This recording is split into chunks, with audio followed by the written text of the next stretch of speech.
Court Park Two is now in session. The arbitration attorney presiding. Good morning, everyone. You can all be seated. We're on record in State versus Davis, C-377-407. Welcome back, everybody. Anything we need to address outside the presence? Your Honor, I do have some concern with regards to the state's current presentation of evidence in this case. Okay. There was some discussion, I believe, that was on recording. That was something that I did not believe should have been included. Some prior bad act that was in the first, I don't know, maybe 5 or 6 minutes of the recording that we listened to on Friday. I did not make an objection to that particular point because I was trying to figure out whether it came in under some motion practice prior, and I don't believe it does. And specifically, what bad act is that?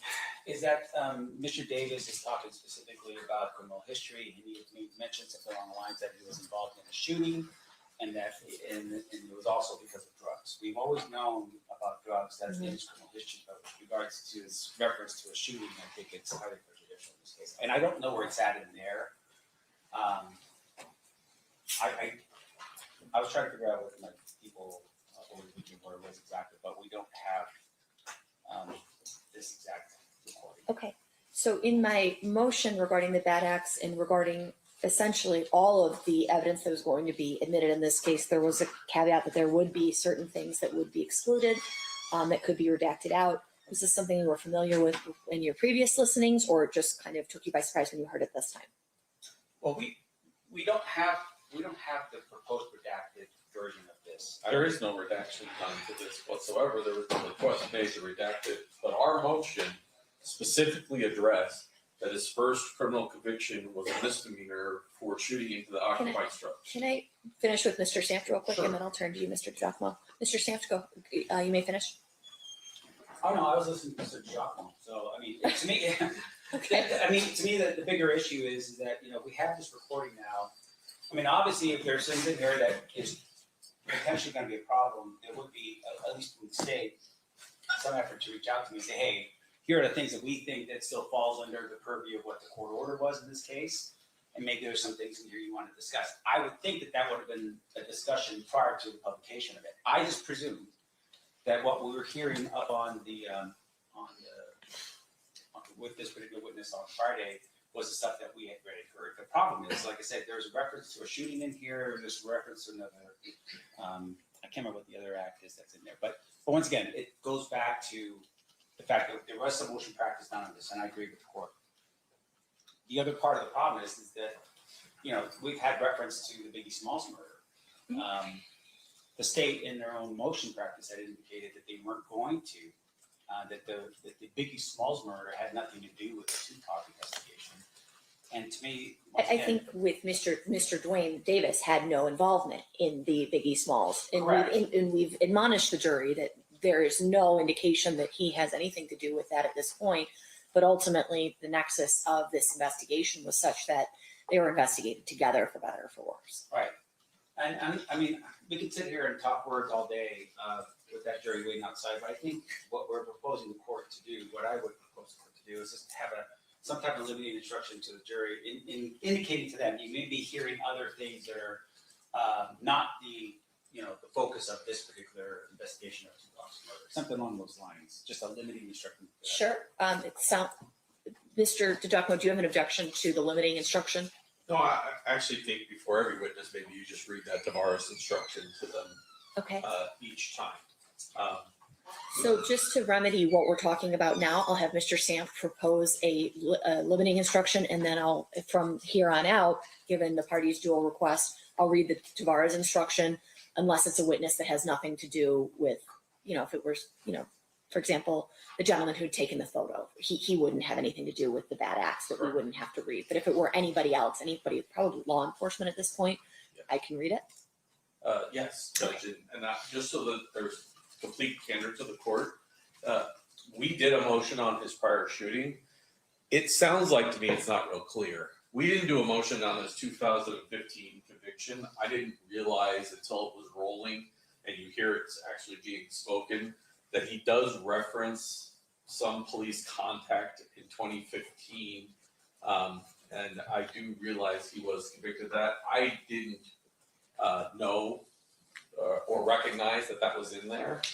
If the court wants to, since we're past that portion where he talks about it, we can have somebody redact the audio so that That the one goes that goes back to the jury removes the reference to the 2015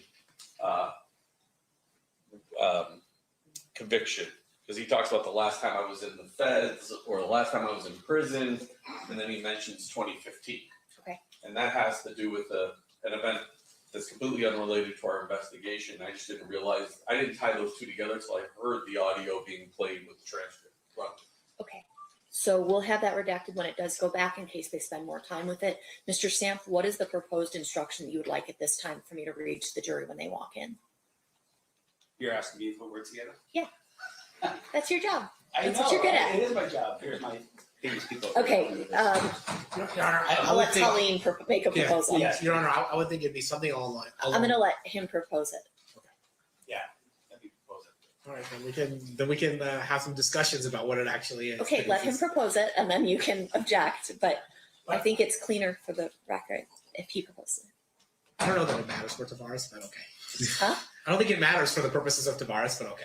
This isn't a Tavares instruction. The Tavares instruction's already been determined because this isn't something that's being let in for the purposes that I let in bad acts. This is something that they're asking just to disregard. That's only the 2015. Yeah. The Correct. shooting should still come in because the court ruled upon that. Yeah, that's what I thought we were talking about. So what is the shooting is there for credibility of the statements of defendant, motive and identity? Yes. In his book, he starts off with, my first criminal conviction is shooting into an occupied house, and describes the event.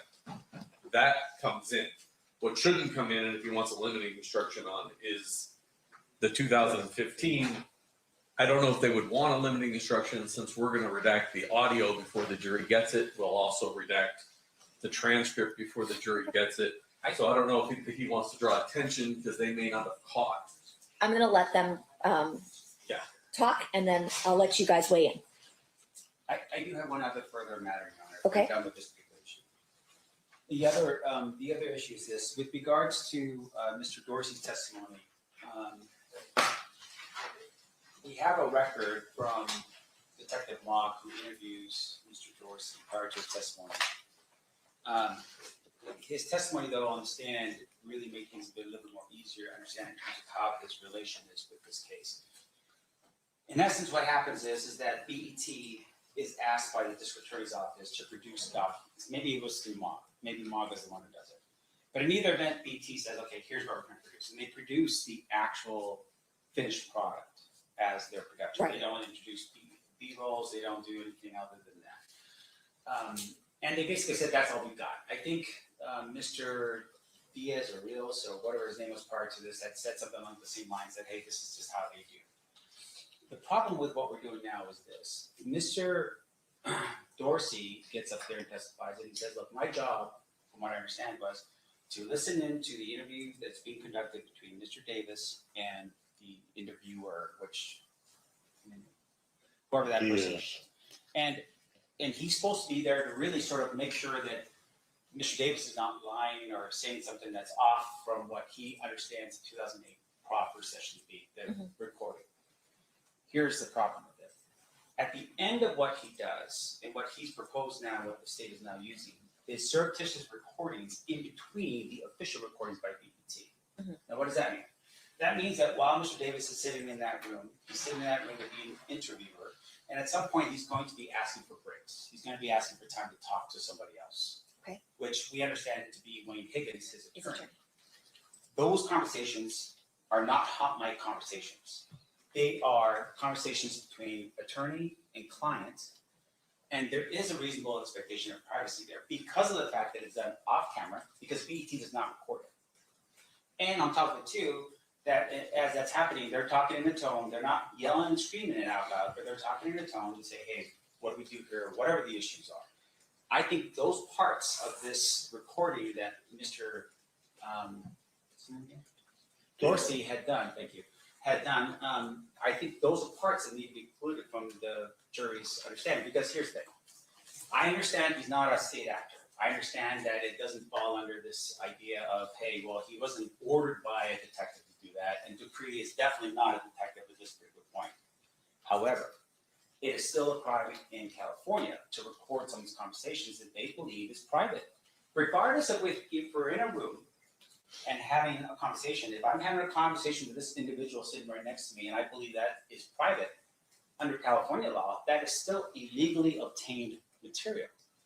But ultimately, the remedy for a private actor acting in a nefarious, illegal, whatever you want to call it way is not exclusion against the state because the state's not the actor doing that. So that was sort of my comment when it was brought up that way. I think the attorney-client privilege argument is definitely more interesting and is new. Or any final word on that before I turn to Mr. DiGiacomo? Well, I mean, because here's the issue that we have. Right now, what we have is an individual who basically takes his iPhone out, plugs it down on a speaker next to where he's at. He's hiding in a room to avoid detection by Mr. Davis, and he's recording the entire time. You hear other people communicating or having some type of discussion on top of his recording, which means that it's done openly in front of this mic or whatever he's at. He doesn't see a screen or monitor. He doesn't know what is being recorded or not. He just records the whole thing. The concern that I have with it is right now, as we're watching and listening to what's being played by the state, we don't see where exactly it is that they're going to bring in the parts that are not in the transcripts that we have from the recording. That's the official BET offering versus the stuff that they have that would have the additional thing on top of it, the surreptitious recording by Mr. Dorsey. Okay. State. Two things.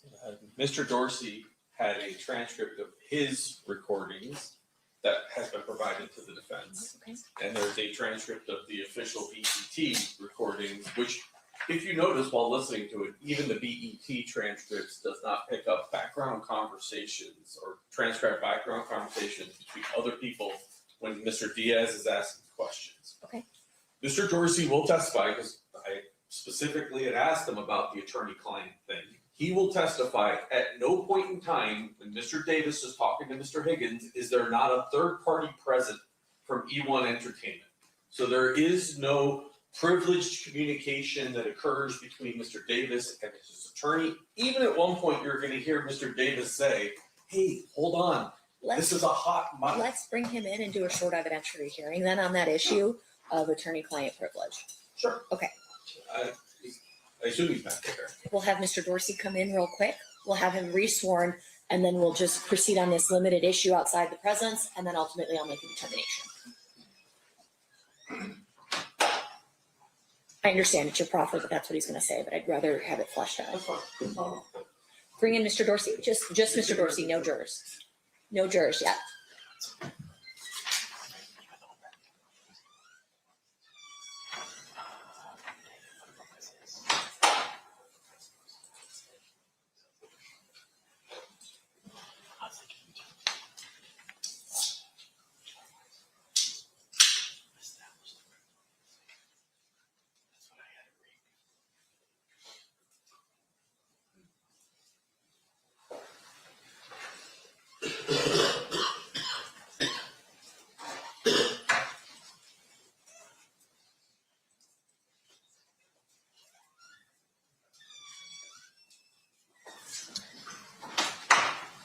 Okay, Mr. Dorsey, we're going to have you sworn real quick.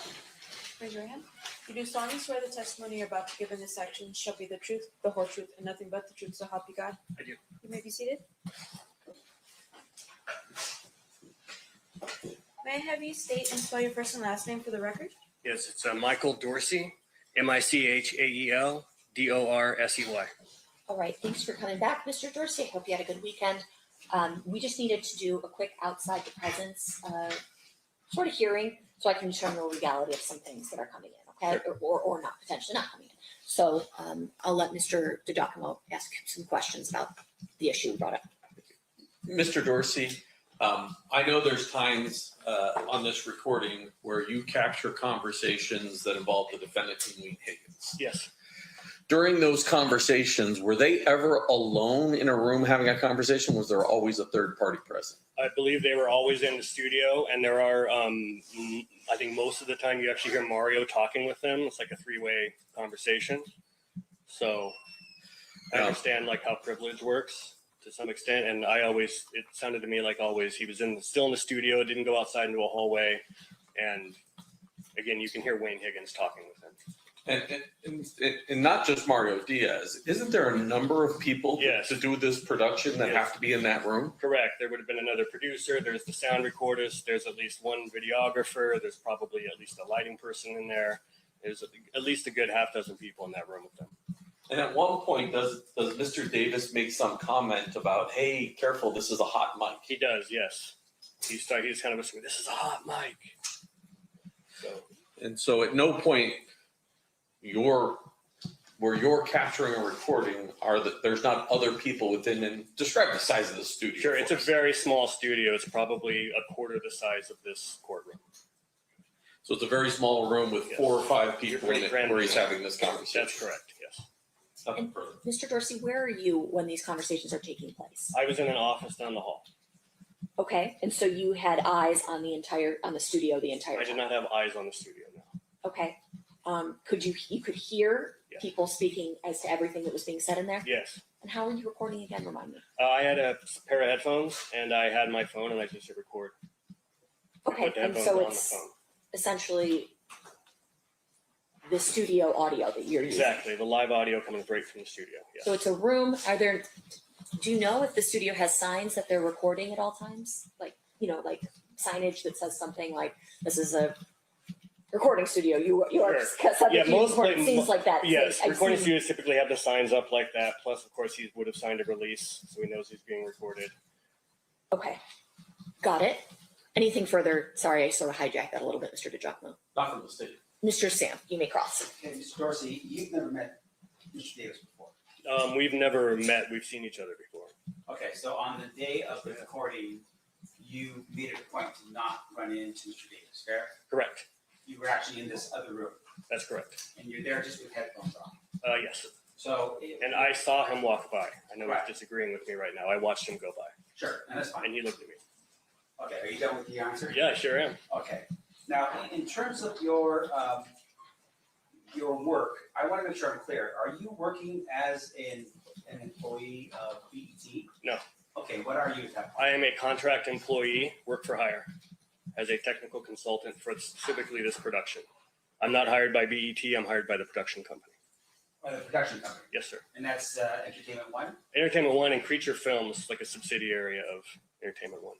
All right, and then in terms of your work with Entertainment One, that was bound with a confidential agreement, right? Yes, Do you have proof right now that you're no longer bound to that agreement? I do. I have a letter from an attorney at Paramount Pictures, which owns BET, approving me sharing my information. And then I also have an email from Mark Ford, the head of Creature Films, also saying he had no objection. Okay, so in your work with Entertainment One, what you basically do is you have your phone or whatever recording device down Yes. next to the monitor in which you're listening to a conversation. Correct. You cannot tell us who's where in your recording, correct? Correct. You just hear noises, right? That's right. Now, in terms of the actual recording itself, as the individuals sitting there, are they sitting with mics on their lapels as they're sitting there being interviewed by that person? What you mean, the person conducting the interview, is he wearing a mic? Is he wearing a mic, and is the person that is interviewing wearing a mic? I don't know if the Mario Diaz, for example, is conducting the interview. I don't know if he was wearing a lapel mic, but there would be 2 mics in the room minimum. There would be a lapel mic on Keefe, and then there would be a shotgun mic over him that is kind of capturing everything else in the room. Right, and so in terms of what you're recording, you don't know, for instance, if the cameras are on and off because you're actually just listening to sound. That's correct. And in terms of the interview, you understand that Wayne Higgins was in the room as well as Yes. Mr. Davis. Yes, he was there for the entire first interview, and then he was like 10 minutes late to the second interview. All right. Now, before we were listening to this, are there any moments at all where Mr. Davis is talking loudly during what you would think would be a private conversation? Loudly. He's just using a normal indoor voice, is what I would say. Okay, and then when you say that there was this statement that this is a hot mic, Yes, fair to say that that was a reminder to whoever he's talking to that, hey, this should be kept private. correct. All right. Yeah. So there were times where there was an understanding, or at least an idea that what they were going to have a conversation about. There was one time, that was the only time. Now, after you had recorded what you did in this Yes. case, which is the entire thing, Correct. You never had his permission to record all of it, right? I didn't need his permission Why? because he's there to be recorded. He's got mics on him. He has lights and a camera pointed at him. He's in the production studio. I'm officially hired on as a crew member. I'm allowed to do whatever I want. No, And- let's back up here, but to make sure I'm clear. Sure. You're a crew member, but you don't own the rights to the production itself, right? Correct. And you don't own the rights in terms of what the camera angles are or anything along those lines. That's correct. I could not put this on YouTube and profit from it. Okay, well, back up here again. I want to make sure I'm clear. Did you take that audio recording that you made and give it to either Entertainment One or any of the subsidiaries in this case? No. Okay, so you basically took something that you didn't have permission to take. That's not true. Okay, well, back up here. Tell me who you got permission from. I didn't need permission. Do you understand? There's no permission needed for that. I'm there to do it. I made the recording because he showed up for the first interview, not ready for his interview to be conducted. So I knew it was going to be broken up into 2 days. So I said, I'm going to make a recording of this so that I can make sure we ask the correct follow-up questions when we come back. That's the only reason I made this recording. But you're not the contract person. You don't have a contract. with I this. apologize, we're way afield of the issue that the court needs to rule upon, and this sounds like cross-examination for a jury. Well, I'll get back into it, Jerry. I'm just saying as of right now, Judge, we have a problem with this. Thank you.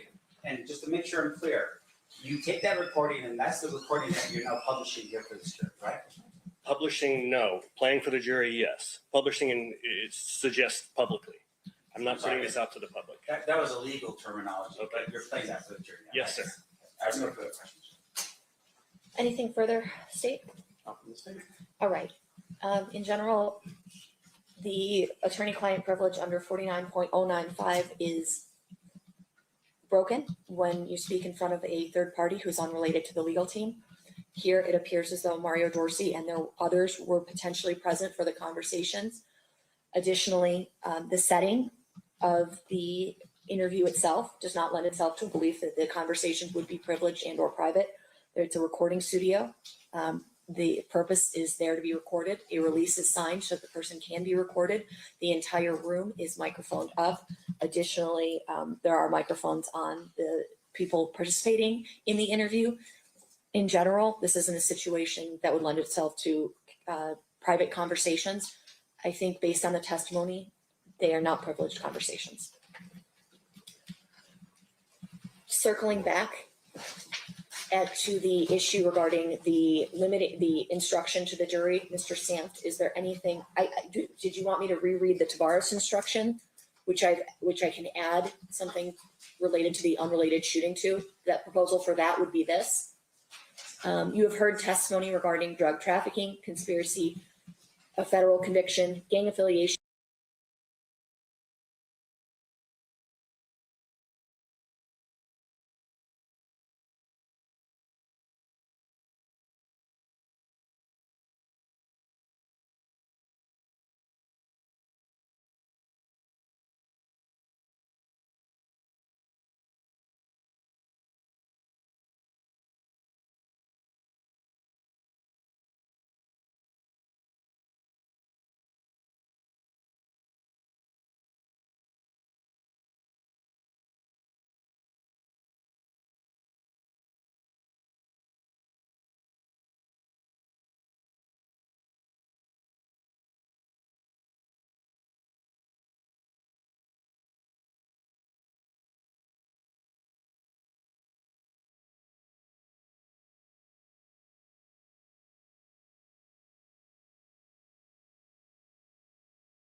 That's the propensity purposes was the, So if you're okay with that defense, you want to add or any other purpose somewhere, okay. we can add it more here. Okay, let them add that and then bring it up to me and I'll use that as my master. And we'll ultimately end up giving this instruction to the jury in their packet. Thank you. So that's your suggestion, and that is granted, Mr. Sanft. As soon as Ms. Pandu finishes looking at it.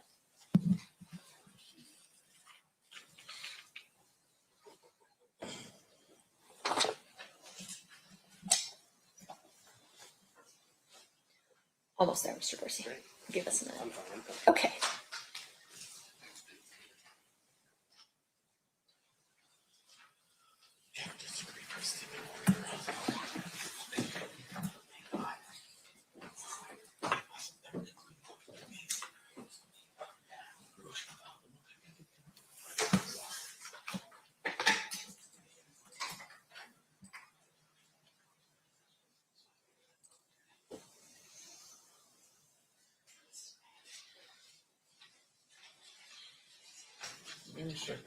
Testimony and our evidence introduced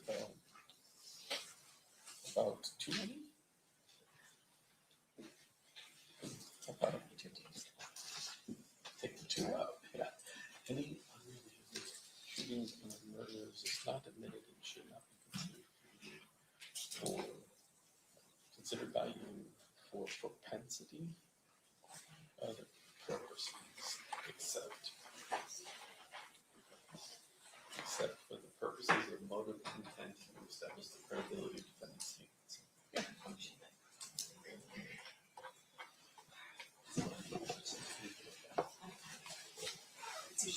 Let's see if you can read it, judges. Some Benu's, some Pauline's handwriting. God, guys. We should both be doctors here. I know. I'll rewrite it for you. No, it's okay. You sure? I think I got it. Have a little.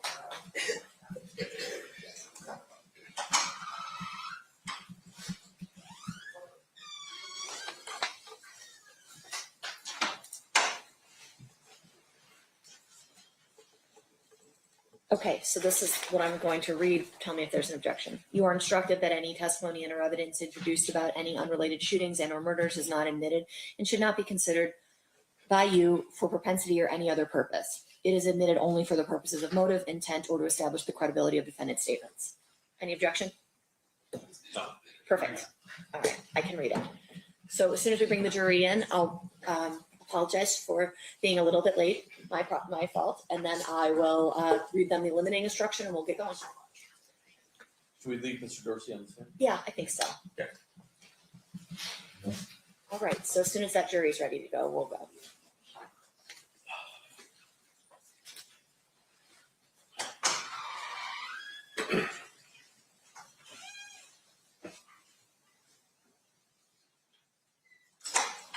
Stand for the jury.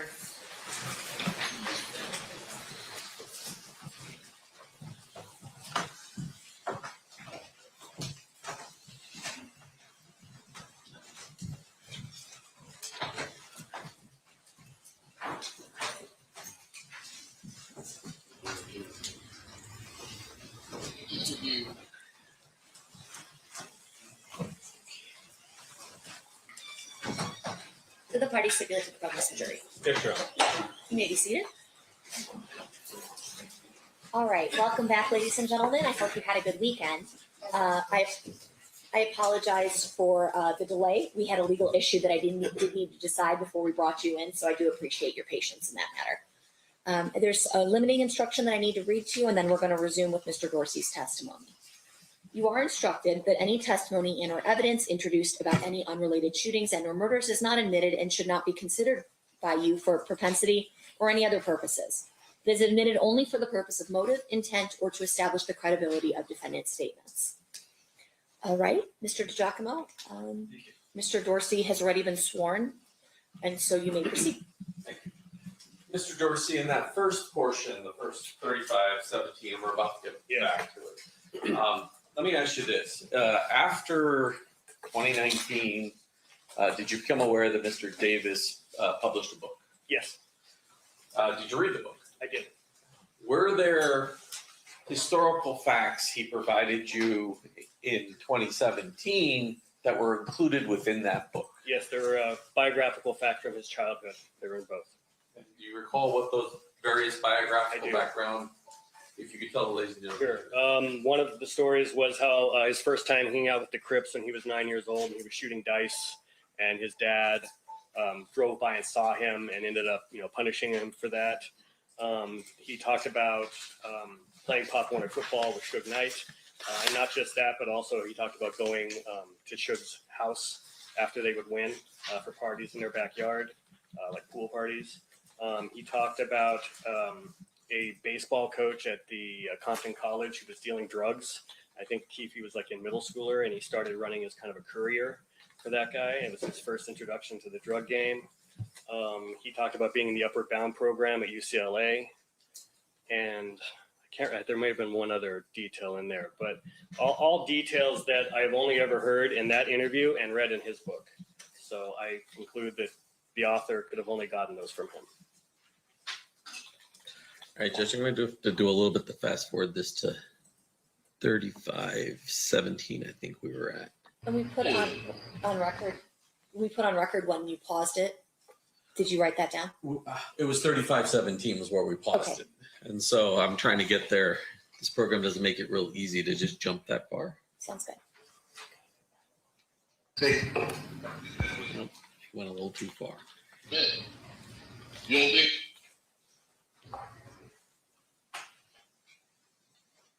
Man, my boy Dick was rolling up, he came to the club tonight, rolling up weed in my neighborhood.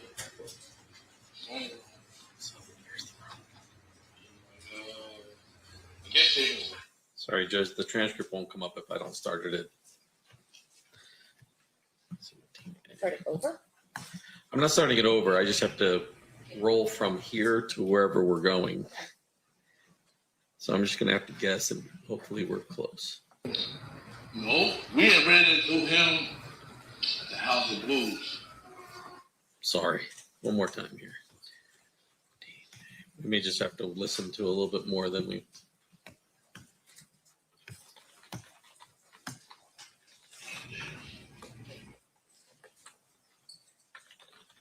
Just that night, seemed like dude stuck his head up my ass on me. You know what I'm saying? He's a special agent in charge of the major crime. It was just that night that dude was gonna make my life a little bit. You know, I did a 5.5. He came up here at least 10 times. I'm going to stop this. Before his interview in 2017, had you ever heard of Special Agent Holiday? I don't think so. I don't remember hearing much about the federal investigations into him. That was new information to me.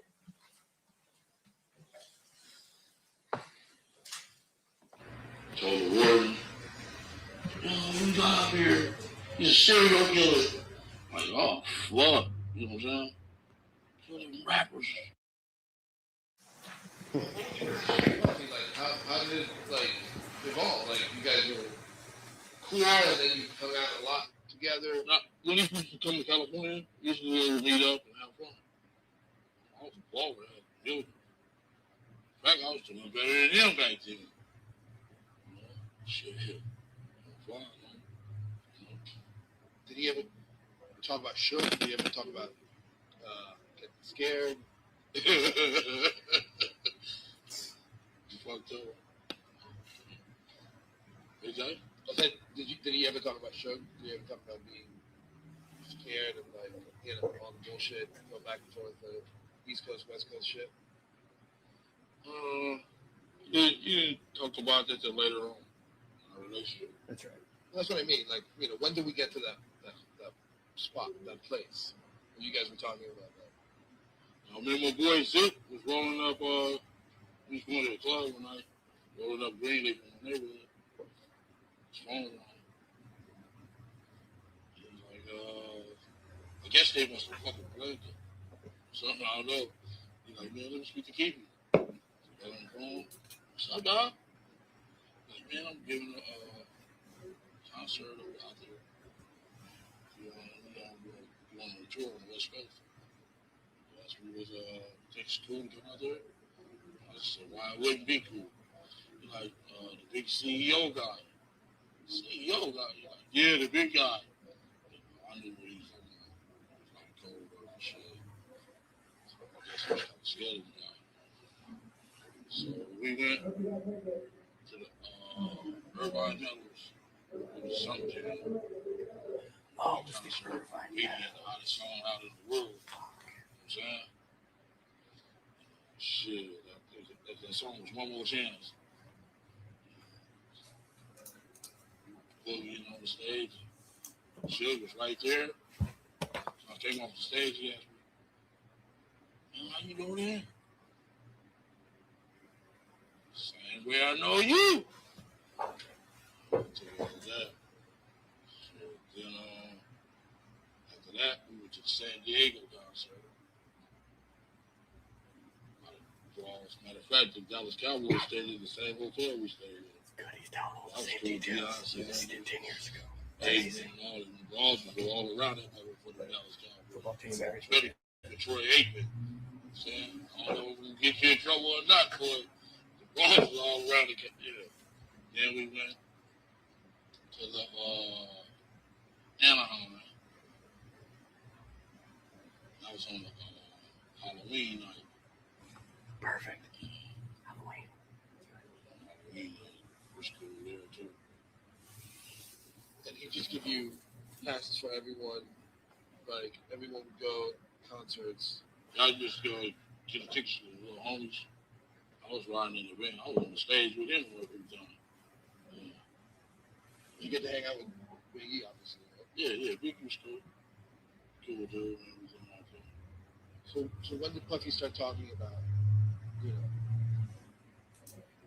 Suge on a real serious level?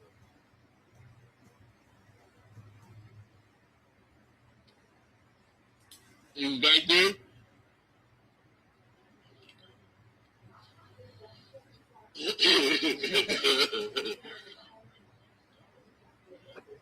We already established that. Yeah.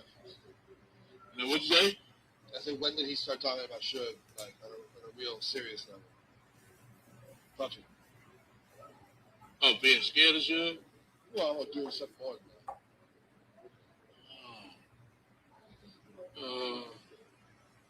I'm really comfortable talking about that right now. When you see me in that suit, you got me. Right? Okay. I really thought that out. Okay. So let's take a break. You can go smoke. Can you be back here in 10 minutes? I want to get more before the 2 o'clock. Deadline. Yeah. And you got to give me to my wife. She did take me back. You know, I might have not been here. What do you mean? You want me to? I said I might have not been here. Oh, of course, yeah. But she's not down. She's not down there with you. Right? She's in the hotel. Yes. Oh, okay. I thought you meant like. Well, I got to take care of her. Yeah, of course. After After lunch, we'll do a little more, and then you're done. Okay. All right. I'm gonna smoke break. Is that cool?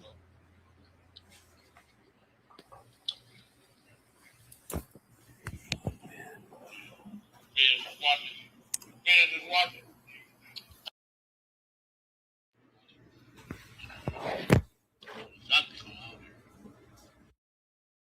Mr. Dorsey, is that an example where maybe the tape was running before you now restart your report? Correct, yeah.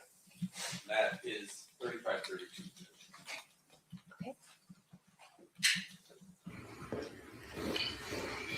Get rid of this problem.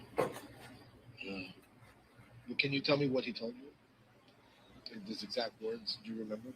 We're gonna do that on the next one. I have that pretty soon on. All right? All right. Hold on. So, say it in your own words then, not his words. What did he ask you to do? To say it in your own words then, not his words. What did he want? I guess they want to get rid of them dudes, his problems. We get rid of his problems. Yeah. And who were his problems? CEO, the big guy. Yeah. And when did? Yeah, because you said hit him up was a big deal for him, right? Like that was that was too. Man, that was totally disrespect. You don't think so? Yeah, totally. Yeah. Yeah. I mean, I think he even said something about us. To me, he didn't say our name, but he said whoever down with him, fuck them too. I'm like, yeah. And so you guys were cool with that, with helping him. No, we had ran into him at the House of Blues. This is Pop. Ran into him at the House of Blues. Him and the guy Big Sight, the Outlaws. And he had just made that record. Long Beach and Rose fan. One of the homies went up there and Shut the fuck up. put him in a little thing right here, saying, "Hey, you know what the fuck that mean?" Homies a Rose Granny. He's like, "No, I'm just rapping." It's like, yeah, he's just rapping, man. He don't know nothing about that. Stand for blood, motherfucker. Stop, brother. So he was kind of scared that night. You know what I'm saying? We go out in the parking lot and whoop about 5 motherfuckers' asses. You know what I'm saying? And got into it with some dudes out there in the parking lot. And he's seen that shit. He's like, yo, them dudes ain't no joke. Sorry about that, guys. So how much did Puffy offer you? How much did Puff offer you? Wayne's gonna give the green light, right? I'll have a good answer for you when I have one that suit on. I'm gonna take it through for you. Exactly, you know what I'm saying? The rate. But he offered you. Can you just say he offered us some money or something like that? Can you say that it was money at least? Yeah, it was money. Yeah, oh, just money. Yeah. Yeah, he was kind of scared of that. He was really scared of the dudes. You know what I'm saying? Puff wasn't no game. He was out of college and all that, performing arts school and all that shit. He knew what that street life. But the really beef should have had was it should have been with Wu-Tang. Wu-Tang them the one was doing the damn foot after the pool at the Source concert. They was calling you out. You two was picking some fucking kids, junior mafia. These are kids. You a grown ass man. You know what I'm saying? The beef should have been with the Wu-Tang. He wanted to take it out on the bad boys, some kids, you know, start up. That push his way around. Let's just Tupac was having that shit. Lit. Biggie. Yeah, he was lit. So Suge hooked up with Tupac and said, all right, we're going against this. Just before he got out of jail, though. Remember the Source Awards? He was like, every once in a day, like, you ain't got no love for two, you ain't got no love for the West Coast.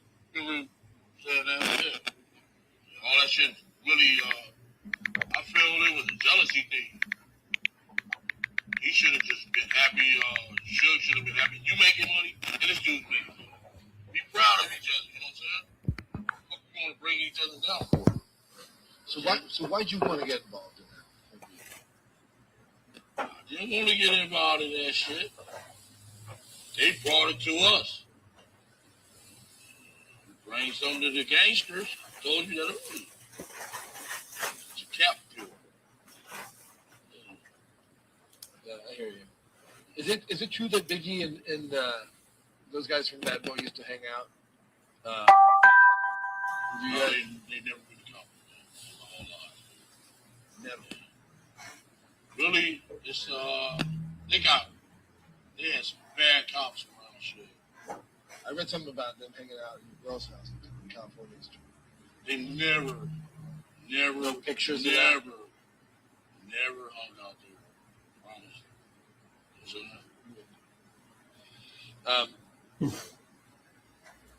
So let's cut to let's talk about Orlando. We have 10 minutes before we cut out for lunch. So I want to know like who your nephew is. Like, you know, not a lot of stuff to know about. You know, who is he? How old is he? What kind of family? Tell me a little bit about him. yeah, Who are we talking about? he's well respected, intelligent. Who, Orlando? Orlando, my nephew Orlando, well respected, good student in school. Everybody loved him. You know what I'm saying? He's just a likable guy. Everybody loved him. He liked the Tupac too. You know, So what got him involved in you know, gang life? Yeah, was he involved in gang life at all? he wasn't no gang. Yeah, that's good. So there's a difference between gangster and gang.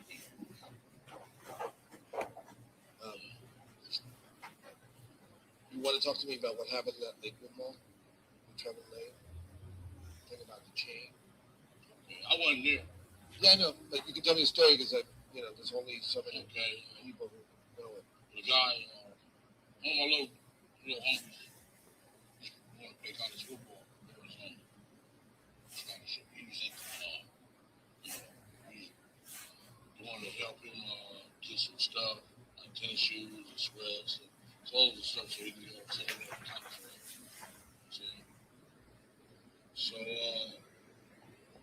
he's there waiting on me. And then the homies come up here. And Trayvon, the three Death Row guys were there. I guess they was mad dog, you talking shit to him and shit like that. Shit. And some homies came to the door, he seen them. Nice. First thing he did was sock the dude there and snatched his chain. I could never snatch that guy's chain. Never. Marcus snatched his chain. Chains weren't worth fucking for $300. Petty ass bullshit ass chain. Just smash a little it was no like this. That fucking chain talking about this bounty and the punk ass chain. Yeah. Just bounty on him. Yeah, that little punk ass chain on me, come on. So he didn't do it.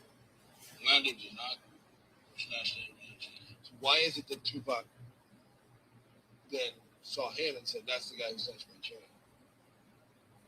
All this stuff was building up. It just went from the mall. One day we was on Sunset. Shook pulled up in this Rolls Royce. Him, Snoop Dogg was in the black. Tupac was in the white. I think we was at the Roxy. I was where we went there. They pulled up in their Rolls Royces. Just bought 30, 40 clips out there. And listen, he got that DVD. Oh shit. Jumped out his car and talking to me. Sure, he's like, is it cracking up here? Like, no, dog. He said, oh, well, Paradise is cracking. This club is on high. It's on one of them. Moving down here. Shit, when we hit that street there on South Monica, some dudes just started shooting. Shot up, shot his Rolls Royce. This little red Godfather was laying in the street. I guess he figured that we was behind that too. You know what I'm saying? We was with you. I went over to you. You know? It's all kind of little different angles on that shit. It just went from there. So talk to me about, because I'm really interested in knowing about that a little more. Like, how does the gang stuff feature into the story? Like, how was it building? Is I guess what my question is. Like, the mall thing, what you just told me about Suge. What else? What else was like building up? We seen them brawls at Luna Park, the club on Santa Monica and Rockland. And them brawls just talking shit. And we just kind of push them around. We didn't beat their ass, man. Just let them know. And get it fucked up. And this town has always been our town. The Crips. They know they out. I just left the state prison. And I was a MAC rep up there.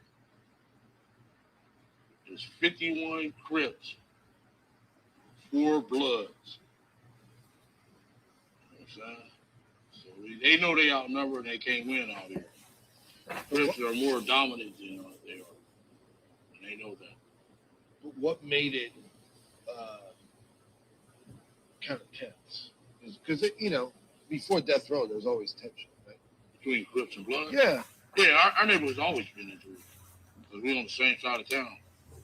You know what I'm saying? Like the Ludus Park, Mob, and Hams. They go against the boys on the laundry. You know what I'm saying? But we always been dominant over there, you know what I'm saying? It's like, that's why I don't understand Chris Brown, Justin Bieber, and what's the other dude name? What's the tall, skinny guy that came in Compton the other week? What's that tall dude name? Came to Fruit Town. Lamar? No. What's his name? He on that Love and Hollywood show.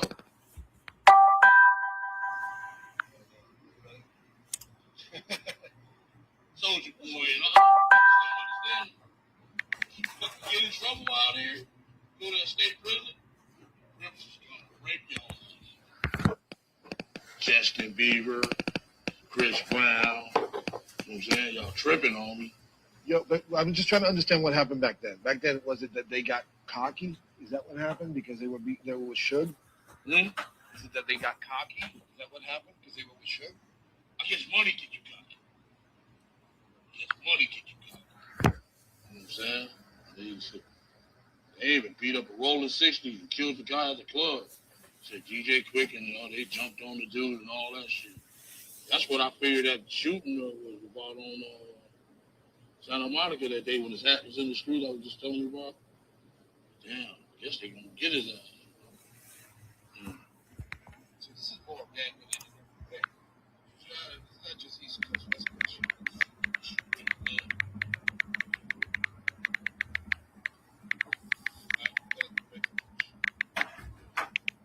I can't tell you really behind it all. You know what I'm saying? Because it's some mafia shit, man.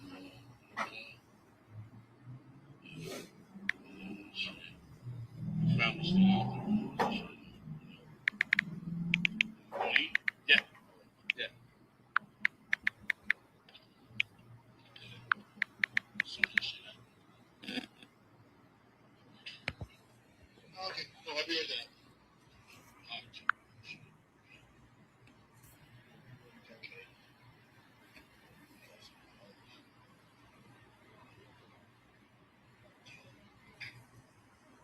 Yeah, she had the same ones.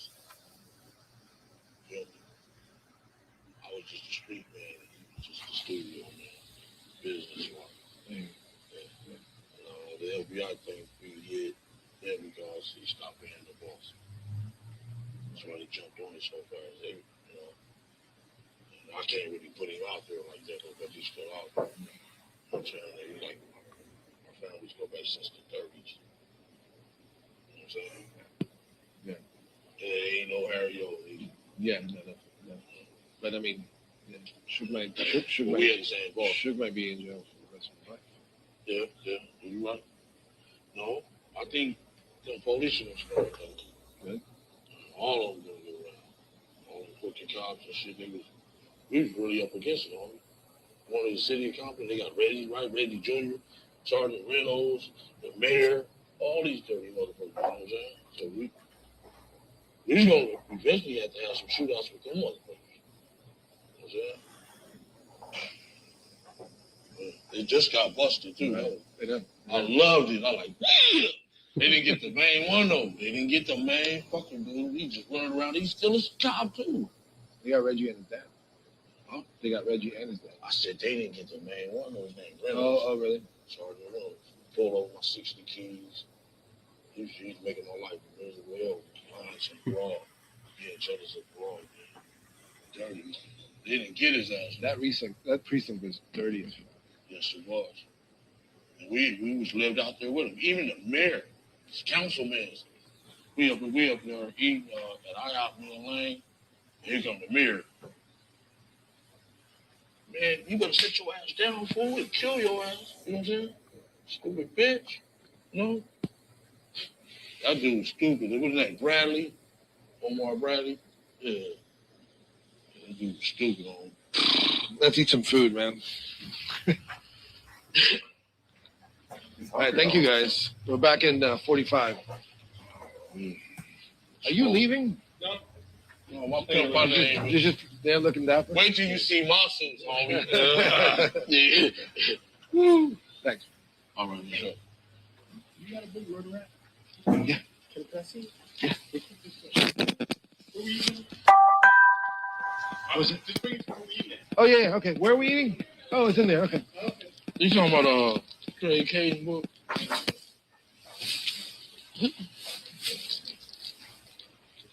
Okay. Yeah.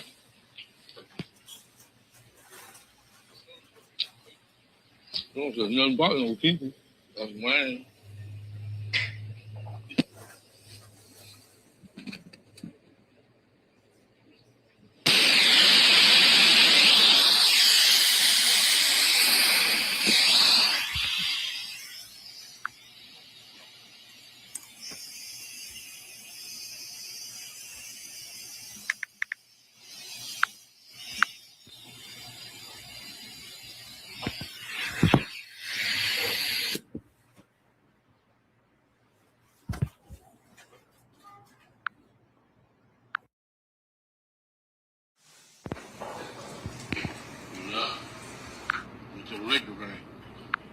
far as the game, Styles and Once again, Mr. Dorsey, and that's around 52 minutes. There's a break where you missed some of the transcript. What the transcript shows. Yes. very go back in drink and shit. Go back and party. Because of the fight and shit. And then what happened? What is that? Then what happened?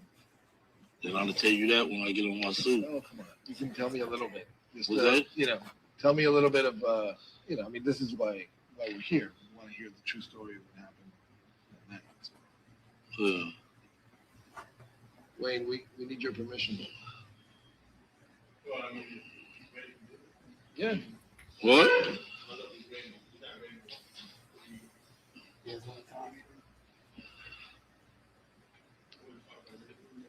Yeah, I want to talk about that one later. You want to go to the aftermath? Yeah, can you talk about, before the aftermath, can you talk about that, like, generally, just to give me something to work with? And then we can do it again in more detail. Yeah, like a summary. Well, let me consult with him. Yeah, go. Okay. That's okay.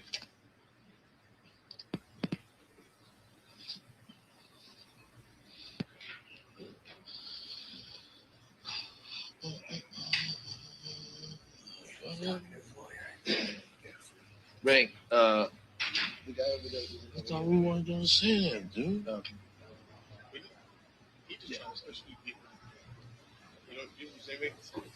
What? I'll turn it on here. No, That's okay. You need to tell him that. So we got to. That's some shit we got to discuss. Hello. Hello.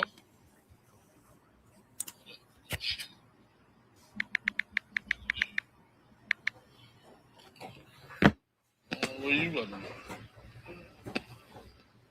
What? All right, I'll be through there. Yeah. Yeah, of course. Is that in my pocket? Just tell him come here for a minute.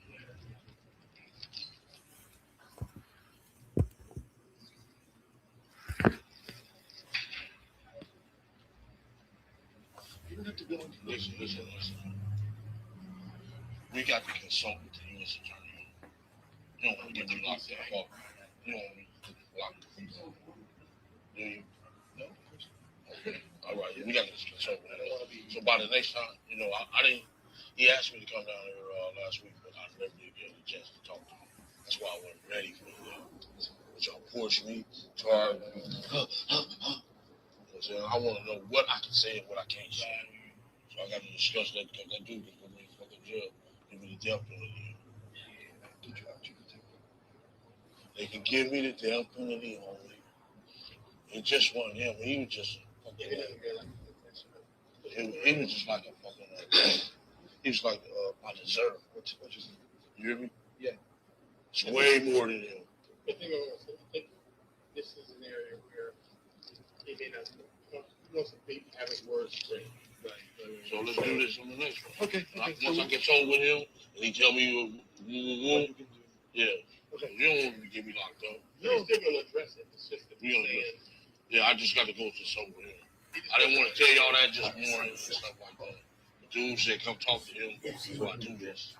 If he didn't do it, why is he afraid of getting the death? Because if I make him look like an asshole, they're gonna lock me. but he's gonna address it. Yeah. Okay? Yeah. That's why I wanted to consult with him that's fine. first. Yeah. Y'all forced me to do this. So where do you want to pick it up? The story. Where do you want to go right now? Because he said. You want to do the aftermath? Yeah. Okay. Okay. You might as well go away. What? He's got to. The man's got to eat. Real. Did you? No, I'm messing with you. We got food, right? Yeah. Amazing, he just said that.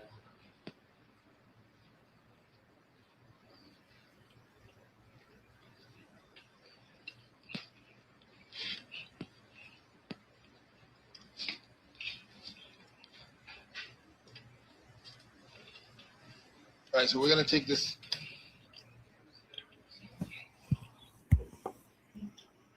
After the fact, after the murder, yeah? Got them now. We go, we get home. So we on my street. It's about 4:15. Reggie Wright Sr. You know, he was the captain of the Compton Police back then. I guess he must have did his war room with the oncoming shift. As soon as he did that shit, that motherfucker jumped in that police car, came on my motherfucking street, ran the stop sign and everything, doing about 70. Pulled up on the wrong side of the street, jumped out of his car, said, "Listen here, you motherfucking KPD. You motherfuckers killed my motherfucking son, the belts is coming off." I'm like, "Man, what the fuck is you talking about?" Like, "You heard me, motherfucker." I'm like, "Damn." So, with my immediate crew, I said, "Look like they were trying to get into it. Trying to get in. So we got to watch these motherfuckers." So we stopped hanging around there right then. We seen they had the back of the police. What does he mean by like my son? His son is fucking children, man. He's children, man. You know what I'm saying? All them, they from the same neighborhood and everything. David, Mack, all them dudes, man. So we really had it rough. So we might have to go to war with the police. You know what I'm saying? It wasn't just the gang members. They had the police, shit. Right. Feel me? Who else? Was there anybody else after you? I don't know. You know what I'm saying? They got a lot of deranged fans and everything. You know what I'm saying? Shit, some girl might. You know what I'm saying? When did the cops finally get to you? No. When we got back, the Moon Man on MTV was like, "KPD nephew." So it looked like Suge told from day one. You know what I'm saying? So like that motherfucker told from day one, "KPD nephew. Why the fuck you use my fucking name?" You know what I'm saying? I just didn't understand that, you know?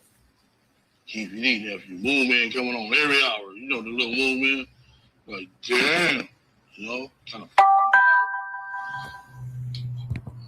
Nation called me. Said, "Come meet me. Goes to condo and that's a public." We met him at the Chevron right there. He's like, "Dog, I'm going to jail." I said, "What?" He said, "Yeah, y'all going to jail." I'm like, "No, homie." He like, "Man, I'm out of here. I ain't seen that motherfucker since that day." So, you know, I kind of hate I met Puff. So they destroyed my life. Now these super rich motherfucker ain't even send me a pair of Sean John drawers or nothing. You know what I'm saying? God damn. Or noodle it while I was in jail. You know what I'm saying? Just left me for dead out here. You know what I'm saying? And that ain't the way fucking, you know what I'm saying? That ain't the way the game go. You know? Shit.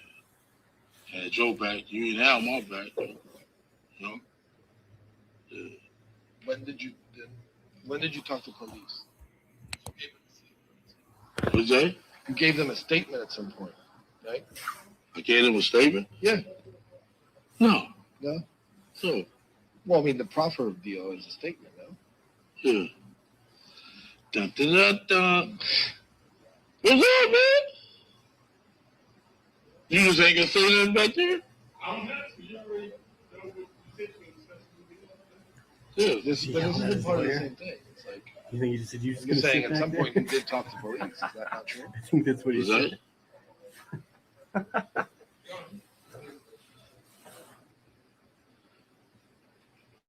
Remember what I told you outside? Because that's why I didn't want to do this today. Right. Well, I mean, You know, some shit to give me motherfucking, you know. Yeah. All right, I hear you. Well, yeah. Dude asked me to meet him last week, but I wasn't able, man. My wife was sick, homie. I could have had all your answers, you know what I'm saying? Yeah. I didn't want to tell you all that, all my business like that, but of course my hand. I blame Tara. All right. Yeah. Yeah. Let me just see what I can talk to you about that. 'Cause a lot of the stuff I have here is about that night. Okay. Yeah. You're gonna have. I'm gonna have all the answers, though. I swear. So you're not talking about it? Is that what we're saying? I think. Can you talk about Zip and talking to Puff afterwards? Zip and Puff? Yeah, I mean, at some point you needed to talk to them about that shit. Is that the same shit? Yeah. Was it?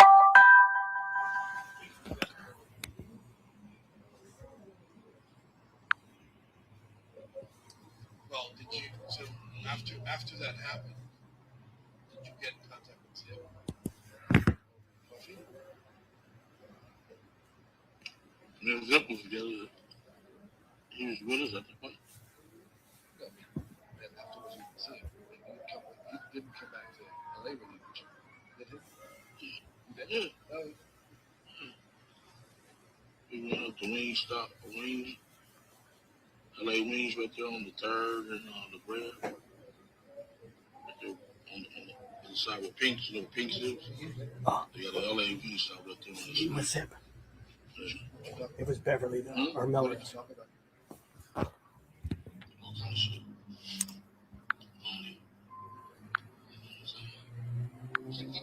Yeah, so that we don't waste our time, can we do something where you can talk to me and then you can get approval? You get approval whether you use it or not? Because otherwise, We only can answer 3 questions on it. I only go into full detail with you and everything on it. no, you don't have to do.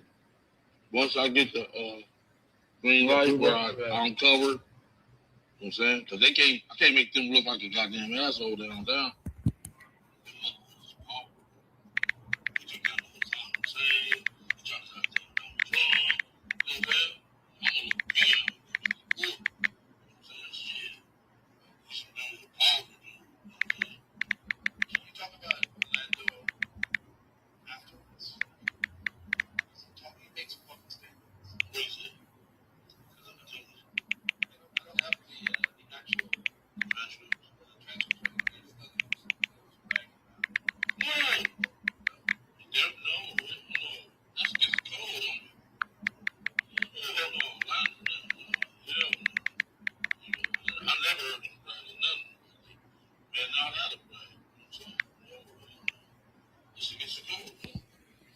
So how did you guys lay low afterwards?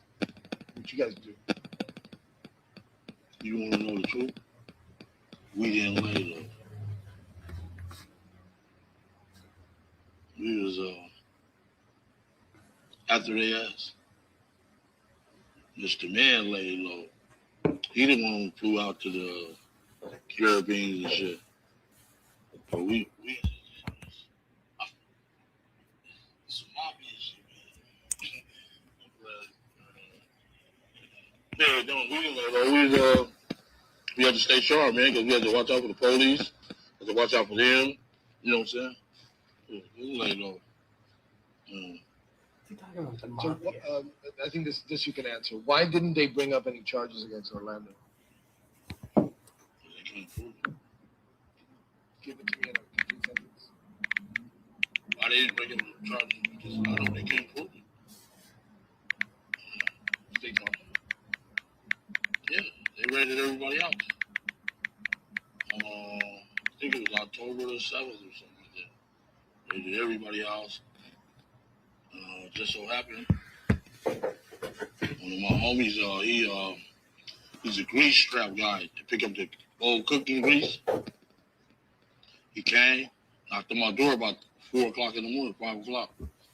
Said, KPD, the FBI, and about 100 police is at the donut shop. I told him, wait 1 minute. I grabbed my shoes. I put on my pants, grabbed my shoes and shirt and stuff. Left my car and everything. I jumped in the truck with him. Told him to drop me off at the Metro Red. I missed the raid by 5 minutes. Huh. Otherwise, it would have gotten me. Did you say somebody tipped him off? So Who let's go was back it? to Orlando because he passed away, unfortunately. So Yeah. maybe you can talk about what he did that day without mentioning you. Is that something you feel comfortable doing? Oh. Because you can't implicate him. He's dead. There's nothing that can happen. What's that? Can you talk about what Orlando did that night I just The texted night in Vegas? Yeah. Without mentioning you at all, just talk He about went to the him. hospital. He went to the hospital to get his shoulder fixed and stuff like that. No, but I'm talking about before that. We got to consult. There's 3 questions that stuck on. I got to go consult with this man because I'm just saying he's not. Wayne's a lawyer. Wayne, can you confirm that? Can he talk Can't about confirm Orlando that. without mentioning his name? Without mentioning Keefe's name? That's what I asked Mario. I said, see if he'll talk. What does he know about what Orlando did that night without including himself in that? Do you know what I mean? Okay. Because Orlando's So, dead. Been dead almost 20 years. did Orlando go after Tupac that night after the fight?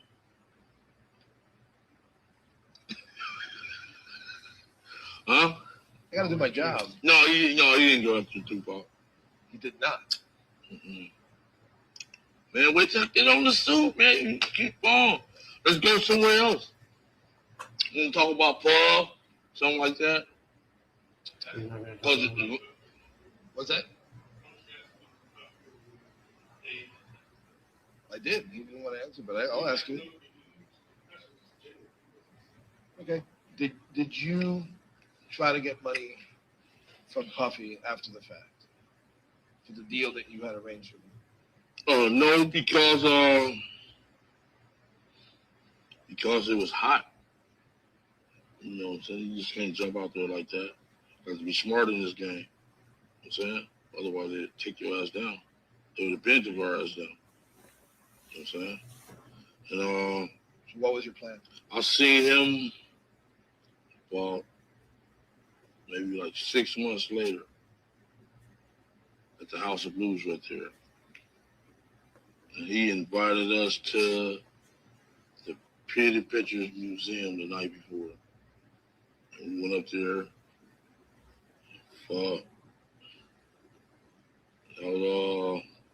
He was up there partying.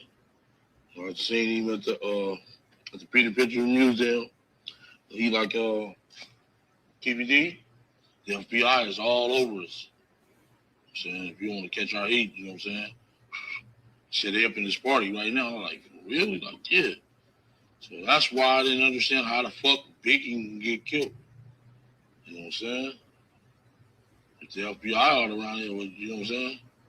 So they up in the party and everything. Ever since we got off the plane. Fuck. God, I just thought of something I never thought of.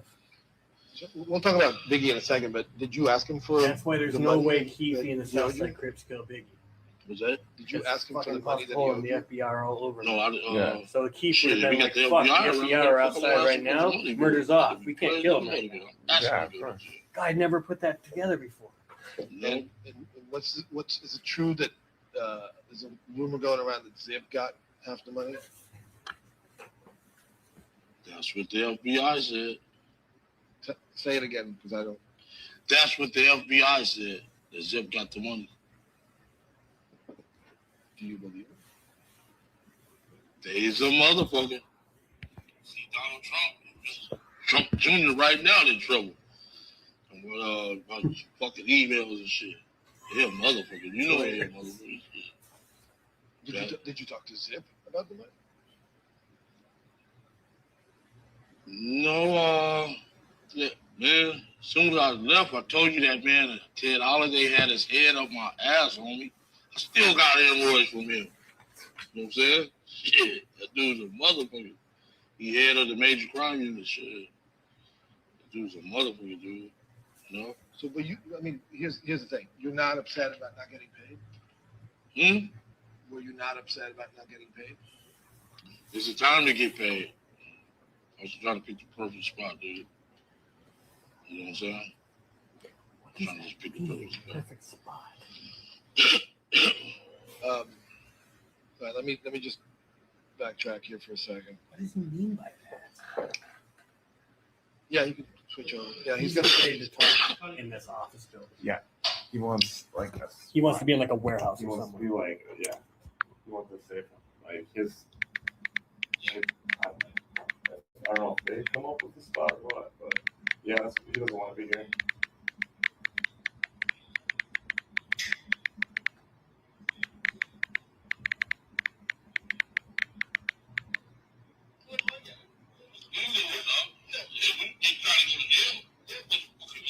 Right. What you gonna do with some money in here? Right. No, I mean, because you were saying like, yeah, I didn't do it then. I didn't do it. I just want to make sure that I want to know where your head's at.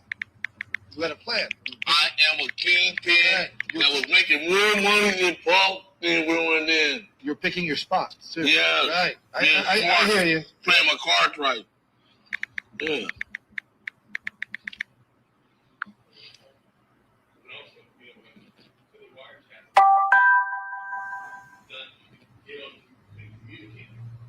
Not at all. We was up under a microscope. You know what I'm saying? They got crooked ass Compton police feeding these dudes downtown all the information. You don't understand, homie. Y'all need to be on our fucking side, homie. You know what I'm saying? Everybody on Tupac's side and all these other dudes' side, they should be on our fucking side. We the one who was catching it. Had crooked Compton police, crooked Rampart. You know what I'm saying? Right. They telling them people downtown the FBI shit. You know what I'm saying? Yeah. Yeah. No, I hear you. Yeah, I mean, we was up against it, homie. It's the shit that's coming out right now. Maybe we can talk about that sensitive stuff, like, on the street somewhere. You know what I mean? Like, bring camera.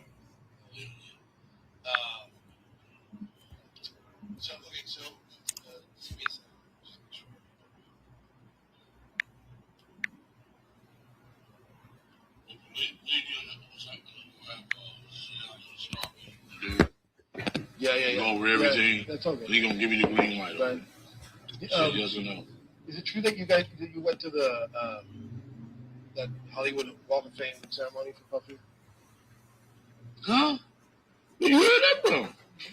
Him. He said it.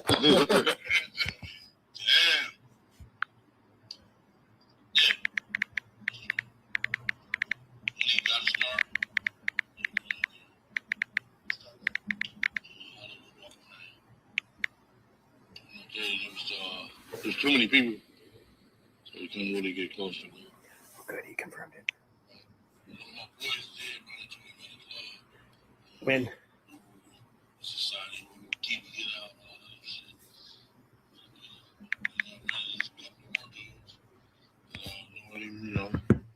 And he like, man, post every quarter post. They be like $20,000 worth of clothes.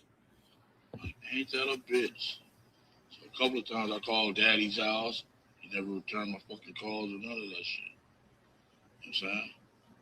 So I guess he was just trying to wash his hands with us, whatever. Like, fuck them.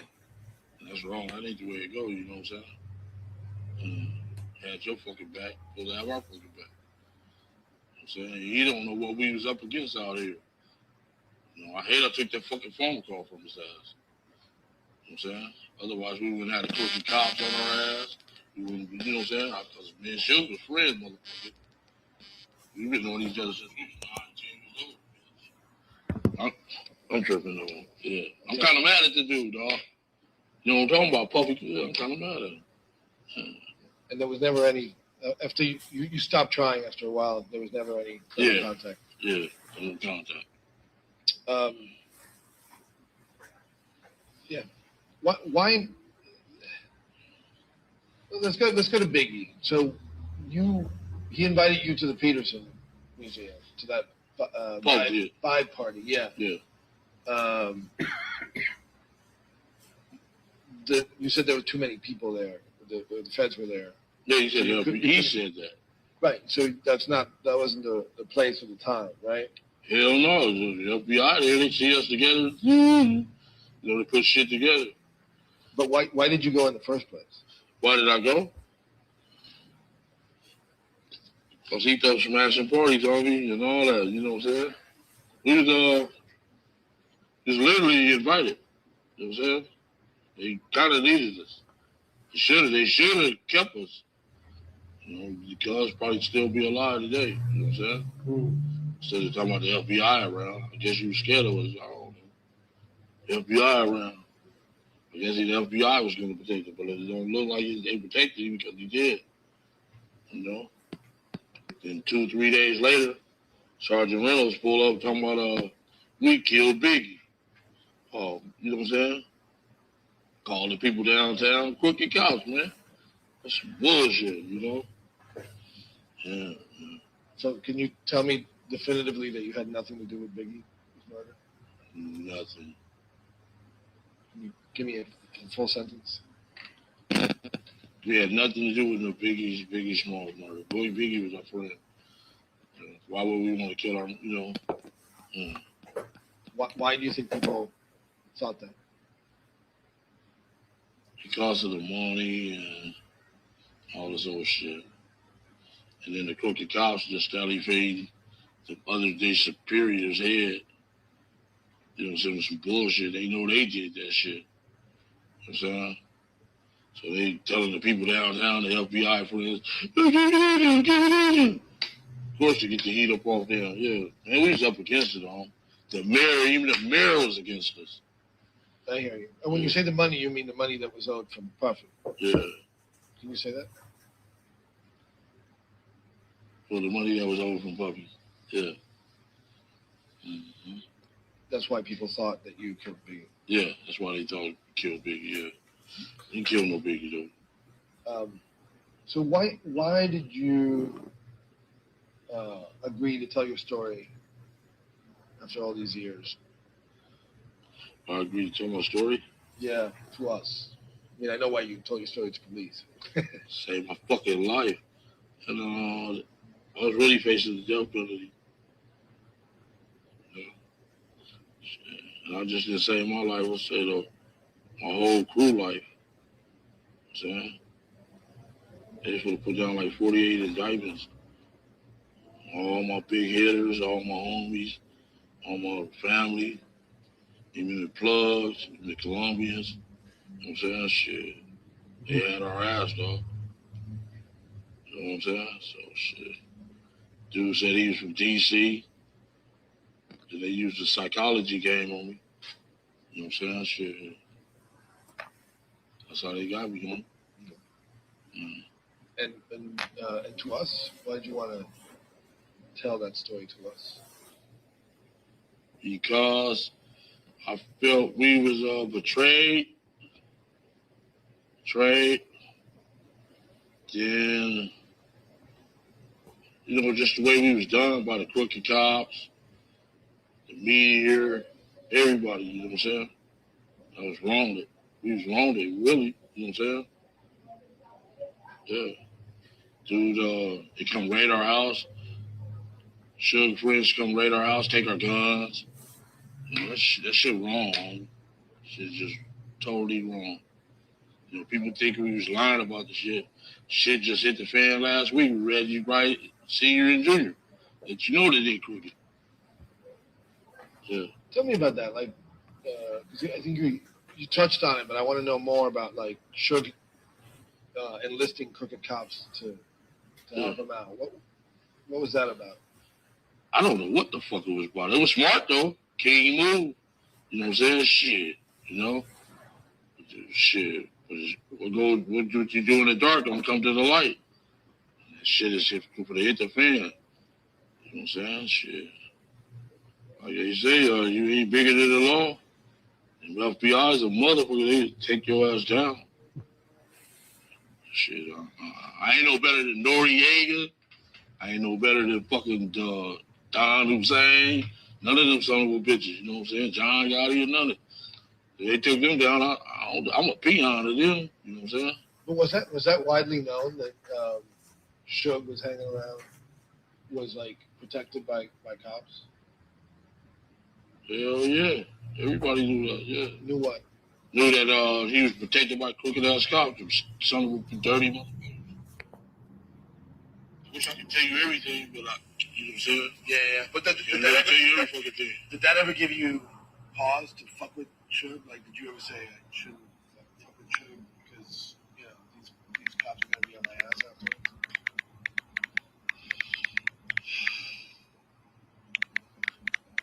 You know, I'm more down with my nephew than I am down with Suge. Fuck Suge as far as coming to that. My family, I'm his uncle. I'm here to protect him. You know what I'm saying? And all that. Was there ever a time where you felt bad about Tupac? Was it every time I felt bad about it? Yeah. I wish it never happened. Lost my plug. You know what I'm saying? Colombian boy left. Went back to Bogota. Shit. You know what I'm saying? Yeah, I hated it happen. Can you say what? So you wish what hadn't happened? I wish that never happened to Tupac because shit, it changed my whole fucking life. You know what I'm saying? My plug that I was making all them hundreds of millions with, fucking went to Bogota for that. You know what I'm saying? He didn't want to get caught up in our bullshit. You know, I wish I would have listened to him. I should have jumped on the plane with his ass to Bogota. You know what I'm saying? Yeah. Oh yeah, okay. All right, That's yeah. okay. That's my son and my wife. They on my ass. We're almost out. Okay. What's that? Yeah, of course. Yeah, sorry, you have to repeat it because the phone was ringing. Okay, about the Bogota? No. About Tupac. Like, did you ever feel bad? I mean, this is a kid on, the prime of his life.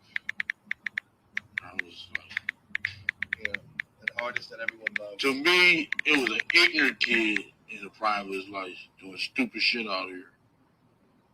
How so? Also, he shot the police in Atlanta. You know what I'm saying? Jumped on my nephew, him and his little gang. You know, you're a rapper. Stay in your lane. You know what I'm saying? Stay in your fucking lane. You're not a gangster. You're a fucking rapper. I told you earlier. Stay in your fucking lane, dude. You know what I'm saying? You're not doing what we doing. You know what I'm saying? So he should have just stayed in his lane. I hate it happened to him, stuff like that. And, it really changed my fucking life. You know what I'm saying? My plug left. Shit, I met him. I'm out of here. Y'all going to jail. Wish I would have been on the plane with his motherfucking ass. You know what I'm saying? Shit. I hate it happen, bro. You know? If Tupac had not gotten involved with your nephew in the lobby of the MGM, would he still be alive? I don't know. He ignorant. It's a motherfucker, you know what I'm saying? The dude's, you know what I'm saying? I guess he went with that mob and that shit went through his head on me. You know what I'm saying? That's the way I feel about it. Shit went through his head. And shit, he's ignorant, so he run into a lot of problems out there trying to be a gang member. You know what I'm saying? But see, in our community, we try to get up out the game, like try to play sports, rap, stuff like that. Try to get up out the game. Like our motive is to get up out the game. Like get us a home, get us a family. These motherfuckers nowadays is got millions of dollars enjoying their fucking game. That shit is backwards. You know what I'm saying? Shit is backwards. Chris Brown, Soulja Boy, Justin Bieber, better listen. You know what I'm saying? You got all that money, get away from this bullshit. Because all it leads to is death, penitentiary, and heartaches for your family. You know what I'm saying? People out here, we grew up in this shit. You guys from another town, dude, you need to leave that shit alone. Take it from PPD, leave that shit alone.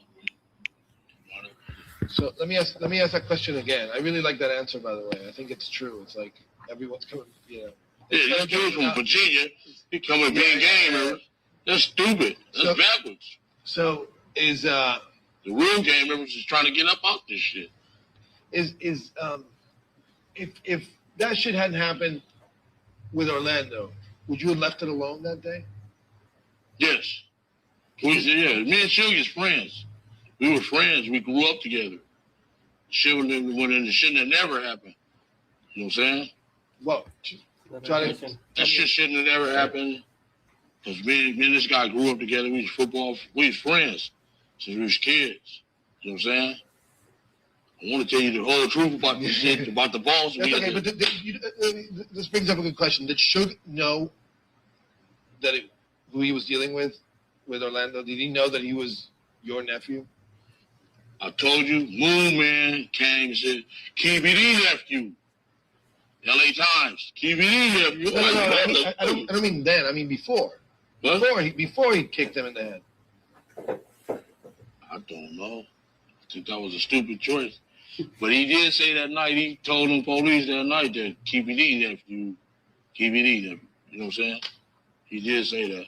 You know what I'm saying? He keep on saying he ain't said nothing. Bitch, you know you said something. You know what I'm saying? Why you use my name? That's what I don't understand. Right. You know what I'm saying? He trying to get me arrested too. Right. Yeah. Orlando had a deal, right? To testify for Suge. Can you talk about that? What's that? You heard me. Orlando had a deal to testify for Suge at one point. You taking all the stories out of my book. You know what I'm saying? Yeah. You make my book no good no more. Hey, this is good promotion for your book. What's that? This is good promotion for your book. Oh, you know about that too? You just told me about your book. No, I'm talking about the meeting. I don't know. Is there any truth to that? That Orlando agreed to a deal to testify for Suge?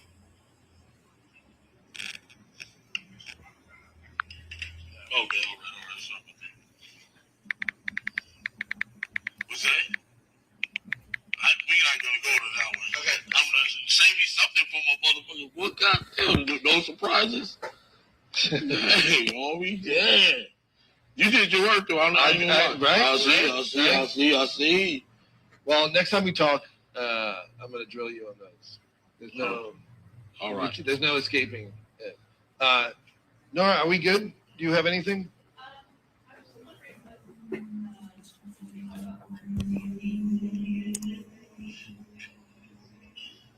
Yeah, you feel comfortable talking about that?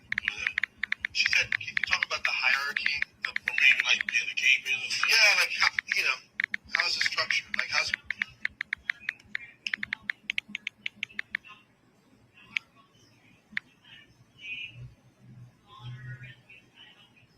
codes? Yeah.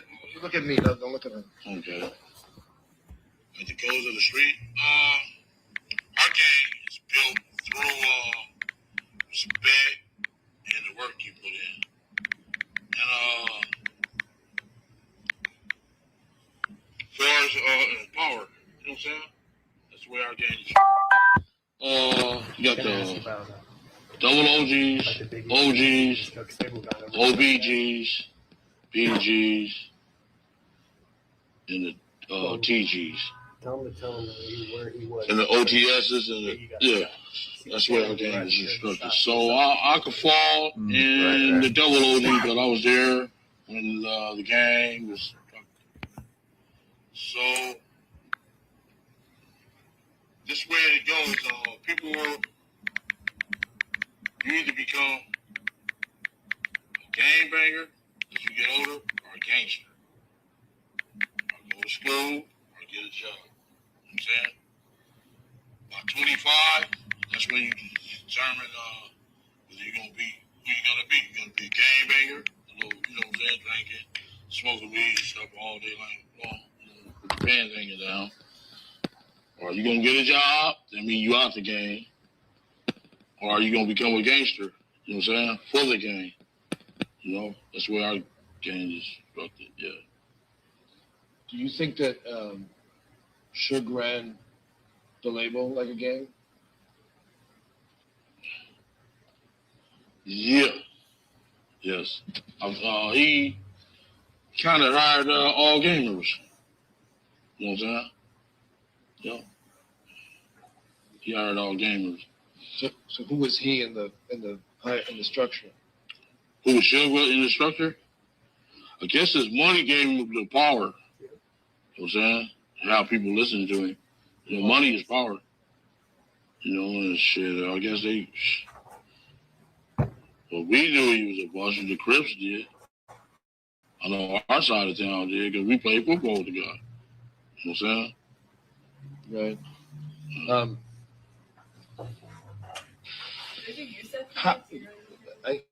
I want to go back to the Biggie night. Where were you, and how did you hear the Biggie had died? Your phone's ringing. We're almost done. I got you. That's wifey. Yeah, she on me. Just 5 more minutes, I promise. Okay. Where were you, and how did you hear that Biggie had died?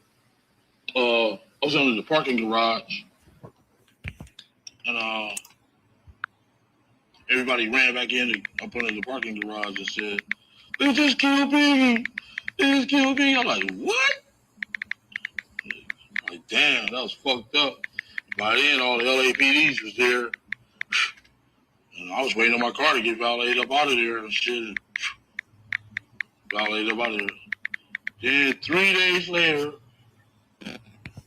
Comcast Compton police and crooked motherfuckers pulled nephew over and said, "You gotta kill Biggie too?" You know, no, this is bullshit. You know what I'm saying? Some bullshit. And they run down there. They just played dirty pool with us, dog. You know what I'm saying? I was really like a fall guy. To me, fucked over me, man. It fucked over my life. But they cleared you, right? I mean, you're But not. my life been fucked over ever since, homie. Just don't understand, dude. And I still gotta watch people. You know what I'm saying? To me, they violated my civil rights, my everything, dude. You know what I'm saying? Did you suspect that somebody was casing the party, Bad Boy? Casing the party? Yeah. You heard about that? Well, you're a motherfucker. Yeah, you did your little work. Yeah, they was up there. The Bloods was there. They came up there. I told Puff, you know what I'm saying? I said, y'all be careful. The niggas is up here. They're like, all right. And sure enough, it went down. Yeah. Sad. You know, they come up here and get ate up out of it's a zoo out here, a jungle. Y'all coming from that little punk ass town, boy, the shit. Eat your ass up out here, boy. It's gorilla. I mean, this shit is lions, tigers, and bears. Did you? They will eat up the week out here. Oh, I know. Yeah. Did you? How'd you feel about Biggie dying since you knew him personally? Oh, they kind of fucked me up. You know what I'm saying? What fucked me up. When Biggie got killed, it kind of fucked me up. I'm sad behind it, everything, man. It was fucked up behind it. And these bullshit ass cops gonna put that out in the media like we did that bullshit just to get the heat up off their ass. You know what I'm saying? But it's all gonna come out. It's coming out every day, homeboy. Believe me. Yeah. All right, brother. I'm gonna set you. And let my wife get me. All right. Oh, wait. Just sit here for 20 seconds with no sound. So don't make any sound. You just gotta record the tone of the room.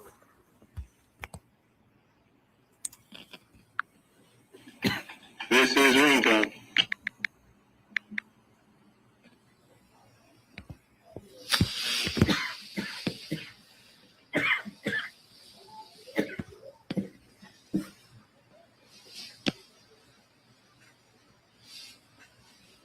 In ringtone. Okay, thanks, man. Oh. Oh yeah, that's a good start. Because our street. Wait, stay there. Yeah, sit back. Just this question real quick.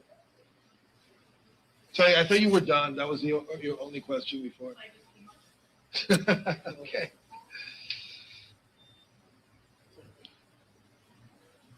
So why Baby Lane? Why did it be called Baby Lane? Why was Orlando? Yeah, tell me that. Because he was born on Burrs Lane. Sorry. Tell me the whole story, like the sentence. Orlando was called Baby Lane because. Orlando was called Baby Lane because he was born on Burrs Lane, the street Burrs, and they just called him Lane, short for Orlando. So he took our street name. And his pops was real high in the echelon of our gang, the founder fathers. So. And the baby isn't because he had a baby face or anything like that. Baby Lane, short for our street. Right. And Keefy? Keefy? We had like 3 Keefys in our hood. So they just broke them down and they just put Keefy D on it. So they give you the initials so that Yeah. they separate you from the others. Yeah. And that shit just went like a wildflower.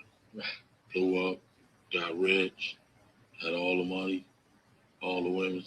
Don't put that on there. My wife's gonna kill me. Yeah. Yeah. You better have my wife deposit for that car too. This has got to be the last one. Okay. Original gangsters, yeah. A double OG is a dude that's like been around a while. You know, the founding fathers and stuff. You know, the founding fathers of the gang. That's where our gang stopped at, the double OG. And our youngest gang members is called TSs, Tiny Soldiers. Yeah. But we got like about 6 different generations. Yeah. Okay. Thank you. My wife wants that deposit for that car too. Because she is on my, she's great. So why don't you talk to, well, we gotta talk to you. Call me. I'll Let's talk on the let you know. phone. Right. And then if you know, if things get heavy for you, maybe we can just talk about Orlando and like leave it at that. All right. But these guys are expecting details from that night. You know what I Okay. mean? All right. Yeah. Yeah, you don't want that dude. I don't want to put you in the He from the Justice Department is DC. Dude. Yeah. I swear to God on me. I hear you. They had some major players on me, dog. The dude named Michael Terrell. Oh man. Yeah, he's a beast. He's head U.S. attorney of this area. We call his group leader. That dude hate me on me. I swear to God. No, like I said, I mean, come in the room like, y'all fucking to deal with the fucking devil, you know? They're wrapping up. Somebody's gonna wind up dead on us. Like, sir, I swear to God, I swear to God, man, everybody gonna be nice. I'll be good. I'm not the devil. no, I mean, do what you got to do, and then can we set up a date, Nora? Like an actual date where like there's no misunderstanding. You're here for this. Or we can go out to Vegas and what I wanted to do is for you to take us on the street. Why is that funny? Why is that funny? Yeah, right. Yeah. That is funny. Yeah. Hey, you know, Let me tell you, they never, you know. like the dude, I seen Rick Ross at the airport. He just couldn't put my face on it. You know, man, he's like, know it? He said, bro, I know you from nowhere. I said, you don't want to know who I am, motherfucker. He's like, I know you. I'm like, yeah. You really want to know? Yeah. We'll figure it out. But it's the 20th. Like my sister giving her, we giving her a 70 birthday party. Her milestone 70. My sister. That's on the 29th. So I'm gonna be there about 4 days before then. For a whole week. okay, here you mean? In California. Yeah. California. The 29th of July. But if we just wanted to come out to Vegas, can we do that too? I mean, I'm not joking about the street stuff. Then you can just tell me on the street. It'll be different than this. Yeah. It'll be less formal. Okay. Okay. All right.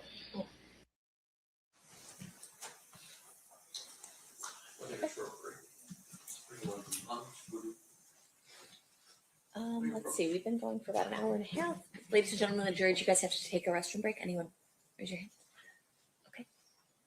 if you want to just do maybe another half hour and then we'll take our lunch break. Okay, perfect.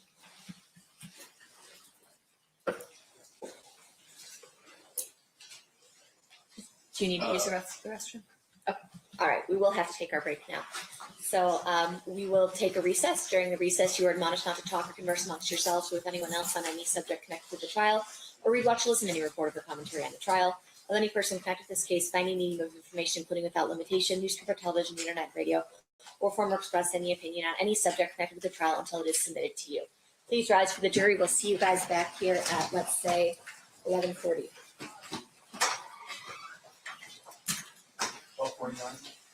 11:40. We're just gonna take a short break, I think.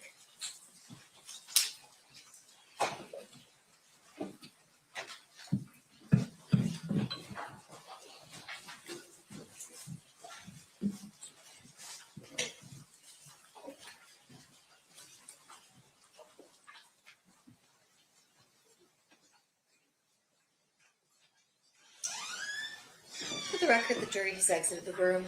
When we get back, we can do another 30, 45 minutes or so. We have lunch coming somewhere around noon, so if we were to break now, I don't know if we have enough time to eat. All right, we'll be in recess? Sure. Okay.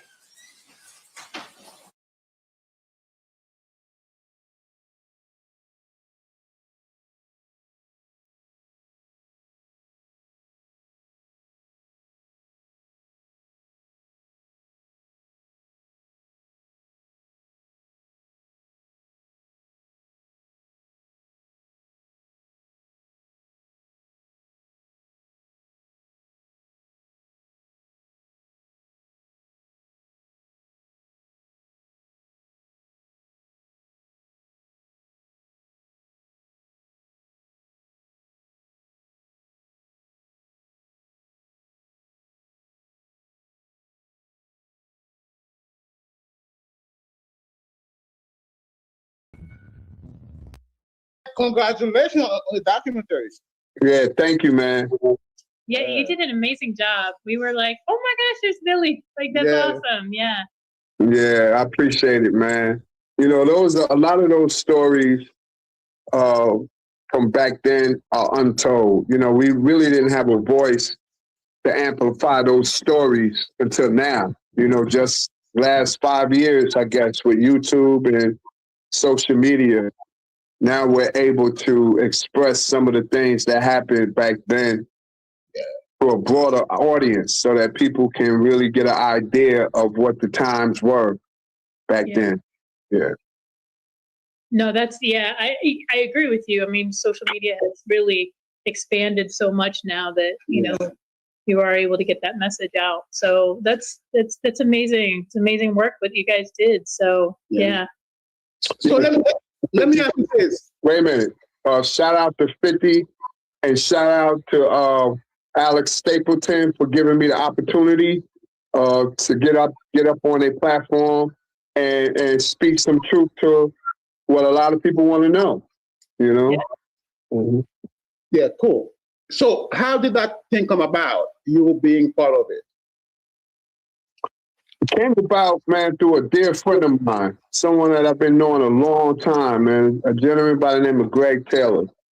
Greg Taylor was someone who I had links to way back in the 70s when I was living in Detroit. Yeah, he's from Detroit. He used to live in my aunt's neighborhood, who I used to go visit every weekend.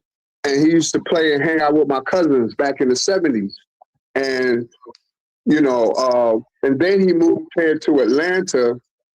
And during the early 90s, while Pac was living in Atlanta, we used to go to Greg's Rim Shop. He had a rim shop downtown Atlanta. Very popular spot, man. A lot of rappers used to go by there. And Pac used to have his cars rimmed out by him. He used to put rims on Pac, all Pac's cars he did back then in the 90s. So he was connected to Alex Stapleton, who was the director of the docuseries.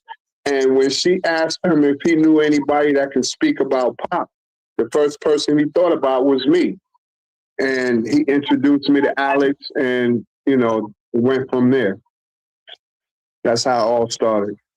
That's Good. pretty amazing. I mean, you're such a great person to speak on Pac. So I Yeah. mean, that was definitely a clear choice. You know.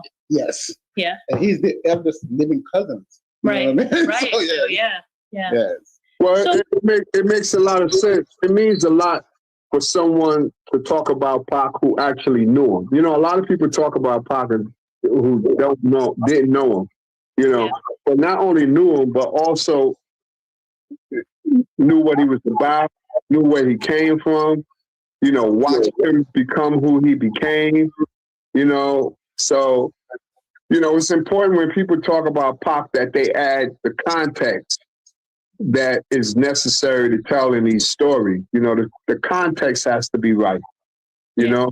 And fortunately, I'm able to add context to stories that I tell about Pac. So people resonate more with the context of the story than the story itself, you know? Yeah. Yeah. No, you're right. You're absolutely right.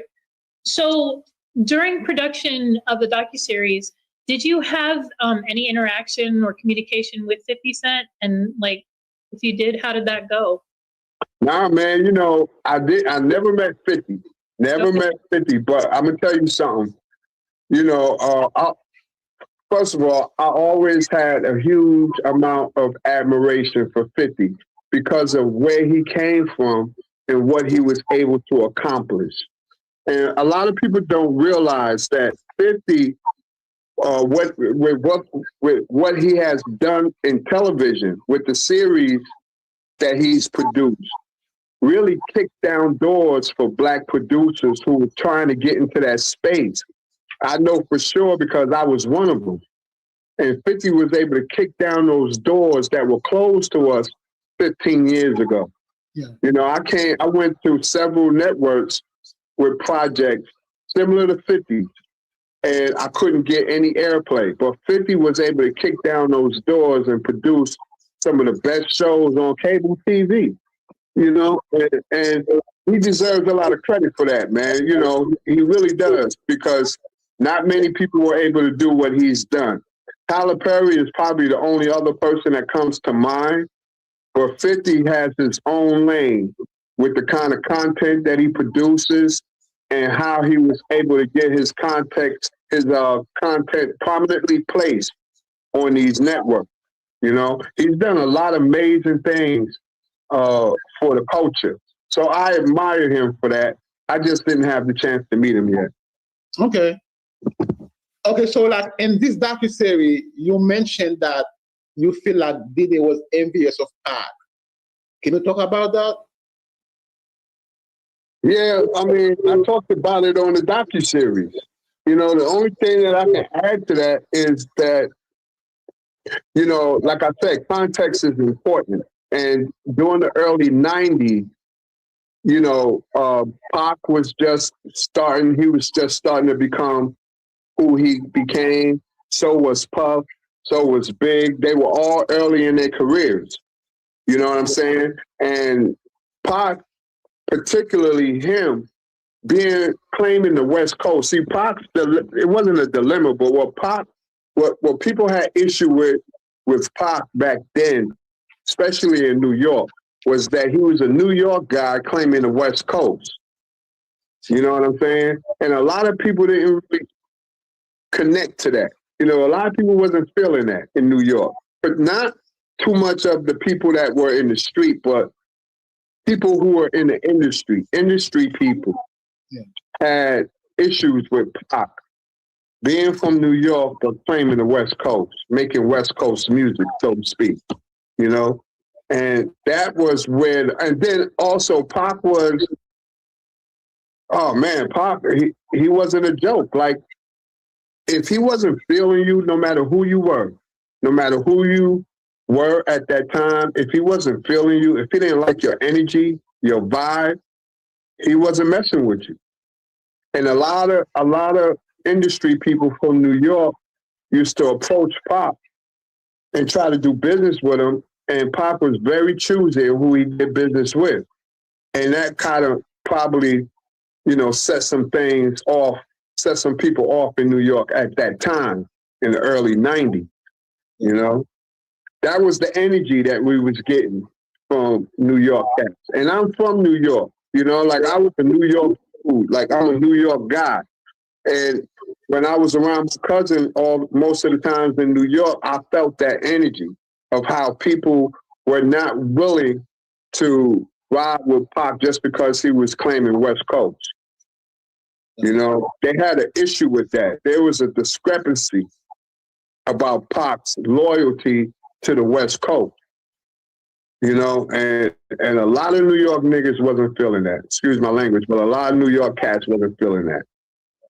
No, yeah, I get it. I get it.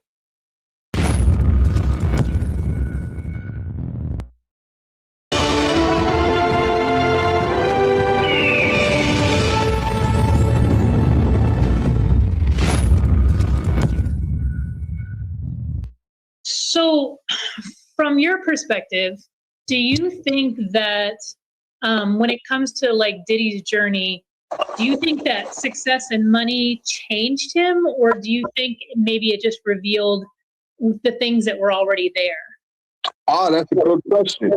I think it could be a little bit, I think both answers could be right. Right? That, you know, the money changed him and that it also amplified who he was. It magnified who he was because, as you know, money has done a good job of turning people into monsters. You know what I'm saying? Once people taste money and power, they become monsters. You know, and you know it's not just Diddy. Like you know that can happen to me.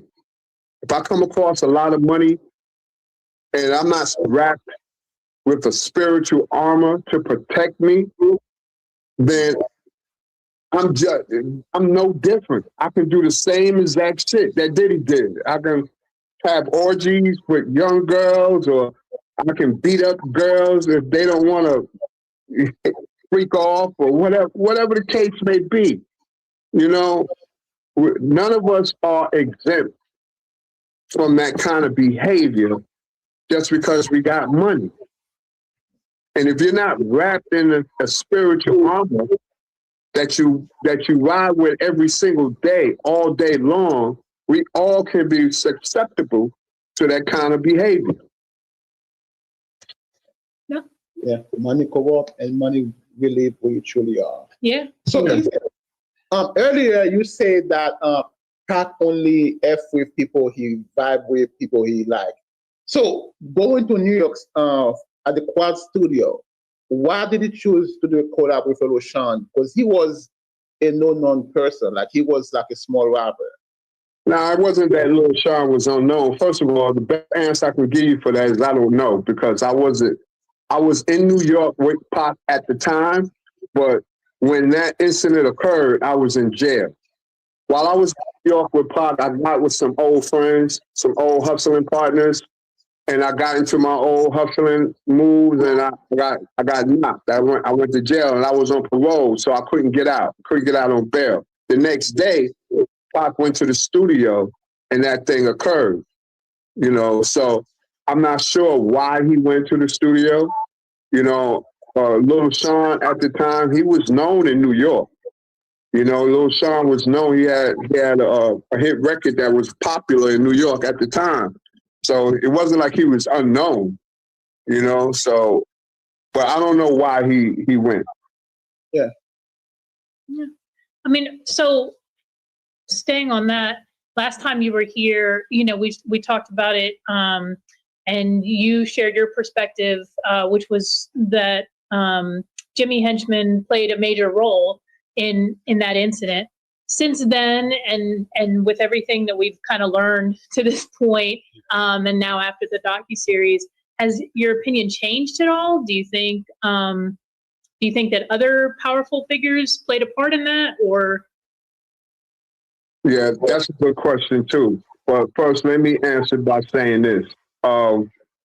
Pac was the first one who said Jimmy Henchman had anything to do with it. I never really said Jimmy Henchman because I didn't know Jimmy Henchman. I never heard of him.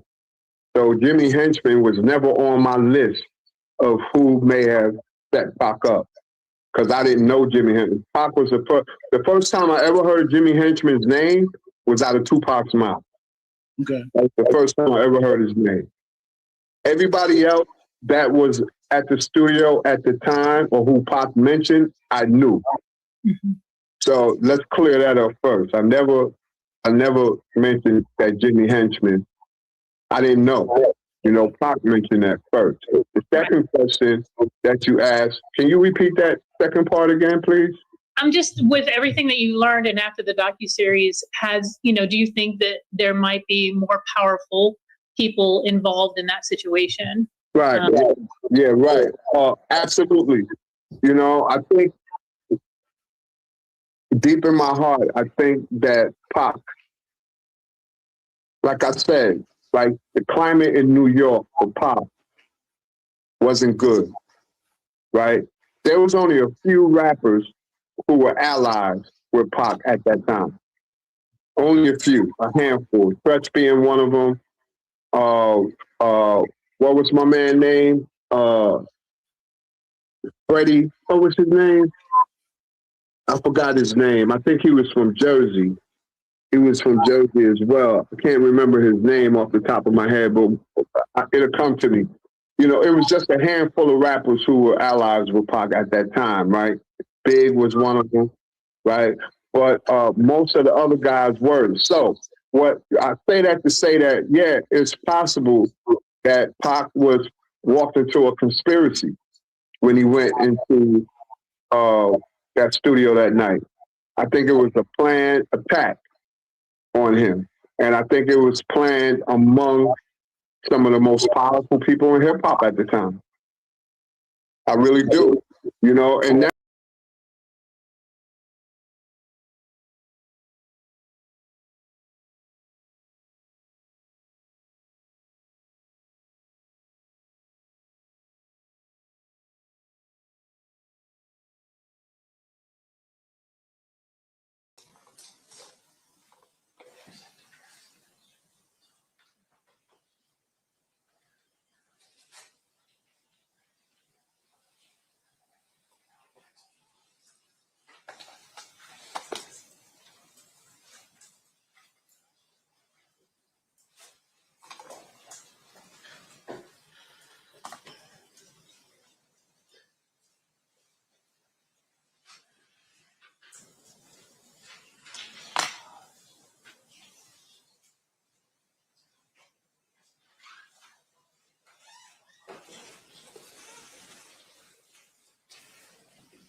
All right, did the party stipulate to the presence of the jury? Yes, Your Honor. Yes, sir. You may be seated. We need to get the witness. Where's Mr. Dorsey? I assume he's still back there with your Okay. partner.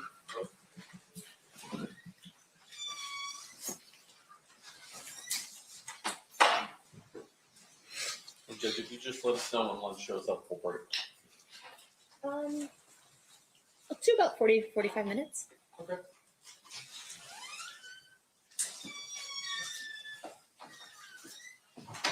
All right, we have Mr. Dorsey back. You're still under oath, sir. Mr. DiGiacomo, you may resume your questioning at this time. Thank you.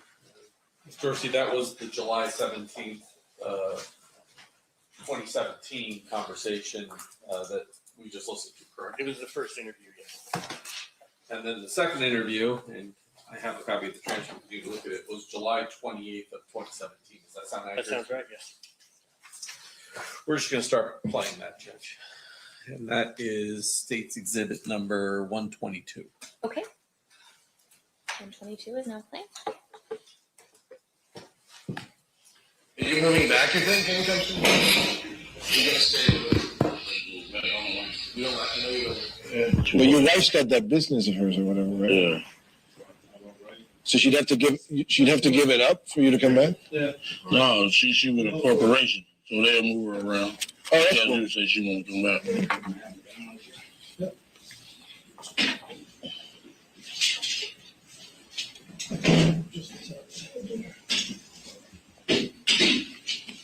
Looks good. I mean, I see a white man in the background. Other than that, Let me get out of here so no. yeah. Actually, I see a white man's torso in the background. Sorry.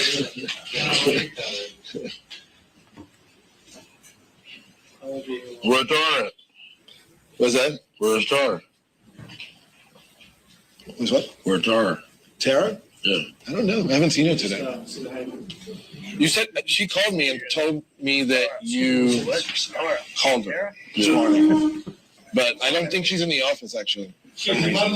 Look at Mario for 1 second. I just want to make sure your background looks good. We'll do the business.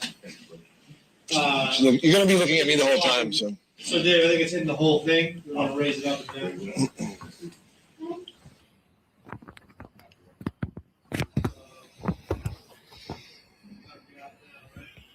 we go. Just down.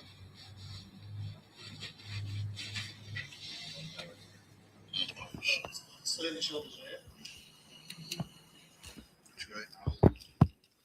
Hey, Eric. Yeah. Oh, well, do this first. What the hell's happening over there?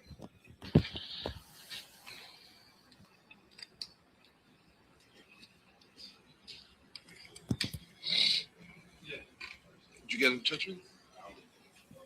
No, he's not picking up for Nora either.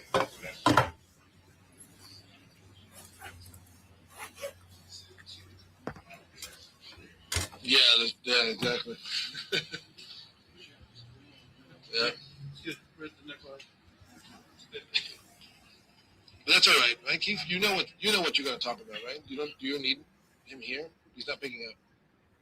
What? When that light come, yeah, I do. Yeah. You know, we already discussed that. I don't know what the fuck you up. Me neither. Yeah. I'm talking about we want. Man. Where'd he go? I need wait. I mean, I'm ready to start. How you doing? Yeah. Yeah, I just heard him see you. I mean, I'm here, dude. He's like, yeah, I do. That's what we got. You know, we're talking a little bit about the fight. I wasn't talking to her in no place though. You know what? Told her that we was in the office today when we was arguing. I said, you give me 2 weeks. She said, I said, I gave you 6 months. And she said, Keith, I got the people here, just shoot this, woo. So I was like, shit, you know what I'm saying? Right. Oh, you want to let us do the whole thing again? Yeah. Okay, we can do a little bit of that. Yeah, sure. I mean, but you look great. I have it already. We don't have to go through the entire story. I look great. You look fine. Yeah. To you. To me. To everyone. To everyone who's seen it. Hey, don't release that shit on the internet like they did last time. No, of course not. Who released that shit? I wasn't even working here when I have no idea. Did you hear about that? What? Yeah. You weren't even working here? I've been here for 5 weeks.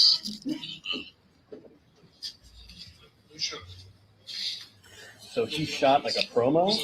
He came in, before Mario got hired, and shot a promo, and then somebody like BET or somebody leaked it. I know. I actually was here, but I was here with her. So can we get let's Disaster. talk about the other stuff then. No, okay, we'll get to that. So I'm just gonna go back to the stuff that we talked about in the other. Yeah. Okay. And then we get to that. Yeah. Everybody ready to start? Yeah, that's bad. Can you give me a Yeah, here we go.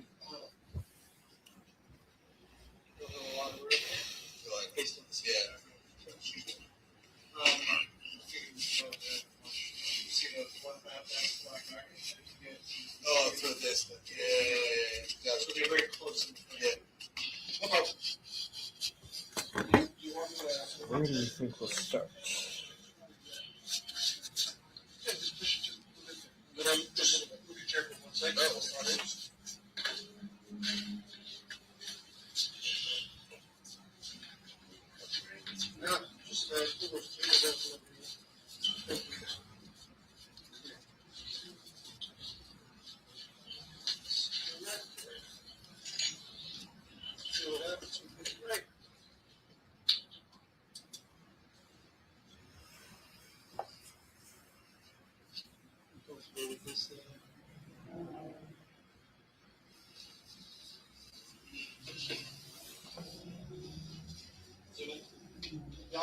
I'll believe this.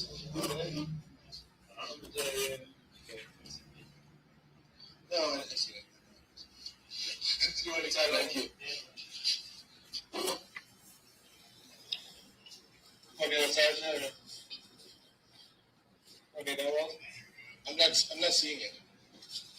I just told them I thought it was fine. I see. I think the one good thing is on the 78, the 3.2 maybe have a lot of pushback. You get the issue if you got a lot of room on it. Anyway, we can do water. Right. You can't get water if you don't do water. All right, let's go. Eric. Yep. That's cool. I'm rolling. Yeah, how you? Okay, guys, can we settle? Let's go. You're on rolling, so everyone please make sure you're holding on silent or vibrate. So last time when we talked about, you gave me a little bit of your background. Where'd you grow up? What was Compton like when you grew up? Why don't we talk a little bit about that just to get us warmed up? Okay. Let me just move my chair up.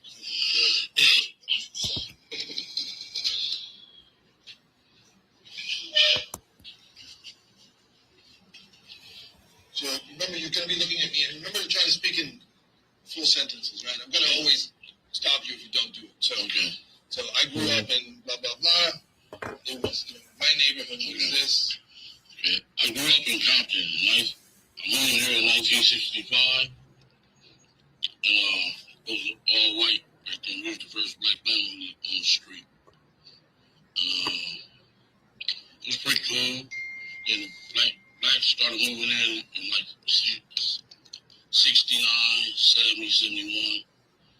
Then, you know, most, hold on. Sorry. No, I think it's a computer, yeah. Sorry. I did. No, now you turn it on. Yeah.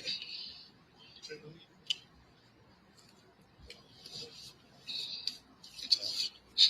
Go ahead. Okay, I grew up in Compton, 1965. Moved out there. We was the first black family on the street, literally in the neighborhood. So blacks started moving in about 69, 70, 71. Most families will have both of their parents, pops and moms and pops. And the neighborhood was pretty nice, pretty green grass, and all that. And the gangs came in about 70, 71. And our neighborhood started gang banging in 1972. And what affiliation was the gangs? It was Crips and Bloods. And our neighborhood was U.S. at first. Then they turned to Crips in 1972. You were a good kid, you were telling me, right? Yes. Like you were a good student and all that stuff. Good student, How did you go? Tell me that, and then tell me how you fell in with gang activity. I fell in with gangs. Yeah. Really, I fell in with gangs. Yeah, it was a fad around our neighborhood. I was a good student, but I still was a gang member right then. I used to be like the ball boy for Compton College. So I knew older dudes and stuff like that. That gave me more wisdom. Whereas, You played ball and short back, right? yeah, I played Pop Warner football at Greater Compton for sure. His dad was a coach and stuff like that. So you cool dude? Yeah, he was cool with it back then. He was like a year younger than us. Him and his cousins played on our team. He was twin. Ronald down all night. And Shug. All three of them played on the team. His dad was a coach. Oh, really? Yeah. So you got at 17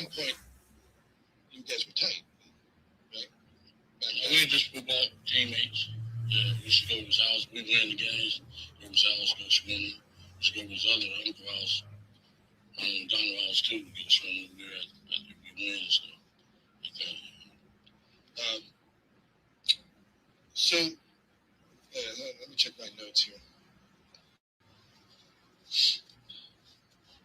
When did you first hear about Death Row? Death Row? Yeah, about the label and all that stuff. 1990. Just tell me in the first sentence. I heard about Death Row in 1990. Before Suge was even involved. What was your impression? Like, you know, what were you? Is it true that you were somewhat involved at the beginning with them? Yes. Can you explain what that was?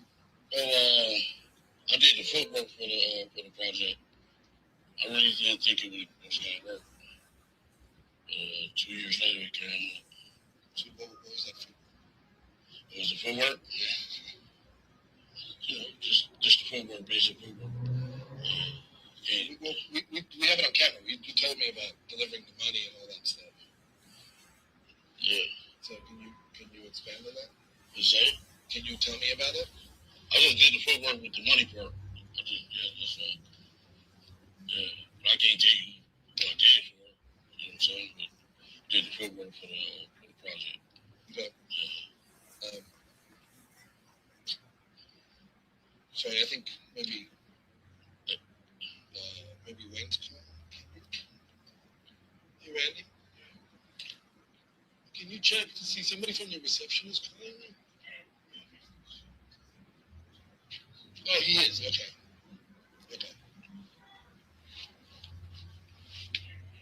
Yeah, you need to be in here. Yeah.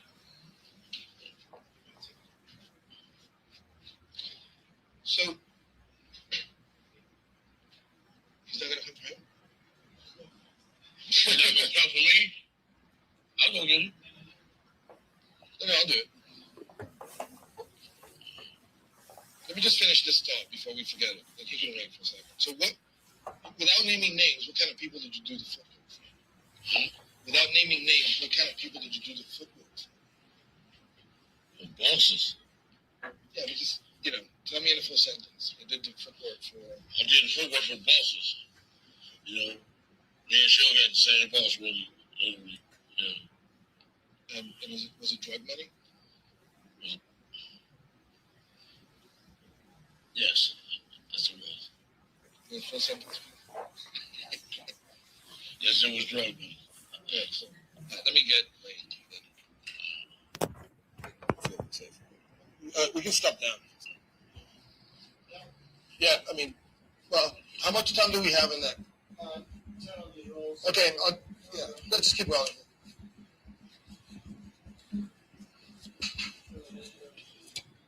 I'm talking about me.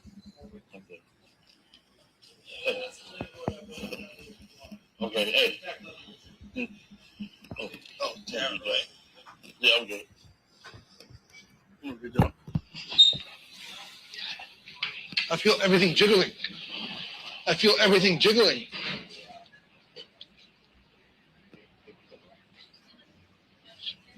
So he is there talking to the door. I'm not gonna talk if you're not there. Why he do that every time I'm in there? What? He supposed to be in there with me, dog.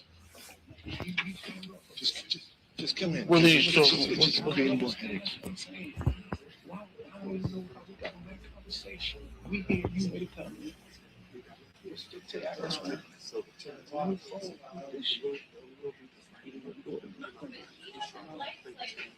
Some bullshit, man. I made this happen.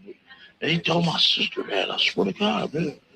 And she stressed me every motherfucking month. Because he told her that. Just please come in. Yeah. Yeah, I looked through over to her. I said, Shawty, I've been there this man. It makes my life more difficult. Yeah, we're good. He really crossed me. Nigga, no way in hell he'd even let that book come out. He would have been and said something about my brother. You know, it's Shawty. Huh? I ain't wrong, man. He hooked this up. Yeah, I called y'all on him. Matter of fact, I didn't even talk to him. I talked to him first about it. No, listen. I know we was already doing his house and all that, spending the night and all that. Oh, you good now? He's talking to Tara, and Tara has to leave, so he's going to be here in 10 minutes. Tara got to leave. Okay, I need to talk to her too. You know what she is? What's up, man? Alright, you just stop there. I'll translate. Where Tara at? Yeah. Right, basically, yeah. But that's a huge admission from an OG from Compton with verifiable connections to say on camera, yes. Straight from the horse. He's the go-between. Why does it have to be so complicated? It's like the fucking thing. Nobody's fucking sure right now to be cut off, but no, they cut out. Certainly not after Tupac here. I'll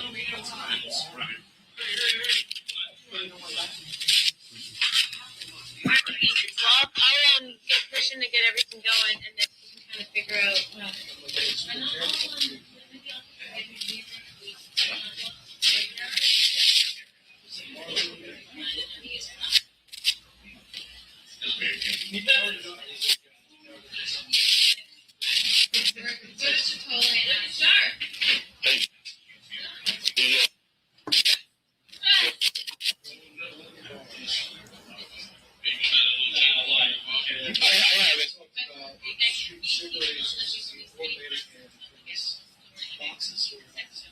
So I'll give it to you after. Yeah. I mean, I have to get it from them, but I can give it to you. As soon as we get everything done today, we can probably. Well, I wanted to go to Vegas. And, yeah. Right after the hero show.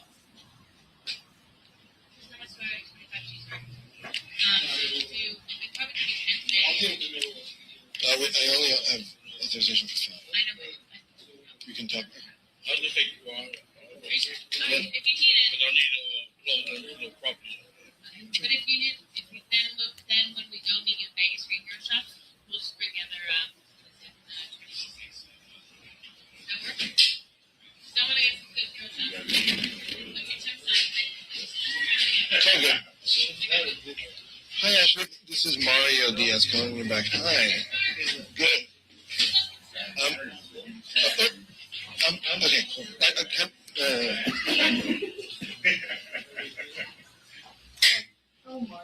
I don't know why they're taking a break. I didn't hear somebody couldn't get in or something. I don't know. I have not heard his voice, but he didn't Keep say going. much Keep last going. time. Then make a left.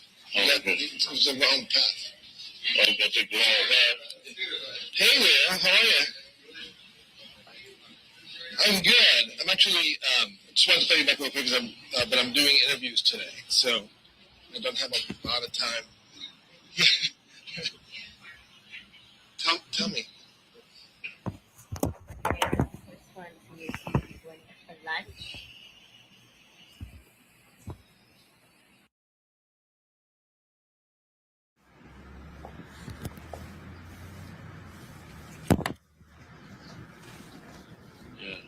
How did that get started? Oh, we had a place called Compton Hydraulics. My brother did, and they used to call up there and ask for lowriders. Who did? All kind of entertainers, movie people, and everything. So that's how, Batman from what's his name, Marcus Houston. Yeah, he used a few of them called, yeah.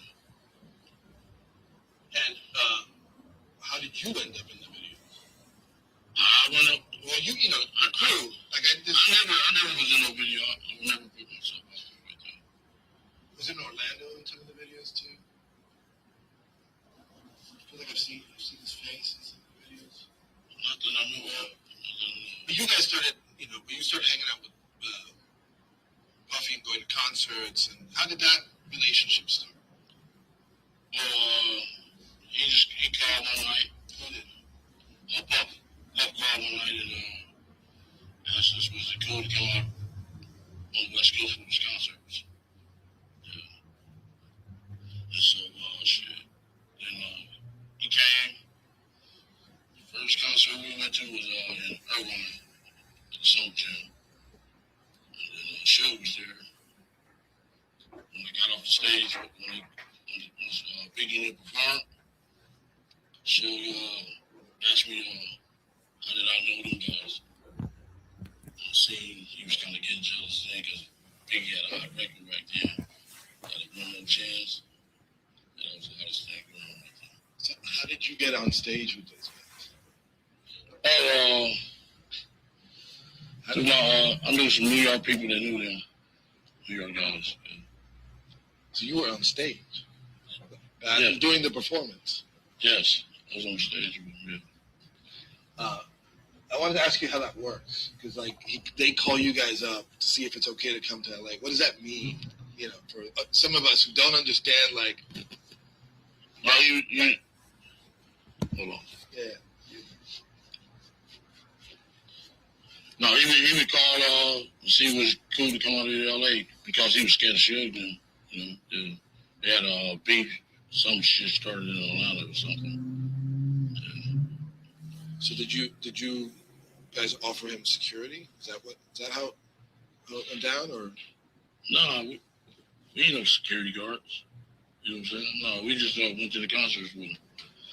I guess he was trying to be slick because we're Crips and his enemies are Bloods. You know what I'm saying? I guess he was being smarter. But me and Suge were friends, so I used to go to parties. Everything was Suge. Me and Suge at parties and all the clubs, all that. So at that point, it was still cool. Yeah, you still talk to Suge, no problem. You still talk to, you hung out with Puffy's people, no problem. Yeah, no problem. Yeah. When did it become a problem? I guess when that guy, Big J, got killed in Atlanta. Tell me about that.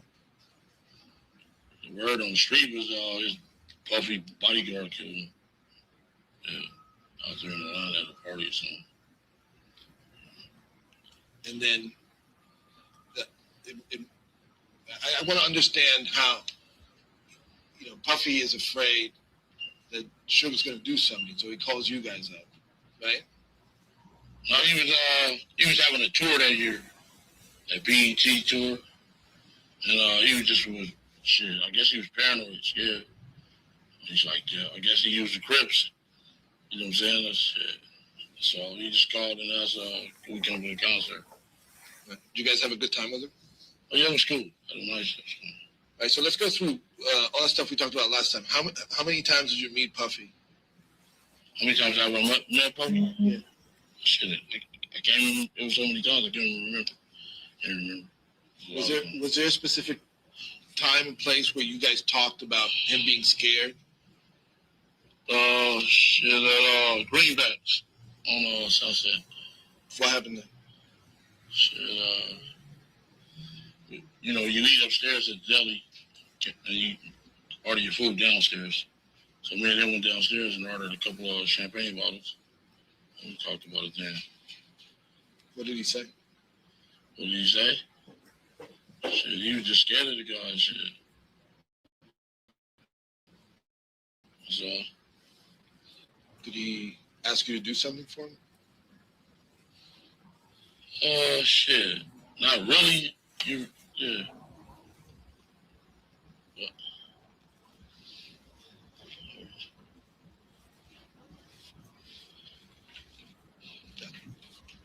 He's nodding. He's saying yes. Okay. Yes, he asked us to do something. Can you tell me what that is? I guess he wanted the big guy taken care of. Shit. That's all in shit. I'm not no killer, so shit. I don't know why he was asking me. You know? Right. Yeah.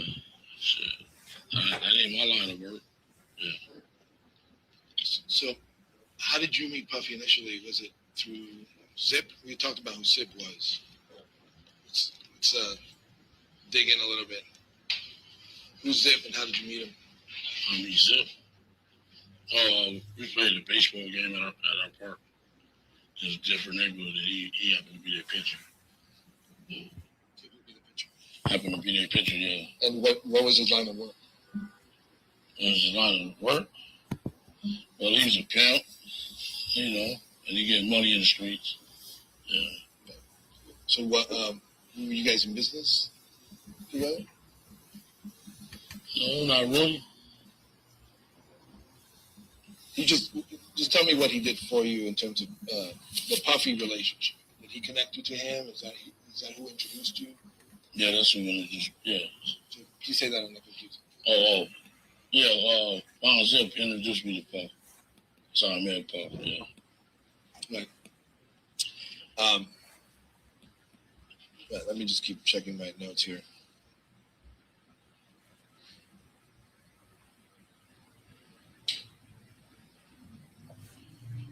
So once you knew what Puff wanted, did you look for an opportunity to, help him out with his problem? Oh no, sir. I didn't need the money. I was well off my damn self. Matter of fact, he was just starting out, so my pockets was fatter than his. Okay. Tell me about your life during that time. Like, what were you're putting in a lot of money, right? Yes. Yeah. Paint a picture of what that looks like. Like, what was it? How much money were you bringing in? How large were you living? Do I have to say that? You can give an idea. You don't have to be like super specific to the dollar amount. Just give me a sense of it.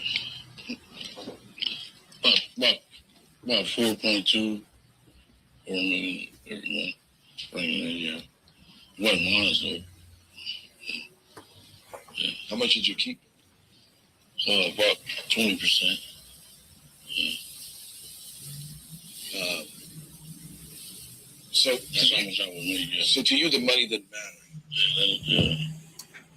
When things got hot in Vegas, and we'll talk a little bit more about that, but when things got hot in Vegas, was it about the money? When you guys went after Sugar and Tupac? Really, it seemed like they came after us. Jumped on my nephew at the, yeah. Seemed like they was targeting us. Yes. No, that's cool. Okay. So let's go back. I'm jumping around a lot. So let's go back to the Puffy thing. After you met with him at Greenblatt's, when did you see him again? The candy? Yeah. He can hear the candy going. Okay. All right. Either swallow it or spit it out. Okay. So after you met him at Greenblatt's, did you see him again? After that? Yeah. Yeah, I seen him a few times, concerts and stuff like that. Yeah. And was he still concerned about the beef with Suge? No, not really. Shit, he had about 50 clips with him. Shit. And he hired some Navy SEALs too. So damn, I was like, damn. Yeah. So just tell me the beginning of that. So Puffy wasn't afraid because? Oh, Puffy wasn't afraid because he had 50 clips with him. And plus he had about 10 Navy SEAls in the room. Shit. Right. Yeah. So,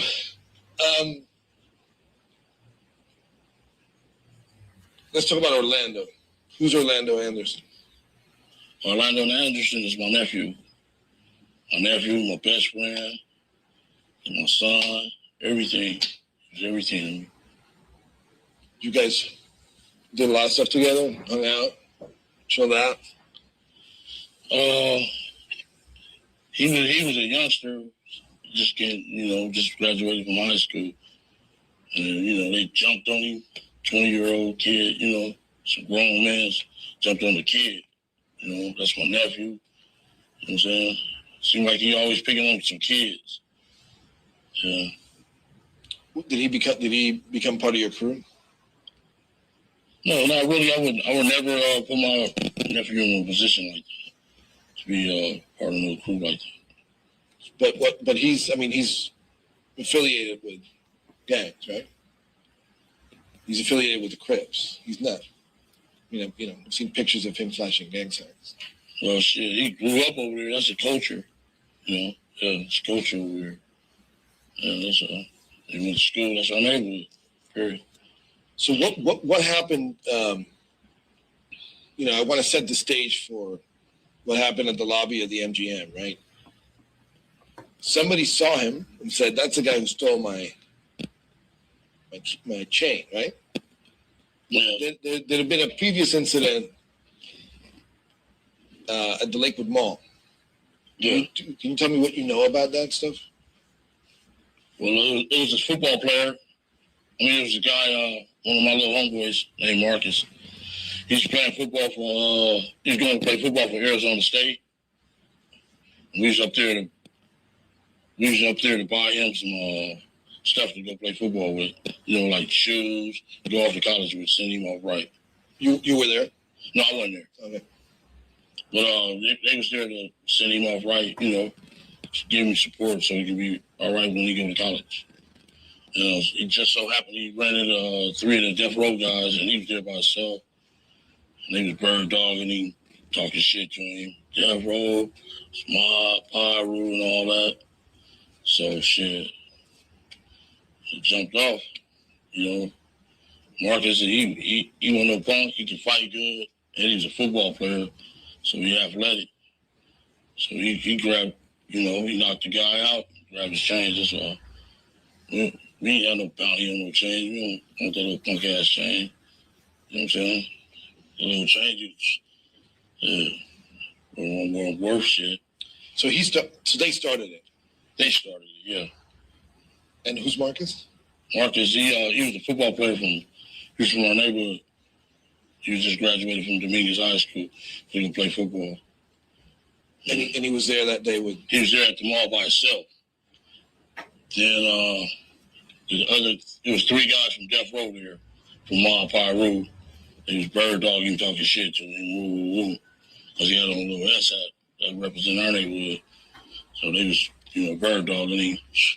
Just so my nephew knew happened to come up to the mall. So he got involved because he saw what was happening, or how did he get there? Or like my nephew get there?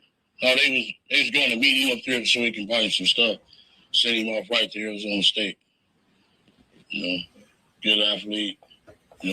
Play strong safety. Yeah, I'm just trying to get straight. Like they were together when they encountered the guys from Death Row? No, Marcus was by himself. How did Orlando get involved there? Orlando and his Marcus friend, they just graduated from high school. They all friends, played sports together. They came up to the mall to meet Marcus so they could help him send him off right to college. No, I understand that, but when the shit started happening, where was Orlando? He was walking into the mall, walking into the Foot Locker. And Marcus seen his homeboys. Like, we're even now, motherfucker, you know what I'm saying? And Marcus just took off on him. I understand. Knocked the dude through the shoes, took his little chains. Right. Snatched his chain. Orlando didn't have nothing to do with that fucking change. Period. Because I understood that there was like a bounty for the chain. That's bullshit. What? $200, $300 change? Bounty. We didn't need that fucking change. But, all right, so that's Orlando. We go to Vegas now, all right? In Vegas, you guys go to the fight. Tell me why you went to Vegas. We was going to the fight, the Mike Tyson fight. We've been going to the fight since like 88, 89. Before rappers was even famous going to the fucking fights. One fight I was at, sitting next door to Mike Douglas. The MC Hammer was outside the fucking gate. I mean, trying to get into the motherfucking VIP section. So, yeah, shit. Yeah, I've been going to the fights. Las Vegas, yeah. And you knew that Sugar's going to be there? No, not really. I didn't know Sugar was be there. I seen Sugar the day before the fight.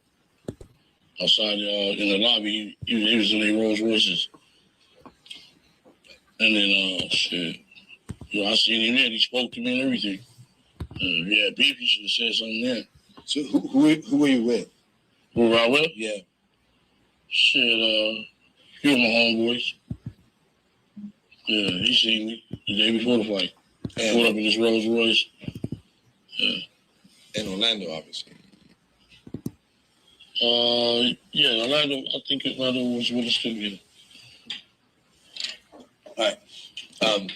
So the next thing is you guys went to the fight. Yes, right? we did The fight ended quickly. Yes. Well, yeah. Is it Mike Tyson? Mike Tyson, yeah. First rounder, yeah. And you went to eat somewhere. Yeah. Right? Tell me what happened after the fight. We all sit in different spots of the arena. And I told everybody let's meet up at the cafe in the MGM. So shit, we all came from. I seen Tupac and Sugar and Boone in the fight. They seen me too.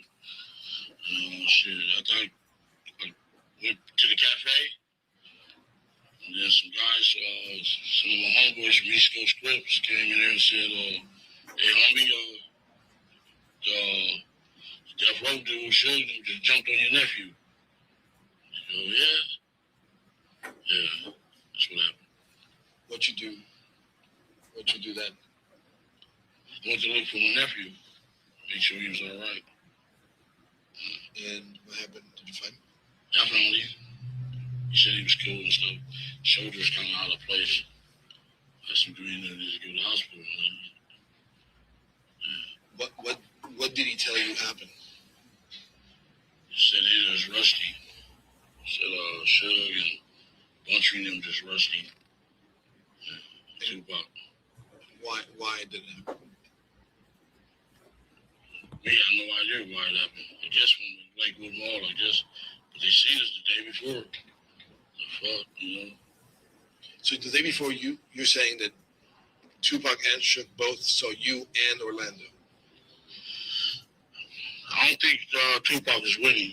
Oh, but there you go. Because what happened is, I mean, the way I understand this. Tupac had a hot head and just, trying to take over somebody, trying to be a gangster. I don't know. I guess he got a hot head for a crazy dude. Well, he claims that the stupid necklace, that's the guy who grabbed the necklace off of his friend. Yeah.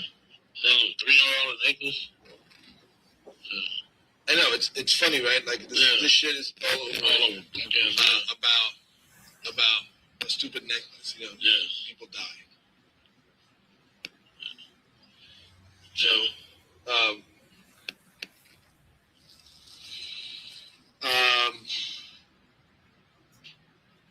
what happened after that? what happened after that? Yeah. Shit, went to the parking lot. Got on cars. And, had a little meeting. And our little homie said he gonna have a concert at the 662 Club. So I was just confront him and ask him why would he jump on my nephew. You know what I'm saying? I understand. And then what was the just tell me what the little conference was about. You had a little meeting. What's that? You said you had a little meeting. What was that meeting about?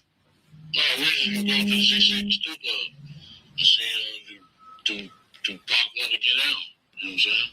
Since we friends, man, sure friends, I just want to see if Pac want to get out. Because I'm quite sure my nephew would knock his ass out. So my nephew athlete, brother. Okay. And then what happened? You guys went off. Tell me, with as much detail as you can remember, what happened after that? Yeah, it was like this has been like 20 years ago almost. I'll tell you as much as I can. So we went to the store. We went to the 662 Club. Waited there about an hour. They never show up. So we left. Started going to go party. So we brought some champagne, case of champagne. Wait, let's take it step by step. So you went to 662 to look for them, and they never showed. No, we went to see what it was about. You know what I'm saying? I wanted to talk to shit. Because, I've been knowing him since I was 9 years old, shit. Plus, I helped him get his record business going, shit. You know what I'm saying? You don't bite the hand that feeds you. You know, shit. But so you went into the club and he wasn't there. No, I never went into the club. I just went in the back where they was gonna come in. Probably a good stopping point. Okay. I can go another 3 or 4 minutes. Well, like JEA just said, there was a mix-up with the food, so we're looking at about 15 more minutes. Okay. But I can also give them their break and then bring it in 15 minutes. Get you just a natural stopping point and we'll break. So this is it? This is it. Okay, all right. We'll take our lunch break now. During this recess, you are admonished not to talk or converse amongst yourselves or with anyone else on any subject connected to the trial, or read, watch, or listen to any report or commentary on the trial of any person connected to this case by any medium of information, including without limitation, newspaper, television, the internet, radio, or form or express any opinion on any subject connected with the trial until the case is submitted to you. I'll have you guys back here at 1:30. Please rise to the jury.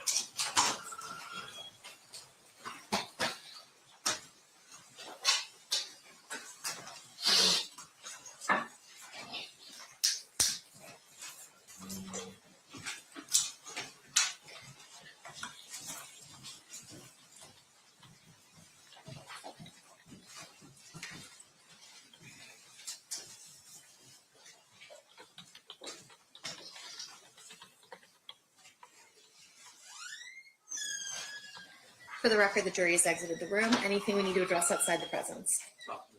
No, no. Okay, we'll be in recess.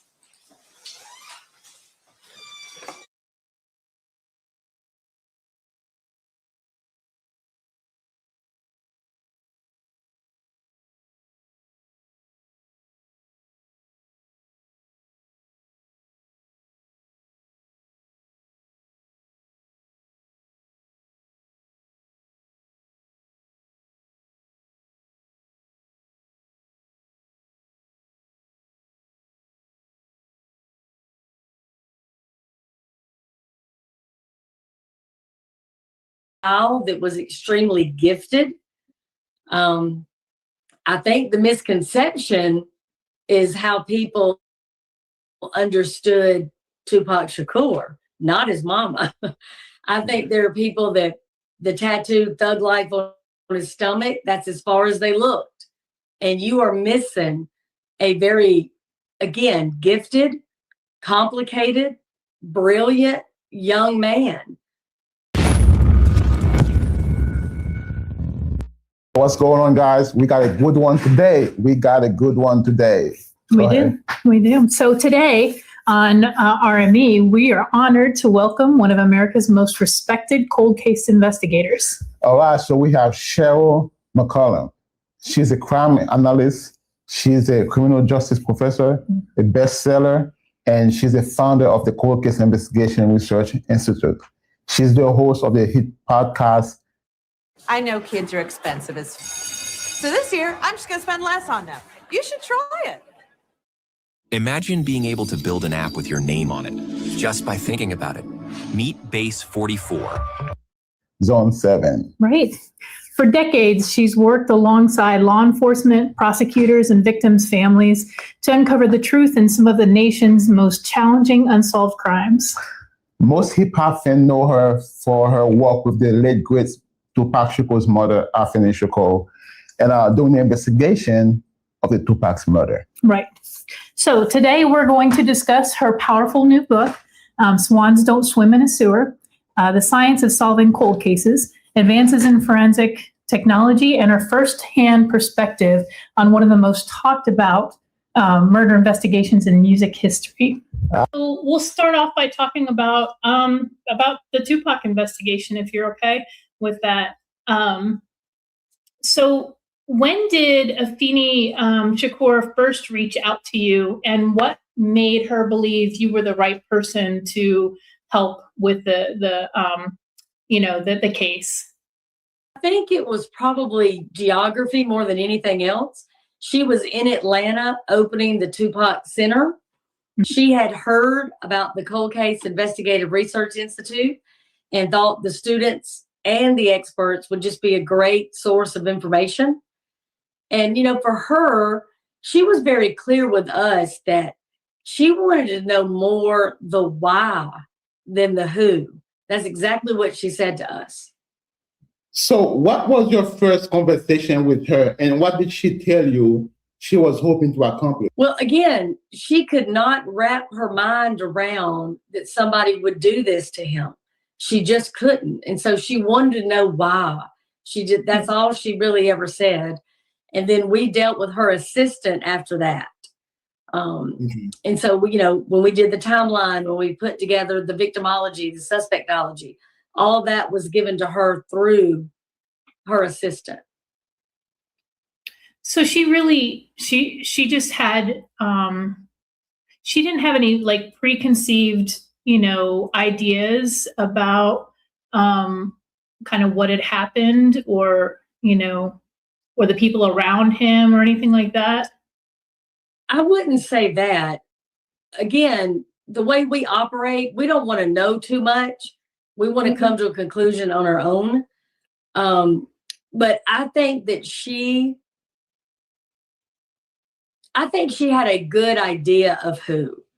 Again, I think it was the why that didn't make any sense to her.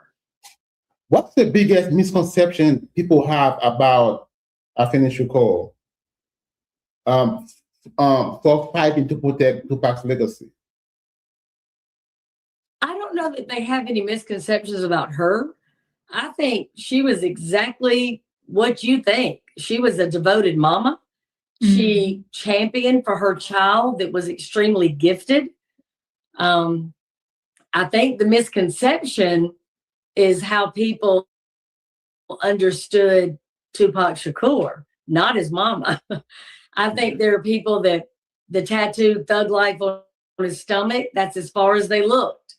And you are missing a very, again, gifted, complicated, brilliant young man. And I think that if all you look at are tattoos and one song here and one song there, where you're kind of cherry picking verses, I don't think you understand him at all. I think most people were shocked when they worked with us and found out he was the Mouse King and the Nutcracker. They weren't expecting that he would dance in a ballet. I mean, that's kind of what we've come across too. We've talked to childhood friends of his. We've talked to people in death row, records that have worked with him, and yeah, I mean, he feels like an onion. Like you just keep peeling these pieces away. There's just, there's so much more there. Every layer is just, it just reveals a new piece of Tupac. Agreed. I mean, he was a poet. He was a rapper. He was a movie star. I mean, there was literally nothing he couldn't do that he put his mind to. So, I think for her, I mean, she knew of his gifts more than anybody, and he was more than we knew. And I think if he had lived, I think it would have been just a talent for generations. Yeah, that's true. Now, she was a Black Panther when she was younger. Did you find her not trusted of the police, the law enforcement? There's only one Ozempic. What was that?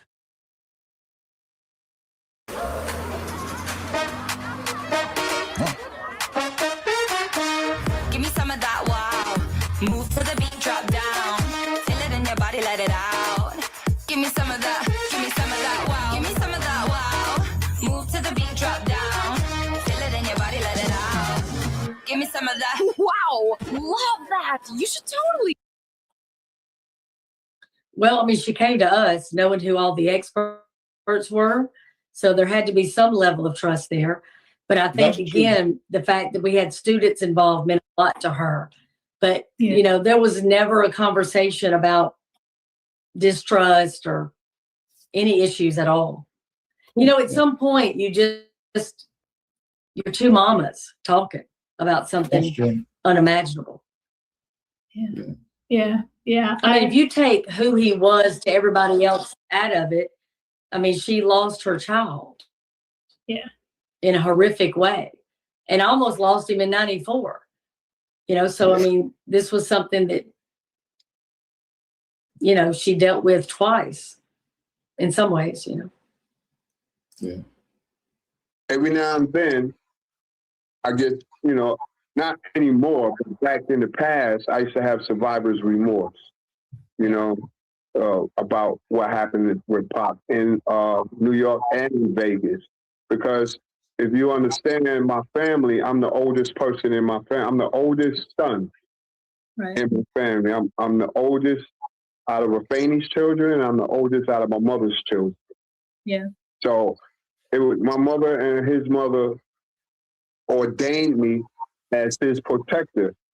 You know, they made me take his guns, word is bond. They like, don't let him hold any pistols. I swear to God. They told me that, him and his mother at the same time. They pulled me to the side and they said, you're the oldest, you gotta watch out for him, take his guns away from him, go with him everywhere he goes, and make sure he don't get in no more trouble. Because Pop had all these lawsuits. He had shot the police. He had beat up some people in California. He had a bunch of cases.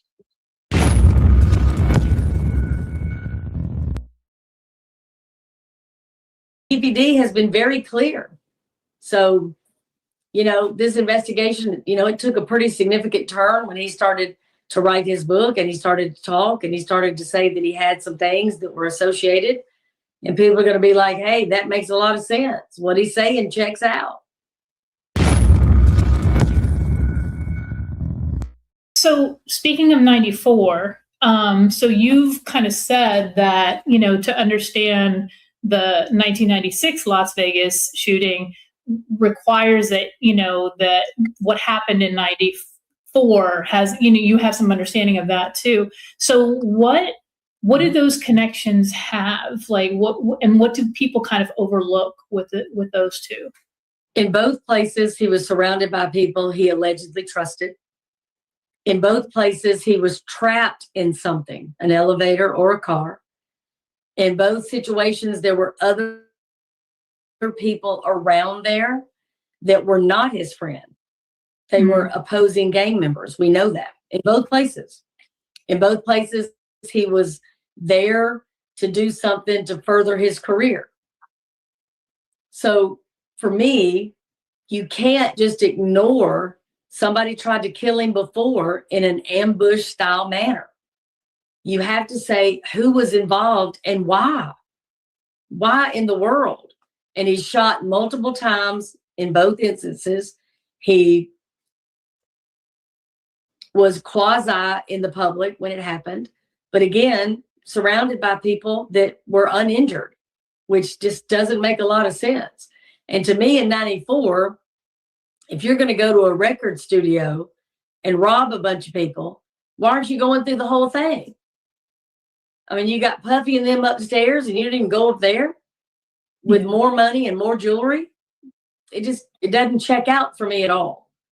So I just think it's important for people to understand that he was targeted.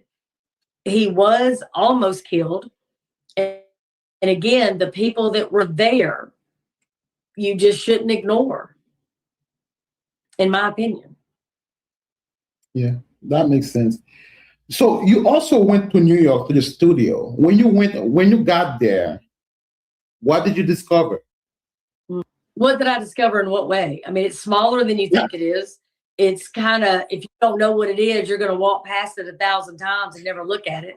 So again, that told me whoever went there had prior knowledge, not only of where this place was, but who was there. And more importantly, who wasn't there. Because if you're going to go and ambush somebody, the timing had to be, I mean, dead on accurate for them to catch him. Then later in 96, he's in a vehicle, trapped, nowhere to go. Right. No, I mean, and in 90, I mean, it is kind of wild though, that in both cases, I mean, especially the 96, you know, he's shot on a really busy street. You know, there's all these people around. but it takes 30 years to take anybody to trial over this murder. And, you know, That's right. that is kind of wild. I mean, no, it's wild. And in Vegas, how do you go up and down that street without 1,000 cameras? If that had been an armored truck, I don't believe in my heart they wouldn't have a robbery on camera of an armored truck in Las Vegas. Yeah. So it's just, the whole thing is strange. The whole thing is strange. wow. So it's been almost 30 years. So what do you think the delay has done to the investigation as a professional? Sometimes a delay can do two things. One, it hurts the investigation because witnesses die. We've seen that here. Orlando Anderson is dead. I mean, there's a lot that you lose. There's no question about it. But here's the other reality. People aren't as afraid now as they once were. People are older. People have less to lose, and they're going to come forward. We've seen that. I mean, KPD has been very clear. So, you know, this investigation, you know, it took a pretty significant turn when he started to write his book and he started to talk and he started to say that he had some things that were associated. And people are going to be like, hey, that makes a lot of sense. What he's saying checks out. What do you think about the 4,000 pages that KPD's lawyer just got from, you know, from the prosecutor regarding Biggie's, death, really? Again, you cannot look at one without looking at the other. People are going to associate it. So you have to be able to say, look, these were two different deaths by two different groups, by two different shooters. You just have to be able to walk people through it, you know. But I think it's important because, you know, look, we have all lived this, and we all thought when he was shot the first time there was going to be an arrest and it was going to be quick. Never happened. Then in 96, we certainly thought this is going to be so fast.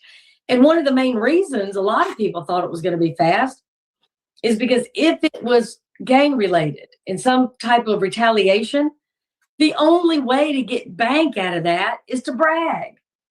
Nobody's telling.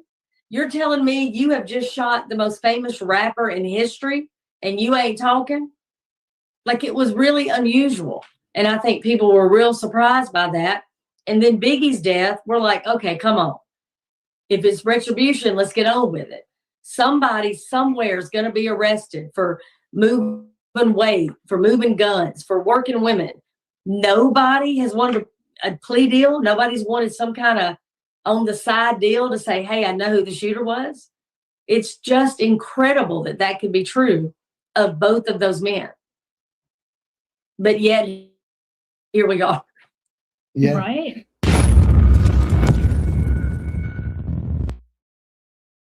Since 1980, Wonderbook has been rescuing millions of books, movies, and vinyl. From rare first editions to unbeatable bargains, we have over 2 million items looking for a new home. Rescue a story and start your collection today at wonderbook.com. Did you know that you can play the piano in Suno using your keyboard?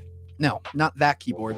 This one. But I will tell you, to me, the timing would be wicked that they fight Orlando Anderson in that hotel and he's shot within minutes. Yeah. That's crazy timing if it ain't him. Do you understand? Mm-hmm. And most people, if you're going to do a hit, you do it quick. You do it when somebody's leaving or going in something. You don't follow them for 17 minutes down the road and then pull beside them and do it. So it doesn't feel like a hitman as much as it maybe does some kid that's being told, you got to get him back right now. Or So it's a 3-part question. Who do you think was behind the 94 shooting? And who do you think was behind the 96 shooting? And who do you think was behind Biggie's shooting? I think that, again, you have to look at the people that knew for sure where he was going to be in 94. That's a small list. That's a small list.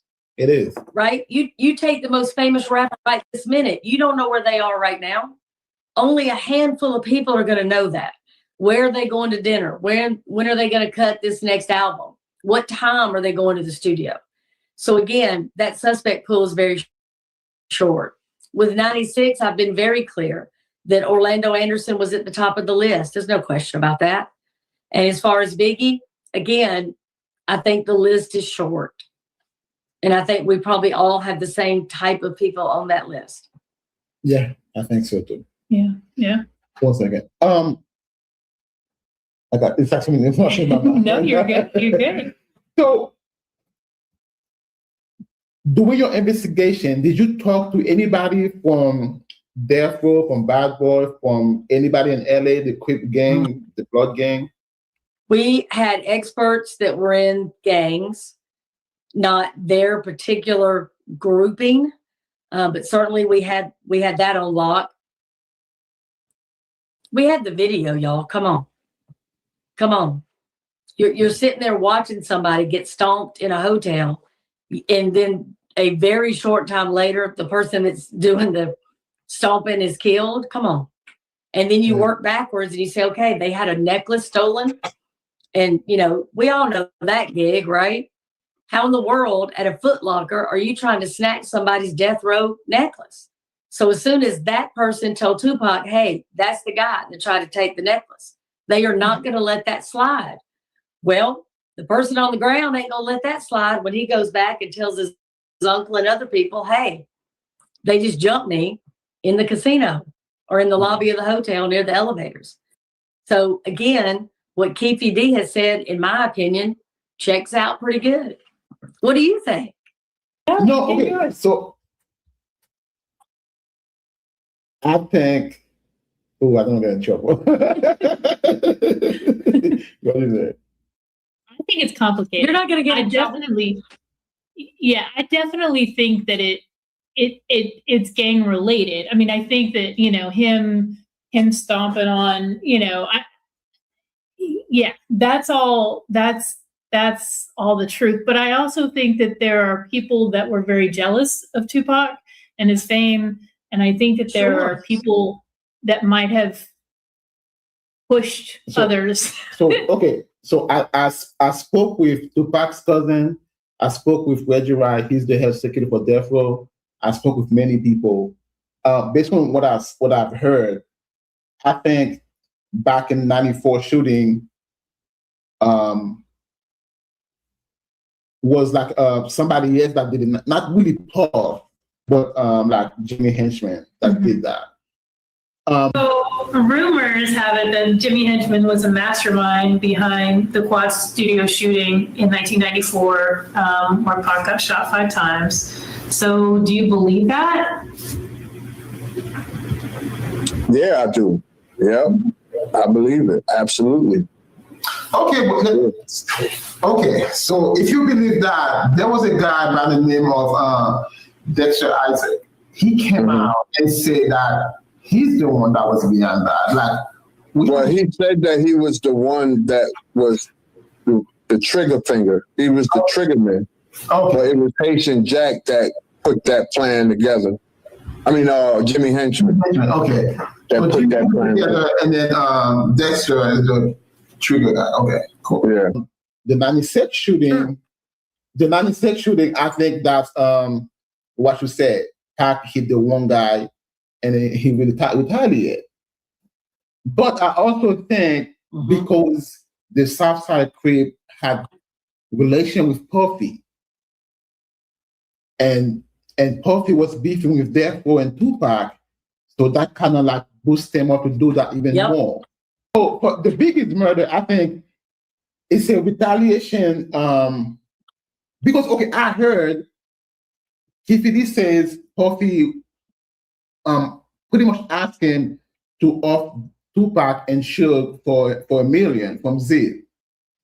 So I think because KPD never had the money, that's probably why he did it. But I also heard other rumors about it. Some people say it's top 10 police. I don't see why, but I'm not a cop. But somehow, somewhere, Well, that's what I was gonna say. it's in the middle of everything. Absolutely. And that's what I'm saying. You can't discount 94 because if it's true that there was an offer of $1 million to get rid of Tupac and then anybody got rid of him, they're going to want that $1 million no matter what their reason for getting rid of him was. It might have been because he stomped somebody and then, hey, there's $1 million. Let's go ahead and collect. It could have been a hit, but I will tell you, to me, the timing would be wicked that they fight Orlando Anderson in that hotel and he's shot within minutes. Yeah. That's crazy timing if it ain't him. Do you understand? Mm-hmm. And most people, if you're going to do a hit, you do it quick. You do it when somebody's leaving or going in something. You don't follow them for 17 minutes down the road and then pull beside them and do it. So it doesn't feel like a hitman as much as it maybe does some kid that's being told, you got to get him back right now or they're going to punk you out the rest of your life. Yes. Yes. Yeah. Yeah. Yeah. And then that's why I said, I mean, I truly think it's, he hit the wrong person on the wrong day. But I also think that there were some things going on, Puffy offering $1 million. So, there's an incentive to do it as well. Yeah. So, 100%. 100%. But they knew where he was. They knew who he was. They knew they could get to him. Mm-hmm. I mean, I don't know. Again, I don't know who else would have had that could have kept their mouth shut. I agree. Again, you look at Suge Knight. The only reason people are afraid of Suge Knight are the people that have told the stories. He hung people out of a hotel window off a balcony. Well, that's going to get your attention. Yeah. So people did not keep their mouth shut against the stuff Suge was doing. Why would they keep their mouth shut of who took out Tupac? Because that's how you get the credibility that you need from the street. So it's just one of those things. Again, I mean, there's so much to it. Y'all know. Y'all worked this case pretty good, it sounds like to me. So, okay. If you had unrestricted access to every piece of physical evidence in this case today, what would be like the very first item you'd re-examine using like today's forensic technology? Every single thing. My mantra is every tool on every case, every time. Even if it's already been done, we're going to redo it. We're going to redo it. Yeah. Maybe it's improved just enough. Maybe, we can examine even the trajectory in the door. If you've ever really looked at the door, they're going in 3 different directions. Well, that tells you the shooter's car was moving, not at a fast pace because they're close together. Yeah. But you can tell they're going in at this angle, then straight away, then from back here. So that car is moving while they're shooting. But again, go back, do the height, do everything. Do you think he braced his arm on the windowsill?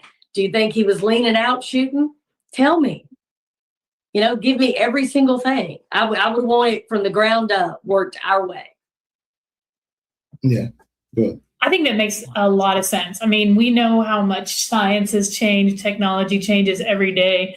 My goodness, our cell phones change daily, it feels like.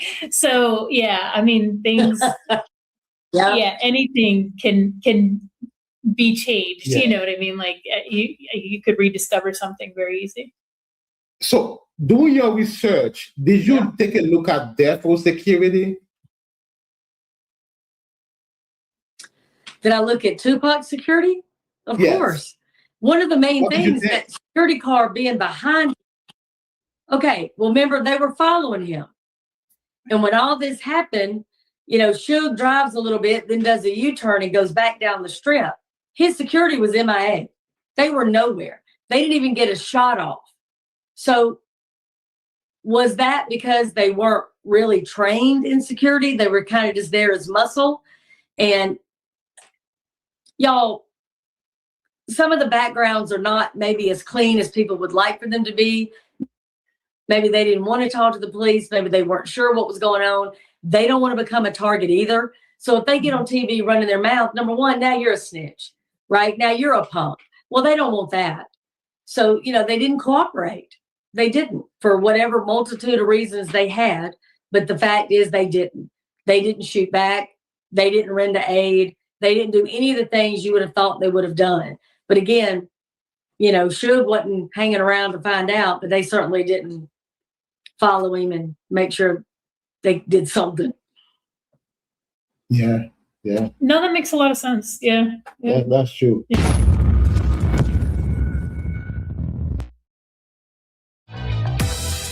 Watch his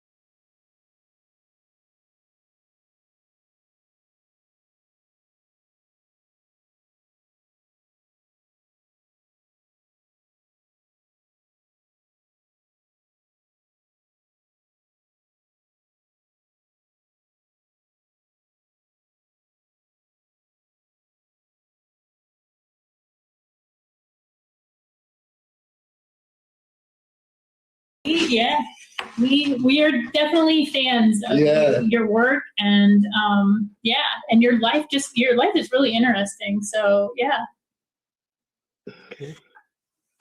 Thank you. Oh, no problem. Yes.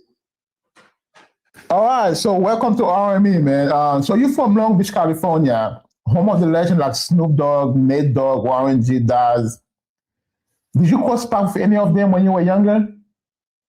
When I was younger, no, because I actually wasn't raised in Long Beach. I was raised in between LA and San Francisco. My family kept moving.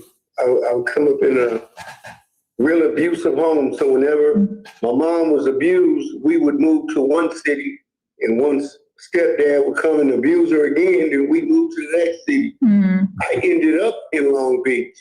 So I wasn't raised in the city with Tupac. With Snoop. I didn't get there until 1989. Okay. All right. So did you see any of the, a lot of the folks that we talked to, they say from that area, they saw a lot of like street life and gang activity, and, some chose to join and some chose not to. Did you have any of that growing up? Well, I've always been affiliated with gangs, particularly Crips. Okay. My mom always, from my experience in Southern California, even before Long Beach, it was just LA or whatever, and Watts. And just so happened, my mother always, it wasn't strategic, it wasn't a plan of hers, but she always moved into another Crip neighborhood. Mm. So that was always an influence around us. As I grew up, but I've never actually been part of a particular set. Mm-hmm. I've always hung with different members in different hoods. When I've moved there, mm-hmm. I always gravitate somewhere around the Crips, and I do whatever Crips did. Yeah. So, yeah. Okay. Okay, cool. We'll talk about it later. So you became a father early. What happened in your relationship with the child's mom? Well, I have a... The Chevy Silverado keeps the heartbeat of America strong, digging in and carrying the load, and helping you tackle more of what you love. That's the day Chevrolet. There's something special about coming back home and caring for the community that raised me. But this isn't the same hospital. With new teams and new capabilities, care that used to be hours away is now close to home. He's the reason that she still gets to be here, the reason that I still get to see her grow up. I was able to get back to my active life, and I'm so grateful to WVU Medicine for that. Around here, care has changed, and the difference shows. The future is here. I have quite a few children. You know, after read the book, I have quite a few children. I have 6 children, 5 baby moms. Okay. You know, so, you know, when you say different things happen. I was growing, learning myself, and life was happening. At the same time, you know, children were being born, you know. So when you say what happened with the child's mother, there were few mothers. We were all learning they were learning themselves, I was learning myself, and life was happening. So yeah. Yeah. Well, at one point you talked about being a single father. How was that? You know, I was a single mom at one point. Single father at some point. Yeah. So, you know, we understand that struggle, but what was life like that with you trying to raise this child by yourself? Okay. My youngest son, Terrence, me and his mom, we came to an agreement because since we had 2 children, like I said, I had 6 children, 5 baby moms, but my first 2 were from the same wife. And when we decided to go our separate ways, we thought it was best to take the girl and I take the boy. Okay. And I raised the boy for the most part, and she raised the girl. There were times when I had them both, you know, but I guess there were times when she did too. Okay, but that was the plan. I'd probably do better with the boy. She'd probably do better with the girl. And we did what we could to make it work. You know, you're learning yourself, and then you learn how to be a parent at the same time. So that's a lot to juggle. It's easier said than done. Oh, absolutely. You know, a lot of things you don't have a chance to rehearse nothing. You know, neither one of the children are going to come with a pamphlet. You know, like some like a to-do list. Right. You learn it as you're doing it. You know, you make mistakes, and a lot of times you make vows and say you're going to do so much better than your parents did, and some things you repeat the same thing they did, you know, or worse, you know, and then some things you do better. Yes. You know, we grow you know, we grow as we in this journey. Yeah. So some things you do better, some things you still don't get right, some things you may have judged your parents by. You find out that it wasn't as easy as you judged them. You know. So, Absolutely. Yeah. right. Yes. So when did you start loving music? When did you get into music? Brother, I learned music. Music has always been my best friend. It's always been like, you ever seen those movies where a kid had a imaginary friend or something? You know, music was I always hummed. I don't care if it was a joyful situation or a painful situation. I would hum or sing my way out of it. I would come up with words and melodies, and if I was thinking I was about to get a whooping, I was in trouble, I'd make a melody about that on the way home from school. If I knew I got suspended, I would hum about that. I was going to get my ass. You know, so I would hum and do songs like whatever, sing to myself and make a song out of it by the time I got home. You know?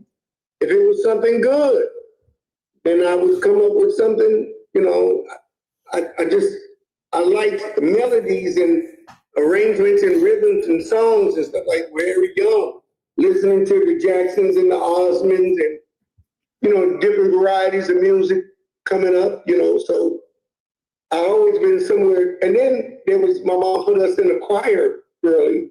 Okay. And I flourished really good in that as a young kid, being told by certain people in the church, oh, you sing really good, or you do this pretty good. So that inspired me to follow up on it, and, you know, more than my brothers and sisters did, because I was being told, hey, you have a little talent here. In school, when we had the glee clubs or whatever that was, the teachers would always say, oh, you have a real nice voice. Mm-hmm. So I, you know, yeah, I followed up on that, you know, with a little encouragement, what you give to a kid can go a long way. Yeah. Absolutely. Absolutely. Yeah.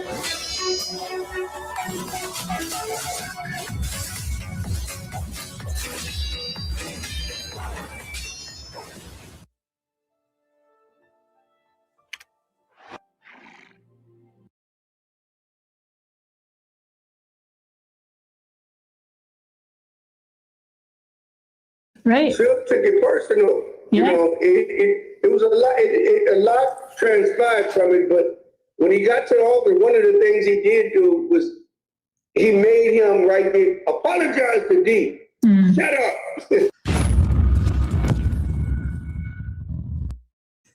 So you talk about having a close friend named Kevin. How did you two meet, and how important was he in your journey? Okay, y'all had me mixed up at first. I said, well, I think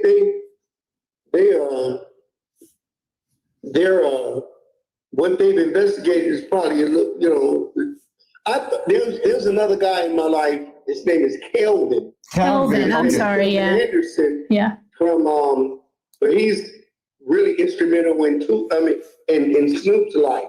Oh. Kelvin Anderson of the VIP. And I thought you guys were talking about Kelvin, but Kelvin didn't meet me until after Machiavelli. But now when you see you say Kevin, his name was Kevin Lewis. Mm-hmm. He was a part of Death Row. His father was very, very famous in jazz. He was Ramsey Lewis, very, very super known jazz bro. Yeah, I know. And Kevin was the studio manager when I got to K&L at Death Row. Right. But Kevin played a trick on me for a while when I first got there. He had me thinking that Suge had noticed me, or Suge knew that I was a writer, and Suge couldn't wait to meet me, but they were waiting to synchronize the right proper time. And so he had me writing to his tracks and telling me he was turning them into Suge, and Suge was excited about the opportunity to meet me soon, or coming in to meet me. So I'm thinking I'm impressing Suge, and I'm actually writing for Kevin. Kevin had another act. He had an act named CG at the time. Oh, geez. And I'm writing for CG, me and this group of very famous at that time, years ago, named the Emotions. Mm-hmm. So we would meet in the morning, the Emotions, me and Kevin and CG, and I would do all the writing, and they would do all the vocal arrangements for CG. CG was in a movie called The Lawnmower Man 1 and 2, and her brother played on a show called Saved by the Bell on TV. Right. So, but he was a friend of Snoop. Okay. So I would come every morning and write for them. But Suge is turning in her music, telling him that basically, Kevin is telling Suge that he wrote this for CG. Oh, jeez. And I'm thinking my day is about to come, because every time I finish, I say, oh, he gonna like this last one, because I know I put my foot down in this one. Right. But, because I'm really as I'm writing, I'm gonna really impress him with this line. Right. And I'll say this. Oh, but I'm not knowing he's not waiting to. And see, what was ironic? He was coming in every day. He would push this door open that this room ended up being called the whack room.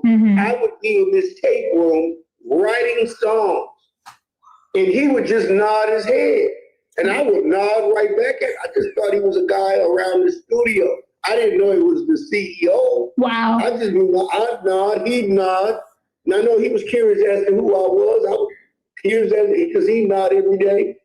I always thought Suge was a dark-skinned guy. I heard all the rumors in the streets about this big bully CEO snatching people and Bruno and all that. But I pictured a dark-skinned black guy. So every day when he would push the door open, I had no clue that I was nodding at Suge Knight. He was nodding at me like, okay. Yeah, until somebody passed by the hall one day when he passed by and said, oh, Suge got on whatever color he would have.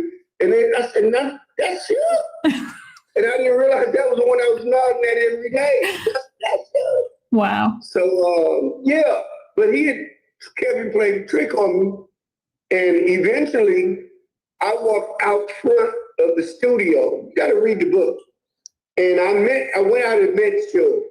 And I told him, he said, what are you doing? I said, I'll be in there writing for Kevin. I'm writing for the CG project. And he said, man, is you writing on the CG? I said, I'm writing every word on that project. He said, what? I said, Kevin said, you can't wait to meet me. And he had some girl in the hallway, go tell Kevin, I said, meet me, show up in my office right now.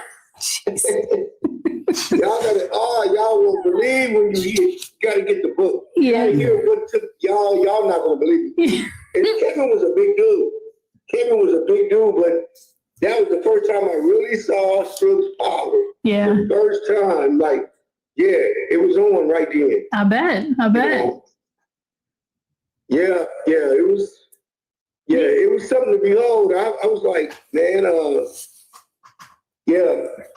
Yeah, not only was he playing a trick on you, but he was playing a trick on Suge too. Yeah. So yeah, I'm sure he didn't take that well at all. Took it personal. Right. Suge took it personal. Yeah. You know, it was a lot transpired from it, but when he got to the office, one of the things he did do was he made him right there, apologize to D. Shut up.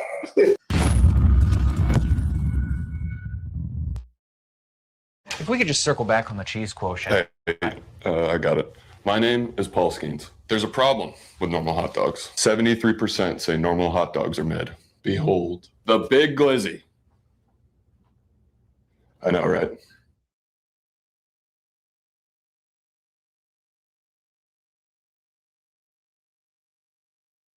Checkers and Rally's $5 meal deal is a real mind blower. In my day, you could get a whole meal for $5. Pops, it's $5 now. Whoa, that's fire. Choose the new Loaded Tender Wrap stuffed with bacon, cheese, and ranch. Classic burger or spicy chicken. Your choice with fries, drink, and chicken bites. Just $5. Bringing them. Okay, twin. Only at Checkers and Rally's. This eats different. Good start.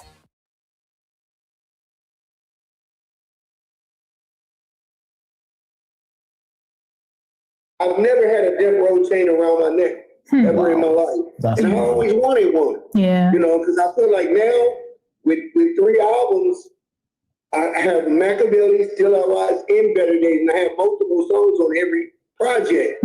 Every project has done at least 3 million. I think I've earned a death row chain. Okay, so you told us, the story about meeting Suge for the first time. So he was, known to take care of his artists, with cars, apartments, phones. Did you experience any of that? Okay, no. In the early stages, brother, it was rough. I think Tyrone and I, we were on like a trial run. I wasn't making but $1,500 a month. Okay.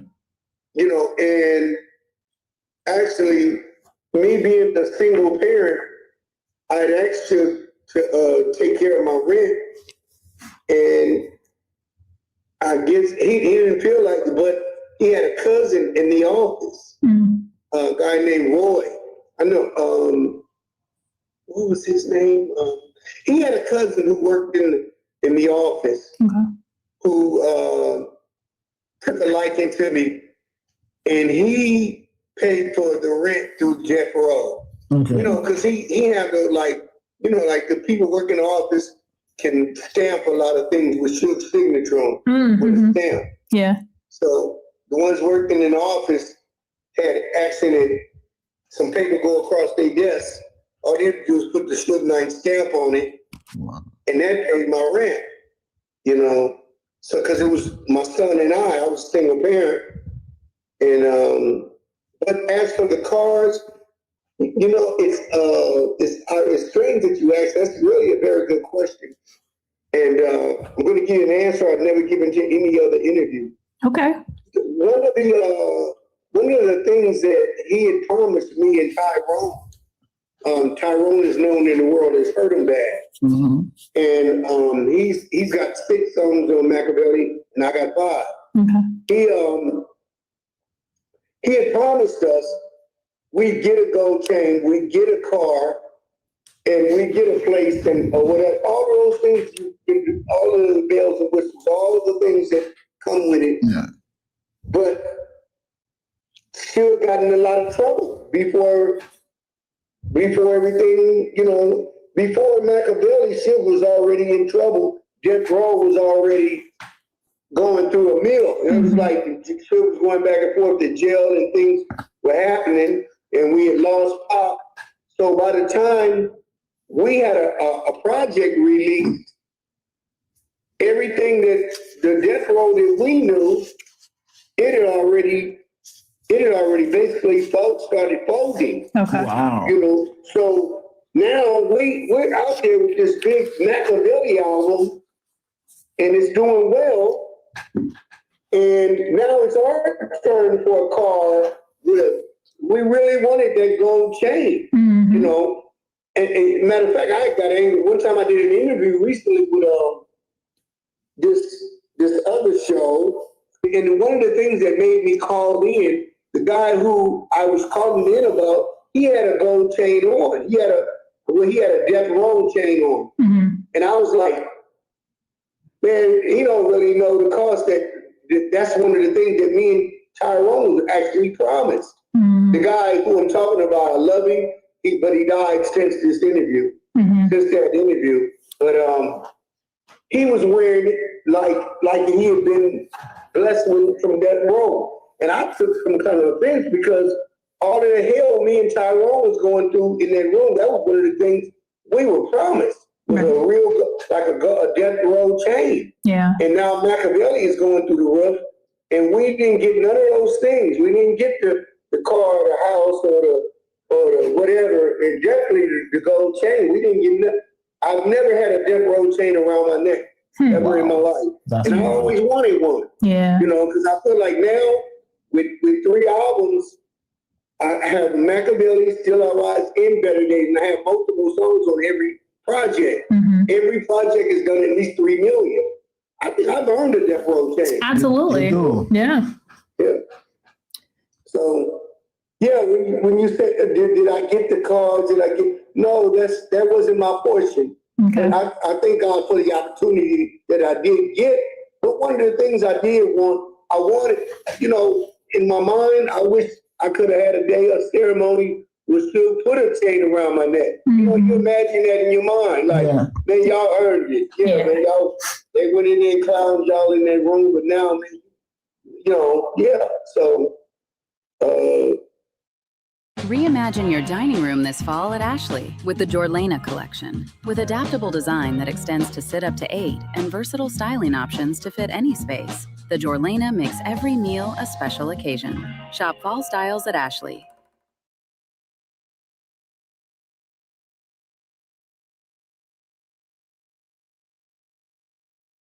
Olive Garden's got 3 new dishes tossed in our limited time creamy garlic sauce. And with your choice of salmon. Yeah, I wish I would have got to the Death Row Gold Chain. Yeah, yeah. I wish I did too. Yeah, me too. But right now, Definitely earned Snoop on Death Row. I hope you watch this and give you one. Yeah. Because you deserve it. You know what I mean? Man, what a dream, you know, because I believe, but I believe, like I said, I love Tyrone, but I believe he earned it too. Absolutely. He went in there 12 hours a day.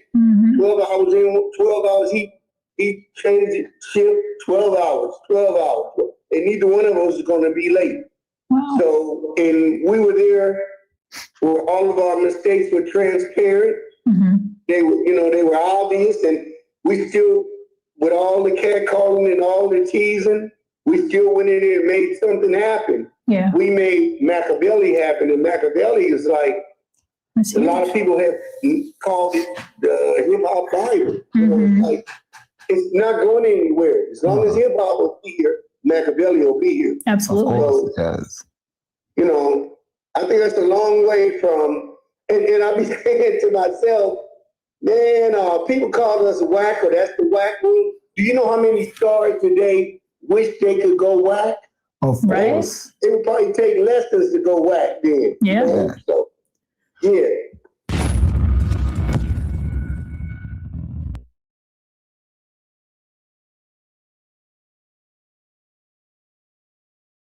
Kiana. Man, that's love. Baby, look what going on. Look what's going on. Thank you so much. Look what's going on. Look what's going on.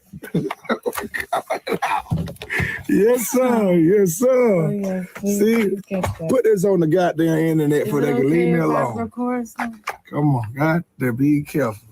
And I got a ring to add to the damn bling. Man, thank you, Jesus. And thank you, Lord. It's time to work. And you do know that. Yes. I'm just noticing you set this death row pieces. Oh, go shit. I'm a part of the row, baby. Oh, shit. Oh, I swear, I did not know you set this fucking death row pieces, man. I love you. I love you. I'm on death row.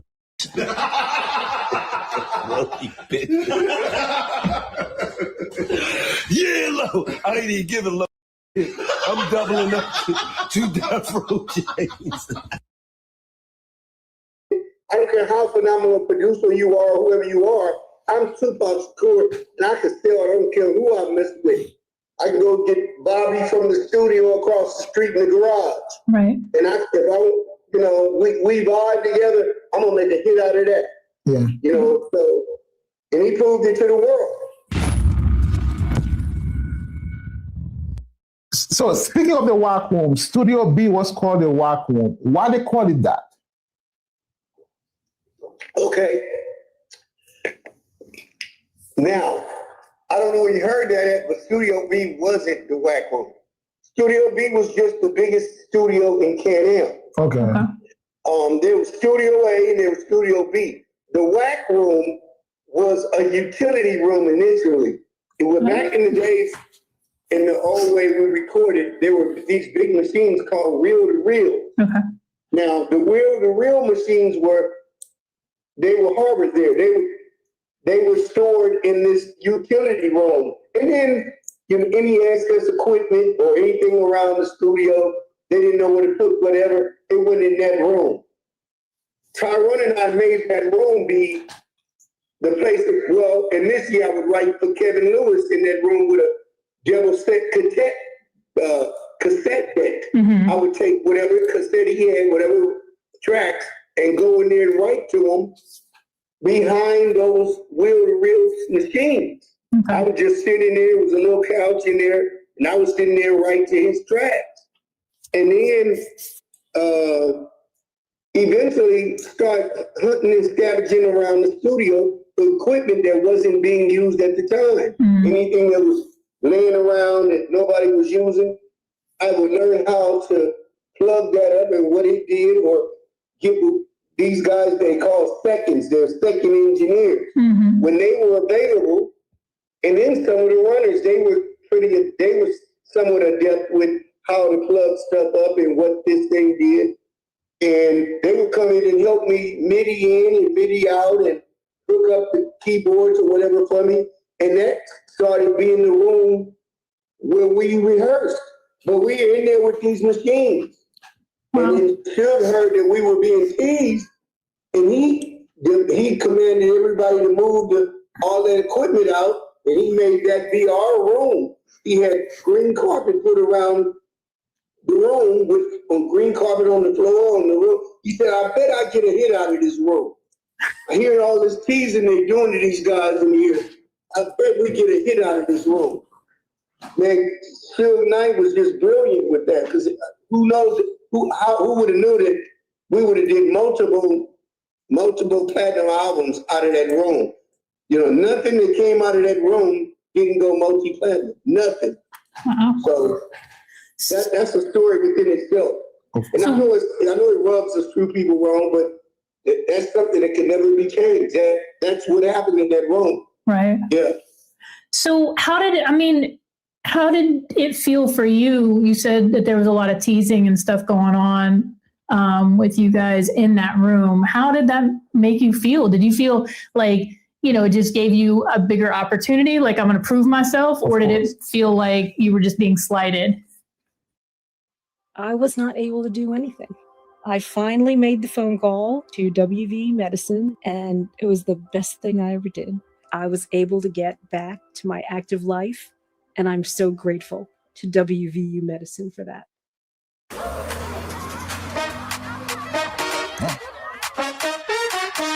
Give me some of that wow. Move to the beat, drop down. Feel it in your body, let it out. Give me some of that, wow. Give me some of that wow. Move to the beat, drop down. Feel it in your body, let it out. Give me some of that. Wow, love that. You should totally get that. You too. Because with these prices, you can get them all. Burlington. Deals, brands, wow. Well, I wish, in hindsight, I wish I had thicker skin. And some of it isn't as bad as to me now. When I look at it, like, I remember speaking to my daughter Tiffany about how we were being teased and how it was unfair, and you whatever. And she told me one time, and I know she's on my side. I know she loves me, but she said, "But you know what, Dad? That happens to a lot of people. When you go to the service, the private gets all the business. When you go to school, the sophomore gets all the when everything rolls downhill on the." And then when I looked at it, but when you're going through it, you don't think like that. Right. You don't think, "Hey, I'm the sophomore, I'm the private. Everything, all this stuff gonna roll down the hill." Now I know my daughter was just in it from a certain standpoint, but I didn't feel. You gotta remember, everybody we're being teased from are stars. Yeah. They're not just Jesse down the street trying to make a beat. Right. These guys are known around the world. Right. Yeah. And so it was heavy. And then, like I said, all of our mistakes as we're learning, they're transparent. Somebody can hear the mistakes we make. Right. If we sing a note and we hit a bad note, they can hear it. Yeah. So it was brutal. It was brutal. But in a way, I also thank him because it drove me to a place where I could be my best me. Yeah. It has trust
I'll give you guys a minute. We can go off.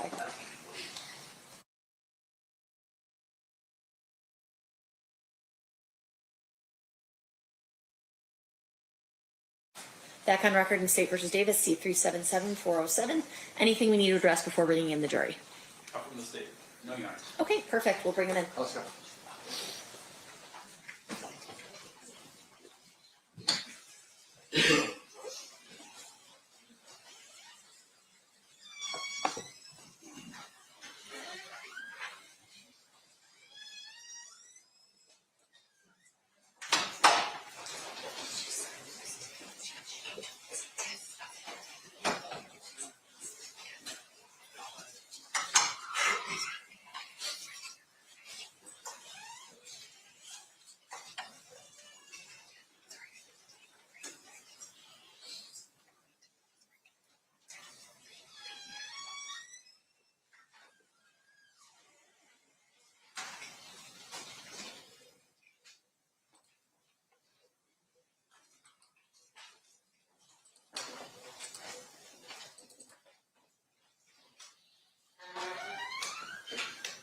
Stand for jury.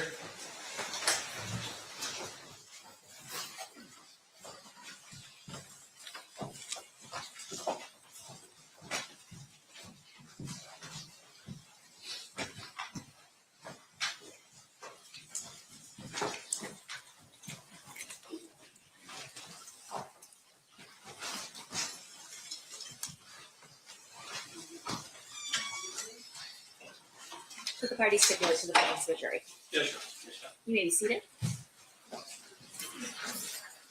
Welcome back, ladies and gentlemen.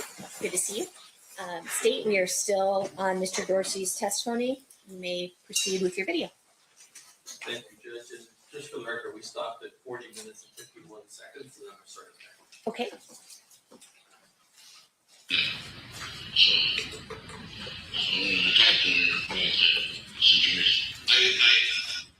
I assume it probably was it was not.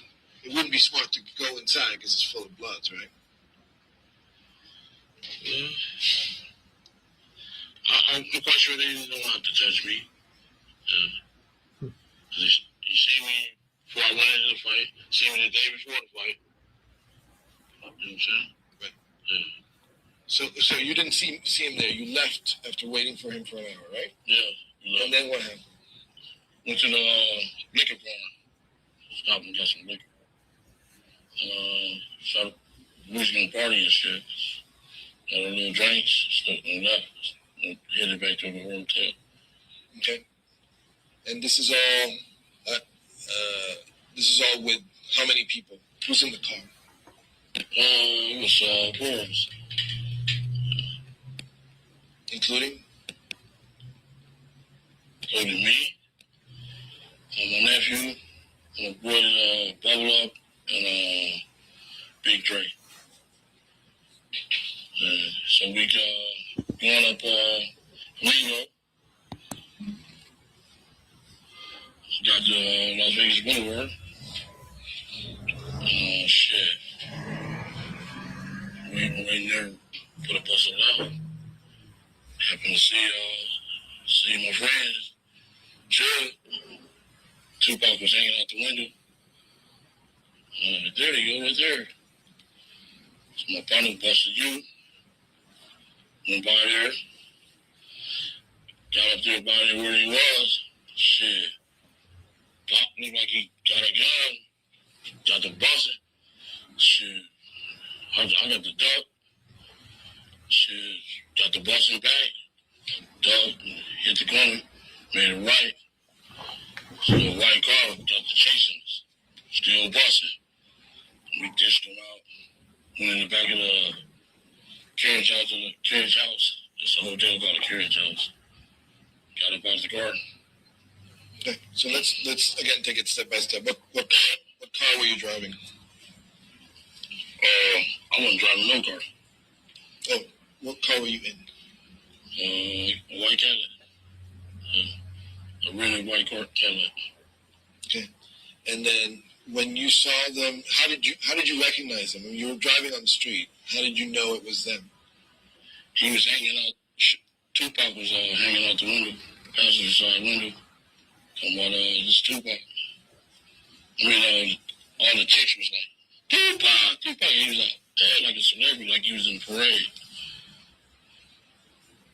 Yeah. And so after that, you knew that they were, what were they driving? They was driving a BMW. Yeah. But, shit. Once we got back to Compton, they were saying, like, little Reggie and all of them was shooting at the car. So we went to got the car painted. We took it to the paint shop. You know what I'm saying? So we turned the car in, so there wouldn't be no evidence. Okay, but let's go back to the moment that it happened, right? So you're driving, you see Suge and Tupac in the BMW.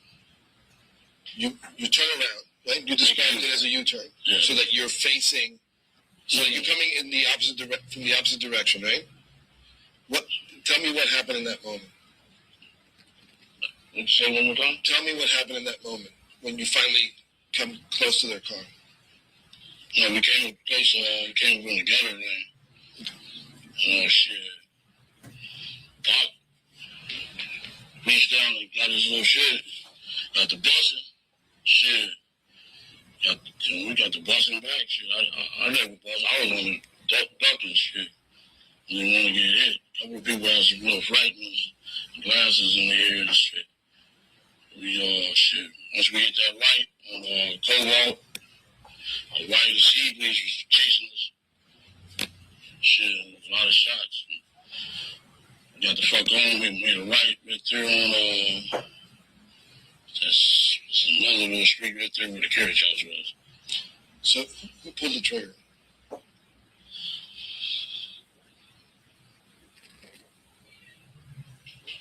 Who pulled the what? Who pulled the trigger?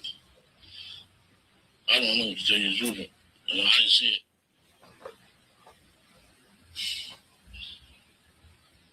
Did Orlando pull the trigger? Who's closest to the other car? Big Dre was the closest. Big Dre was the closest to the other car. And I was ducking, shit. The dude was crazy. I said, this dude really trying to get a reputation. He was jumping around, like, damn. So you I want to make this really clear. You mean to tell me that even though you were in the car with those three guys, and you talked to them a bunch afterwards, you don't know who shot the shots? That would be incriminating myself.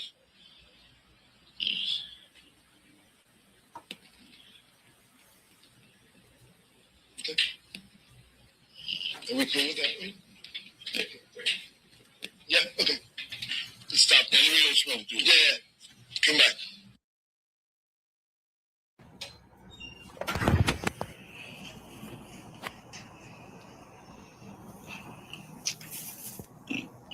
Just give me one quick second.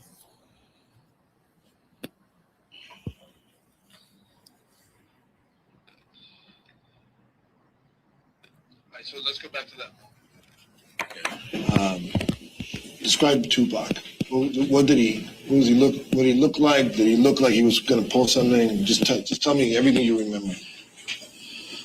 Okay, when we pulled up, I was in the front seat, passenger side. He went down, got his shit, and got the bussing. So shit, I ducked. All I know is shit came from the back seat and they got the bussing back. Shit, we hit the corner after the shooting. Another white car got the chasing us. They got the shooting too. Shit. Well, you told me that already. So I just want to get it straight in my mind. Who's sitting in the back? My nephew and my partner Big Dre. And who's driving? My partner Bubble Up. So who? Behind the driver is Orlando, right? No, Big Dre. Big Dre. And so and Orlando's on the other side behind you. Yes. When the shots started ringing out, who's closer to the window? Oh, Big Dre was. He was the same path. He was behind the driver. Big Dre was behind the driver. Where'd the shots come from? In the back seat. Yeah, but who's closest? Who had the gun? I don't know, sir. Tell you the truth. All I was ducking. And they, the fact that there was a gun there, does that mean that you guys were ready for something? Or you just... No, we gangsters. Go around with guns. Yeah, better be caught with it than without it.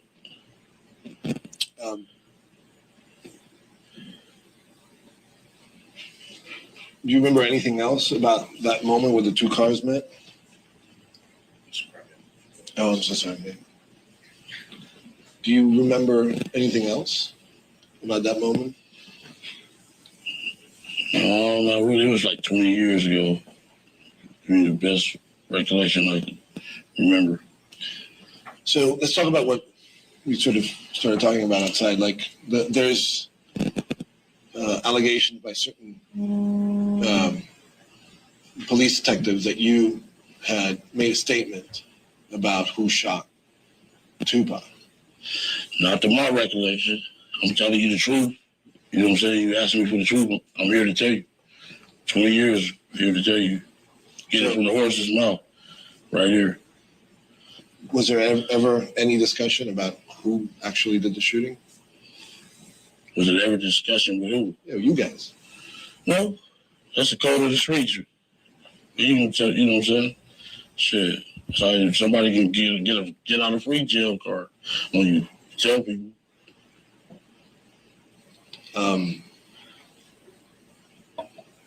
What are your thoughts about Greg Kading and his investigation and all the stuff that's been out there?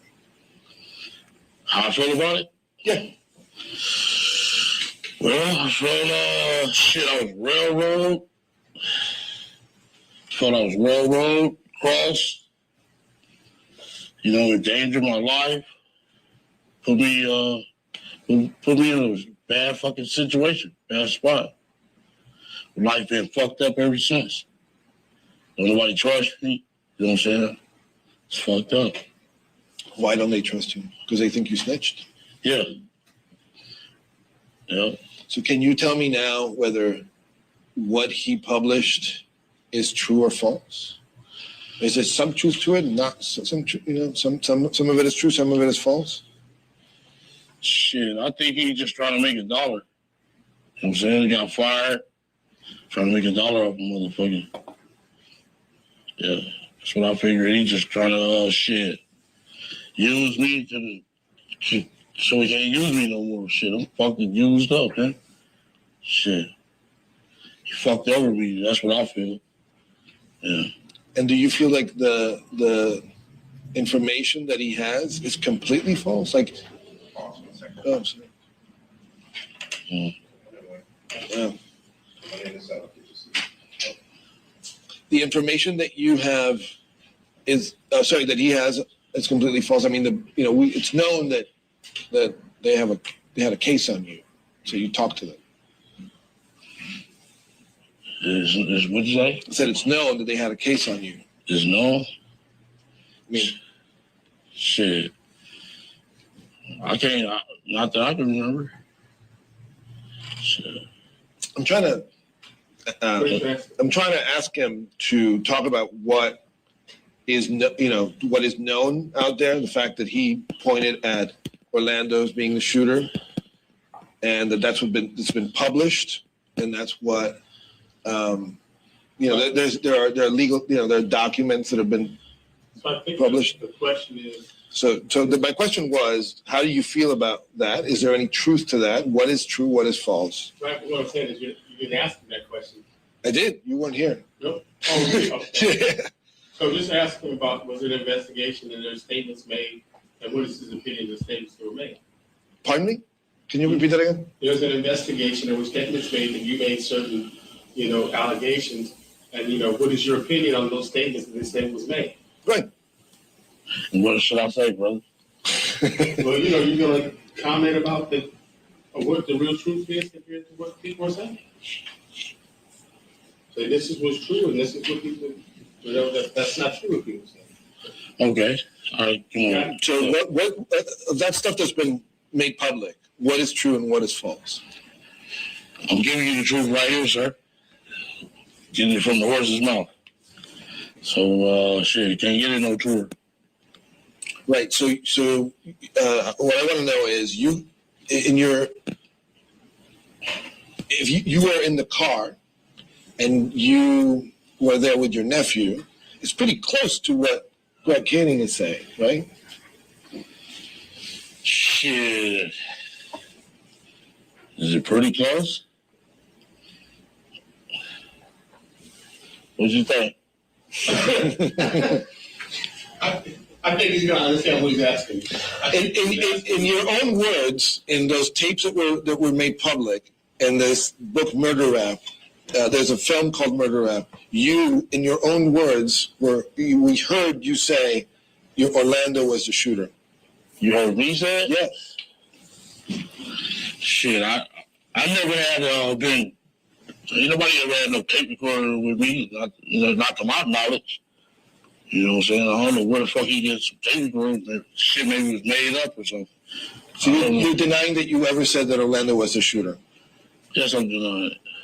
And your statement now is that you were in the car, shots rang out from your car, but you don't know who did it. Exactly. Okay. It came from the back seat. Okay. Is there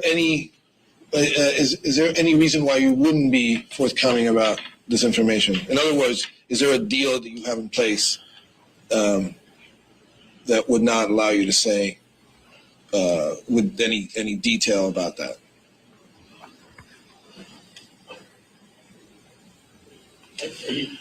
I'll ask you.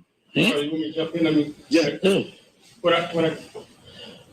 You gotta, the way he's asking the question, the way, that you want to answer the question is you want to explain to him that, one, you don't have a recollection of making reporting, which is what you said. And secondly, if the circumstances which police officers try to investigate is not consistent with what the truth is. So you have no reason, what they're saying is different than what you're saying right now, which is you're really telling the truth, because the police don't have any motive for you to tell the whole story except the feds and what really happened. They just want to get what they need to get to, you know what I'm saying? Yeah. So you can explain, you can be more detailed like that, like that's how you want to do it. Okay. Yeah, and you might want to mention, that you really don't recall how dealing with Kane that way. You did deal with Dupree. Remember you dealt with Dupree? So you might want to, the only person that you remember. Well, let's start there. Because it just feels like a big. It's just getting confusing. Let's start there. You met with police. Who did you talk to? And what was your what did they want from you? What did you tell them, etc.? Well, what did I tell them? Yeah, let's start from the beginning. You met. When did you meet with police? Who did you meet with, and what did you tell them? Why? I think he's asking in general, not that situation. Like, did anybody ever show up or ask you questions? Correct. Kind of stuff? Oh shit! They've been smoking me for the last 20-something years. Shit. I did. Okay, you ready? I am. Okay. Well, they've been smoking me for the last 20-something years, ever since that day that shit happened. Because the first news reporter came out said TBD there for you. So ever since then, I've been sweated by everybody: Compton police, FBI, fucking everybody. U.S. attorneys fucking on my ass, man. I did 5.5 years in the feds. Every other month they was up there saying, this is a rapper killer, you know what I'm saying? I just been targeted. Just been on my ass ever since. And there's some truth to that, right? I mean, you were in the car. Yes. Some truth.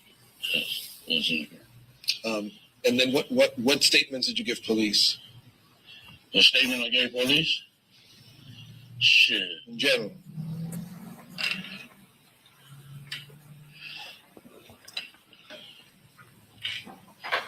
I didn't give no statements.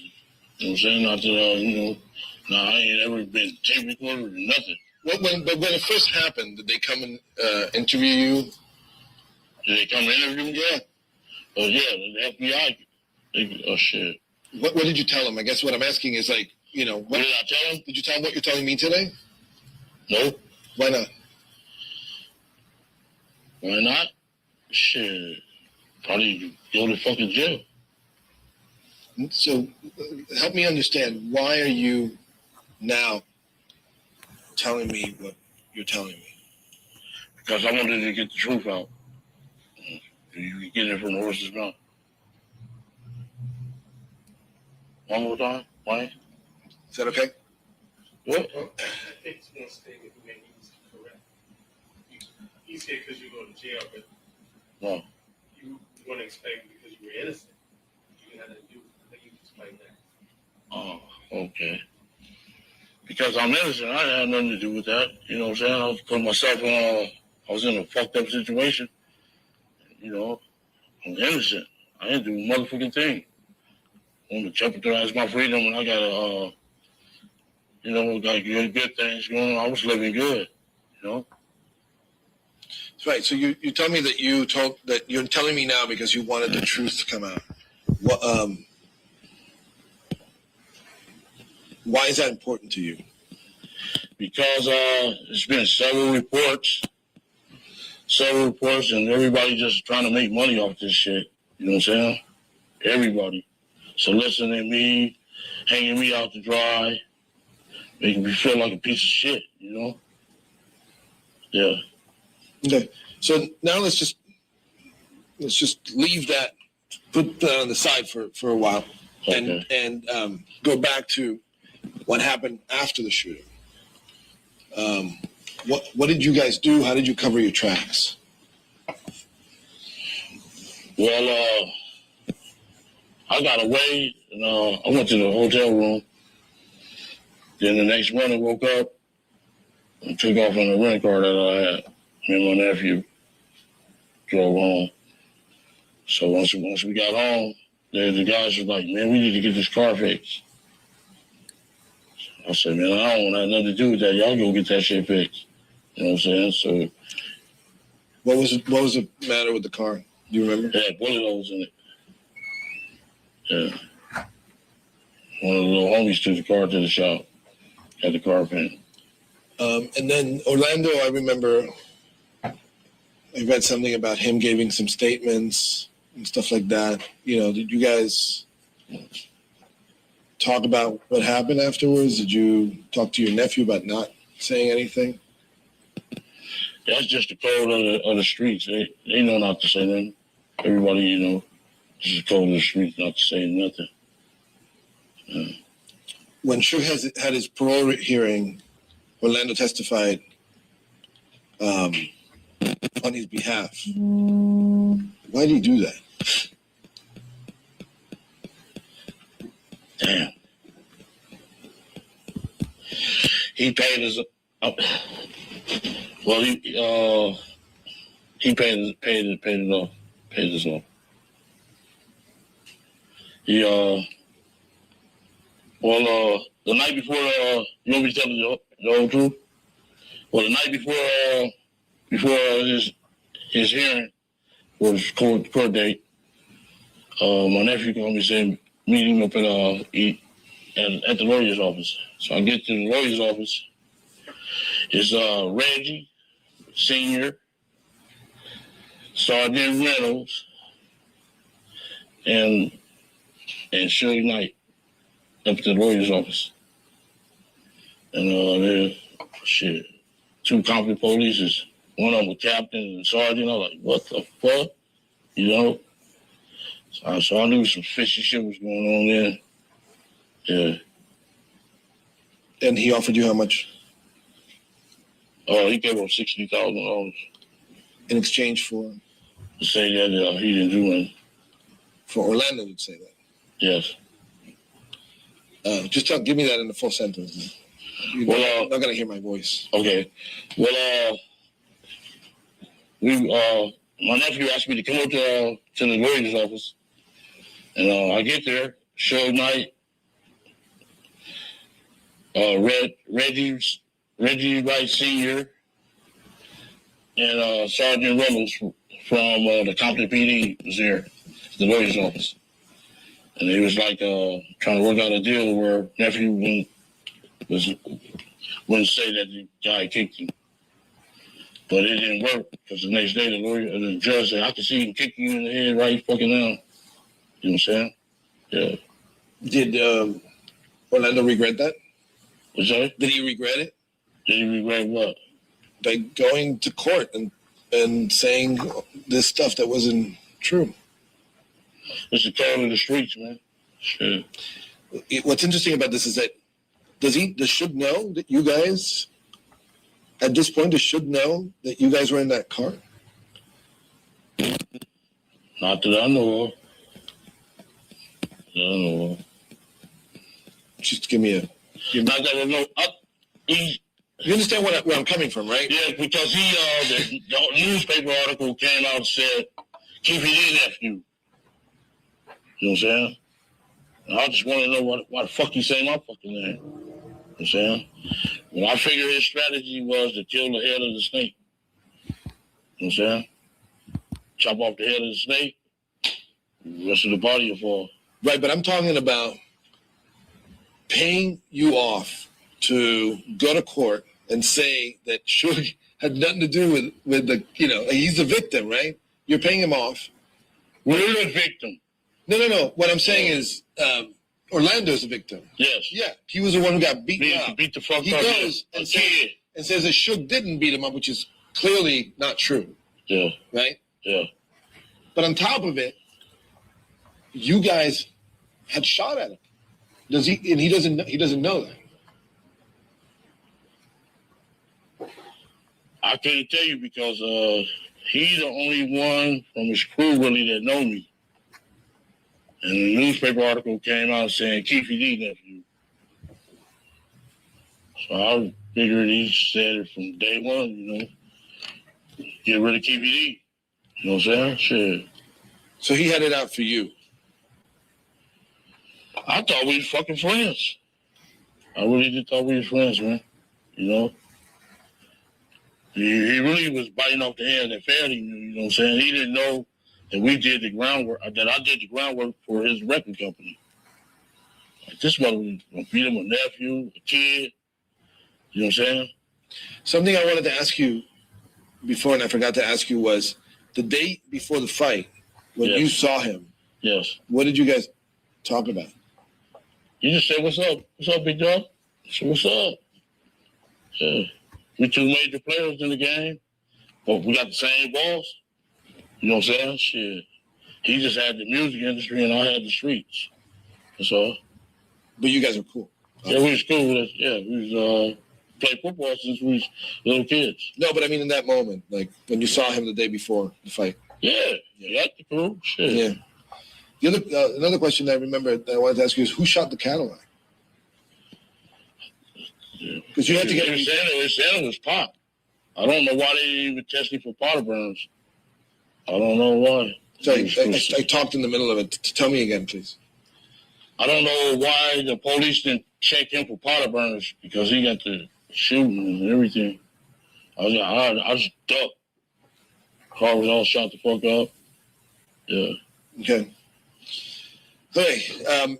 Just moving on. We got like 15 more minutes. How much time do we have on those cards? Are we good? 11. Okay, cool. Just give me a second. Just pull this up. You want me to say about Reggie threatening me the next day?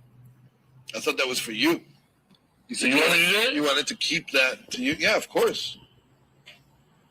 Okay, all right. We're rolling. Yeah, go for it. Okay, well, the next day I got home. I was in my front yard. About 4:15. Here come Reggie Sr. Flying up, coming up from Greenleaf with birds. Ran the stop sign and everything, parked on the wrong side of the street. Jumped out the car and talking about, hey, keep it in. Let me tell you something, motherfucker. I said, what's up? He's like, if you kill my motherfucking son, bill's coming off. You get your motherfucking ass. I said, what the fuck is you talking about? Yeah, I'm just letting your ass know, motherfucker. Like, oh. I just looked at him crazy. What the fuck is you talking about? Reggie Sr., so it was bad. They was the mayor, and everybody was against us, man.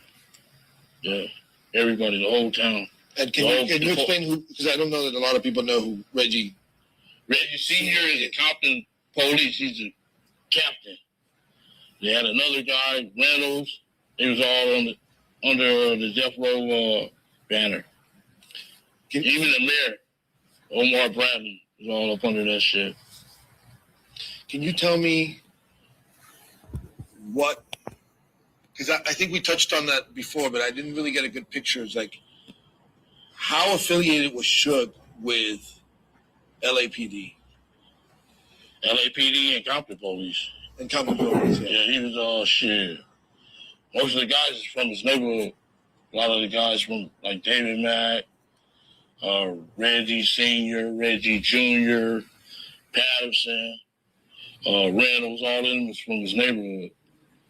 So that's how you got that plug with them. You know, shit. It was really, really dangerous for us. You know what I'm saying? So we really try to stay out of the city of Compton.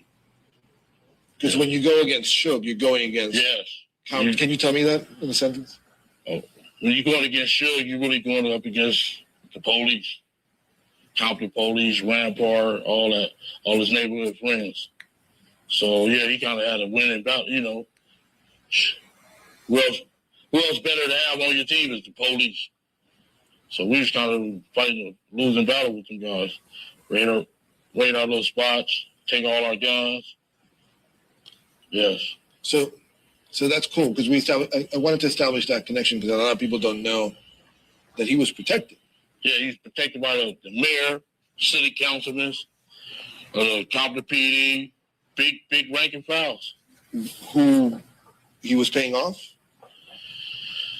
Shit, he was buying police cars and stuff like that, and you know, giving out turkey drives for the city, all that shit. So he was really protected. He was in there.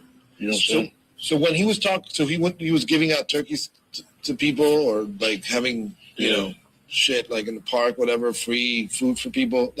That's to pay off cops. And no, they had very nice cars that they shouldn't have on no police salaries. Very nice cars. It's crazy that the record business paid for that. Yeah, I paid for that. Yeah, I started them off. Yeah, no, I hear you. So I wanted to establish that connection. I also want to ask you, what's the connection between Puffy and Zip? Because you never told me that. You told me that he introduced you to Puffy, but I don't know what their relationship is. I don't really, I didn't really know that. I didn't get deep into that. He was just shit. I was a major player. I had the bread. Right. Yeah. So it's just that Zip came to you, and then that's how you ended up meeting Puffy. Yes. Okay.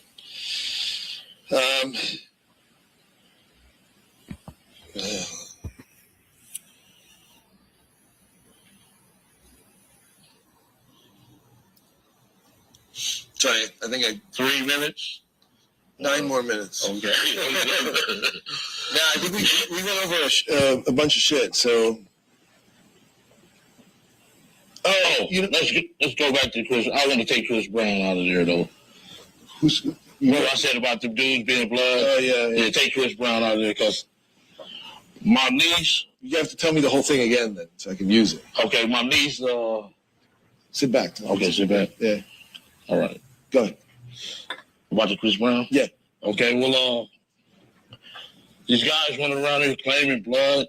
These little entertainers like Justin Bieber, Bow Wow, and what's the guy's name? On Love and Hip Hop. We had the same question last time. Somebody came up with it. What's the guy's name? Was it? Soulja Boy. Okay. Let me start over again. All right. Well, for the guys claiming blood, this Justin Bieber, Bow Wow, and Soldier Boy. Well, yeah. It's just a fab. Y'all need to stop that stuff out. You know what I'm saying? People from our background is trying to get up out of that stuff. You know what I'm saying? You guys waiting to get $1 million and want to be a blood. That's wrong. Y'all doing it backwards. You know what I'm saying? You guys not from here. You get caught up in that bullshit. But you guys doing it backwards. You guys should be trying to lead for examples, set example for kids. Don't try to game, man. You told me that last time. You gave me a really good quote. You were like, you're doing it the other way around, right? You're doing it backwards. It's not that you don't want to. You're supposed to be getting out of the hood. Okay. You're supposed to be getting out of the hood, not coming back $1 million going into the hood. Our object is to get out the hood. You know what I'm saying? Get out of gangs. You guys doing it backwards. You guys need to cut that bullshit out. So is that because we talked about Tupac? Is that how you felt about Tupac? Yeah. I feel all these guys, entertainers, you guys fake it. Tupac specifically, what was it about him? What was it about Tupac? That you didn't like? Because you told me you didn't like him last time. I didn't ever say I didn't like him. Yes, you did. You thought he was a punk-ass gangster wannabe or something, you said. Oh, yeah, he going around jumping sets. First, he was with the Outlaws. He was from New York, Baltimore, Oakland. God damn. You know, that's against the code, man. You can't be jumping sets, homie. Stick to one set, homie. You tripping. Yeah, and that ain't the way it goes. You don't supposed to join the gang. You're supposed to be getting out of the gang. 25, become a grown man and get up out that shit. Shit ain't about nothing. It's either the prison or the fucking graveyard. So, you know, best thing to do, Justin Bieber and them, stay the fuck up away from that bullshit. So they ain't right. Yeah, I'm telling you from an OG. Right. Yeah. Did you how long? Okay, how the Threads, Mike Tyson, them. You like that too? Yeah, go for it. Okay, I got thread. Few people threaten me on the internet. Mike Tyson, Threads, Spice One. Stick to rapping and boxing. You guys ain't about that life, man. You don't want to do life in prison. You know what I'm saying? You need to cut that bullshit out, man. Well, so you're telling all these people not to do this? Oh, go for it. Mm-mm. I'll just give you the question while he changes that. Okay. I'm telling all these people not to do this, and I'm the fucking leader. Well, but I quit though. Yeah, oh, good. So you say that, because that's part of like why you're talking to me now, because you're out of the game. Yeah, I'm 50-some years old, grandkids. Right.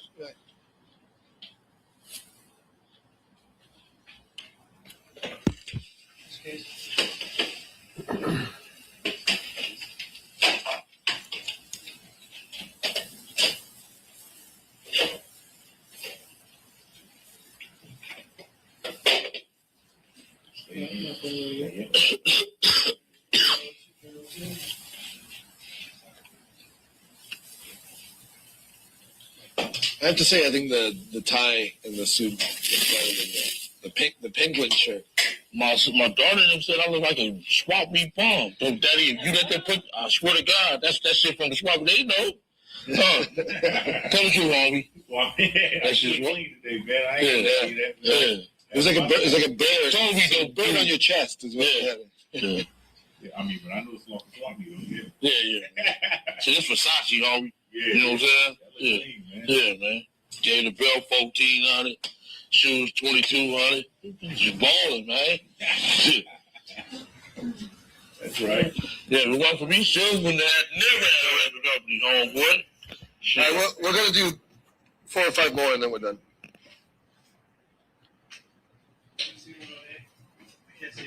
Yeah, you're seeing it completely on A. Yeah, you're good. So I just want to pick that up. So you were telling all these people not to go back, right? Yes. But that was your life. Yes. I'm trying to tell them not to make the same mistake I made. You know what I'm saying? Get up out that shit, man. It ain't worth it. I'm 54 years old. Got 7 grandkids. You know what I'm saying? It ain't about that, man. What did you learn that you want to make sure these guys don't? What mistakes did you make that you don't want people to make? The mistakes I made? Well, as far as drug game? Yeah, whatever. Yeah. That was a mistake. Well, yeah. Mistakes I made with trusting people. You know what I'm saying? Everybody ain't your homeboys. You know what I'm saying? Just ain't right, man. A lot of people folded chairs on me. Well, you didn't. I mean, were you ever afraid? Like, I'm sure getting out of the game makes it better to live with some peace of mind. Like nobody's going to jump you all of a sudden. Yeah. Is that true? I'm kidding. I was just messing with you. Hey, we're going to go over this stuff before you put it on the air, ain't you? Yeah. She said we're going to chop it up. Yeah, of course. We're going to make it look good. Okay. All right. So, a couple of serious questions. Tupac dies. How do you feel about it? I mean, this is a guy who was a major rap star, movie star. You're telling me how I feel about it. You're telling me now that people shouldn't act like gangsters. You feel sad about it at all? How do I feel about it? Well, I hate the brother. We got himself in that. Put himself in a predicament, stuff like that.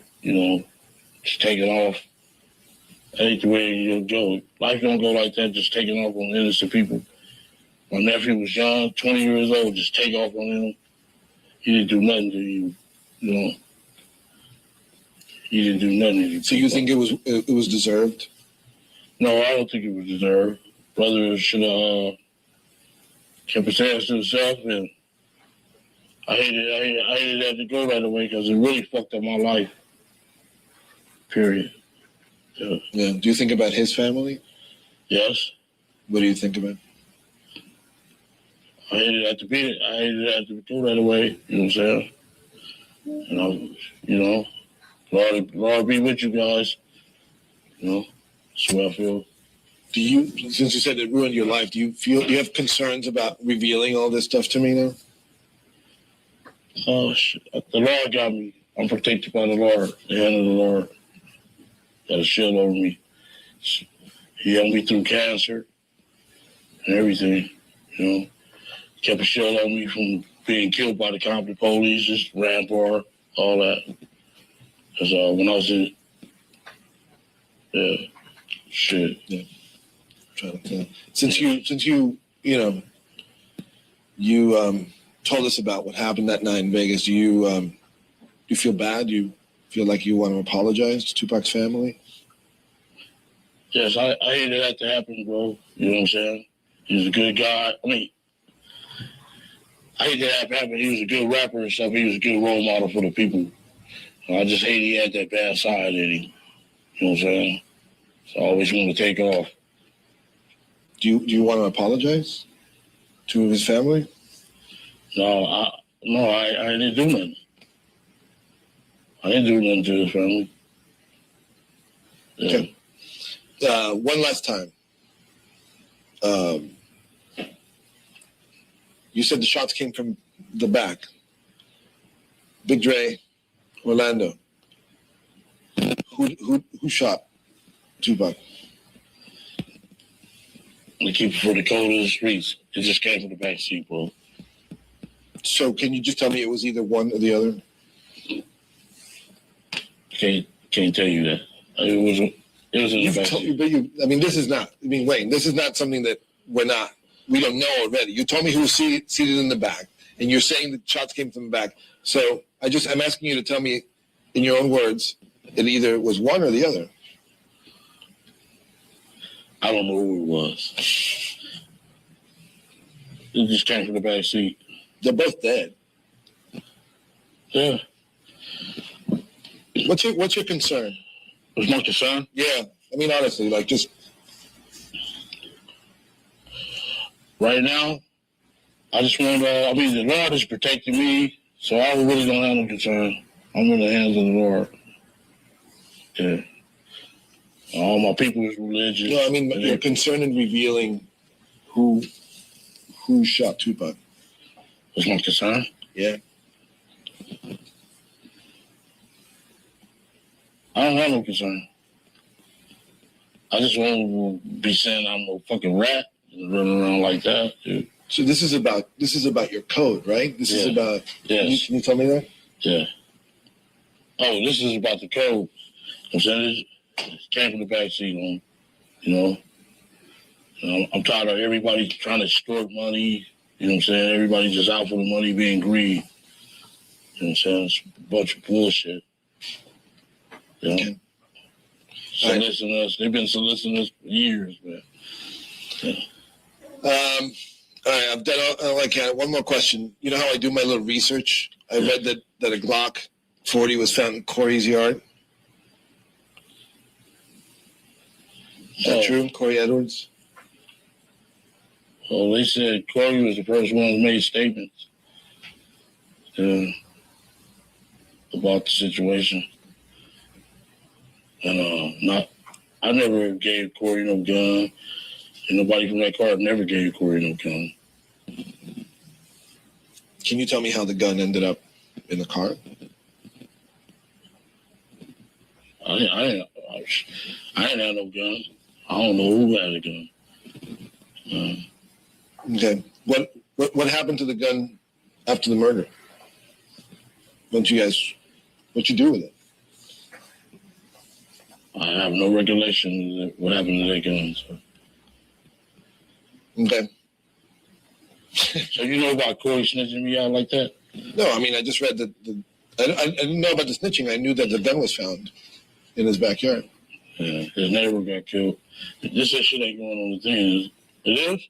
No. His neighbor got killed. He got scared. Right. Called Shug.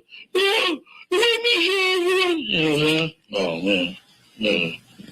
So, all right, man. Well, you think somebody tossed a gun to frame him?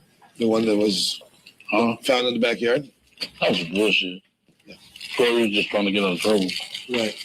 Yeah. We'll pick it up in Vegas then. Yeah. That's what he said. Told you. I mean, that's what Tara wants too. It's not just me. Thanks, man.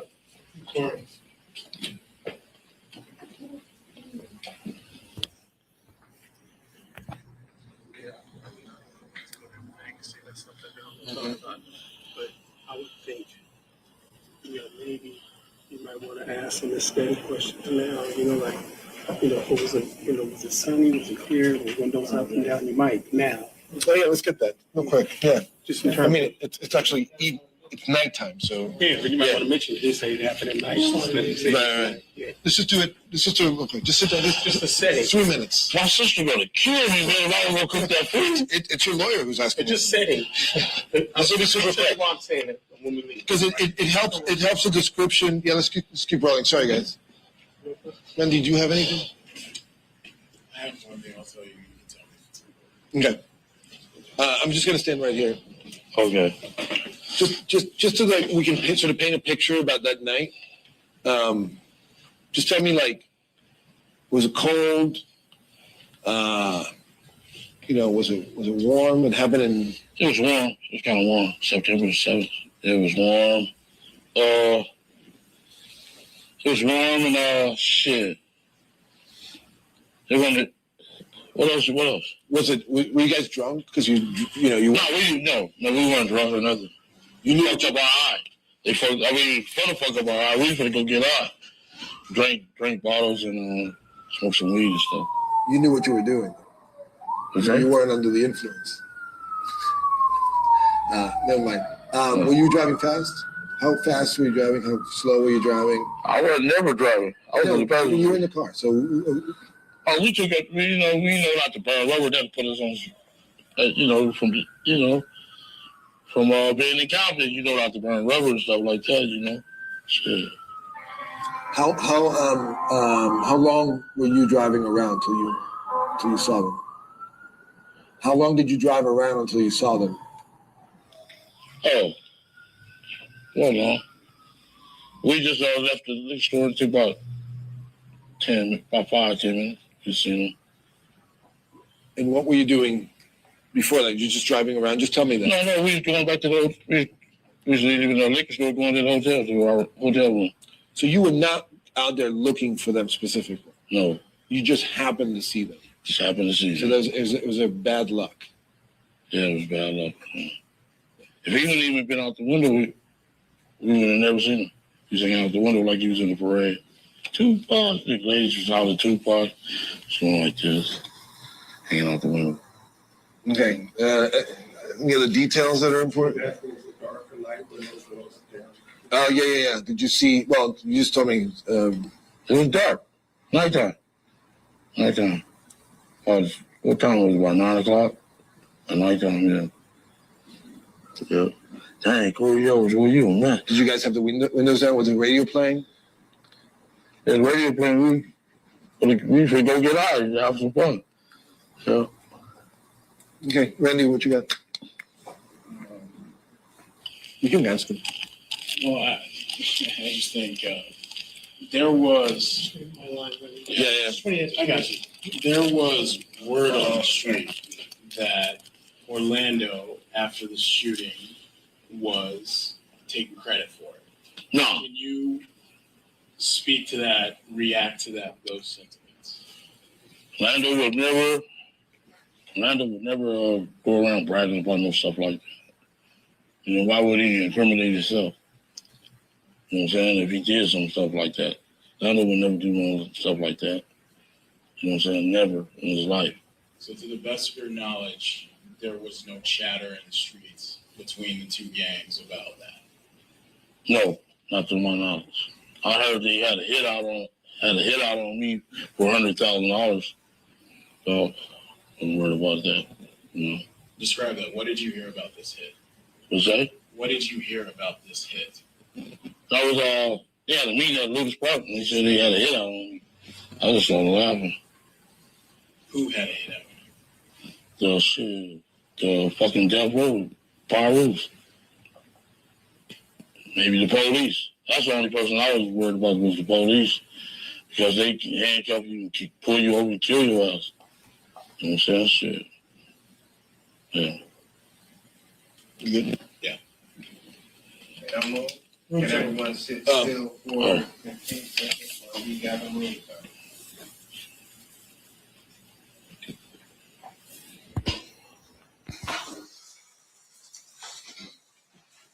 Ms. Dorsey, those were the two conversations we listened to in 2017, correct? Yes.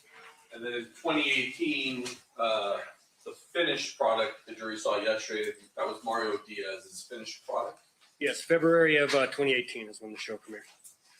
At some point, did you become aware of a book written by Mr. Davis and a Joseph Yao? Yes, I was maybe late 2018 when I think a Twitter account popped up under Keefe's name, and they were starting to promote it and put excerpts from the book up.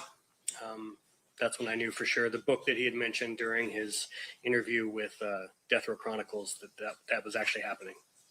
And then in 2019, did you actually get a copy of the book? Yes, as soon as the book was published, like the first day, I got a copy and read it. Did you read it?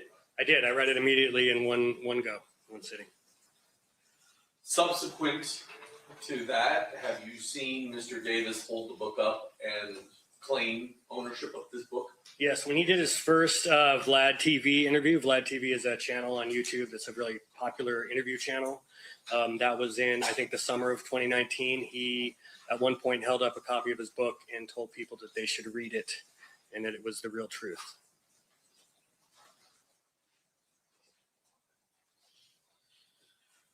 First, I'm going to show you State's Proposed Exhibit 67, 68.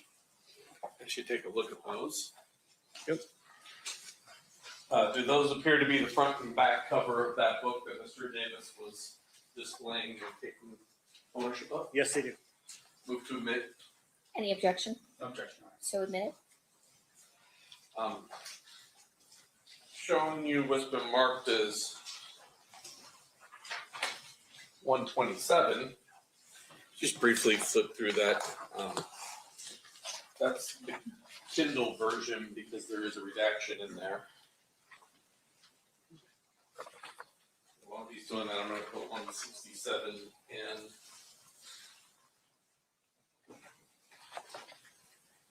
27.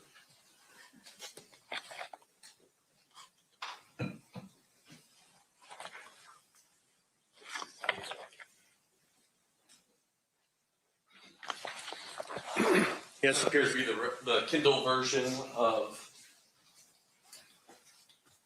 that particular book. Yes, sir. I don't want to go through the entire book with you, but I do have some questions. Does Mr. Davis in the first chapter describe his purpose in writing this book? I don't recall exactly what he says at the beginning of the book. Okay, the jury will have it back. Yeah, So, thank you. I guess, Judge, I'll move to admit, what is that, 127? Is that the book? So Kindle excerpts of the book. It's the Kindle book with the court's redaction. Okay. Any objection that hasn't previously been litigated? You may.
That will be admitted.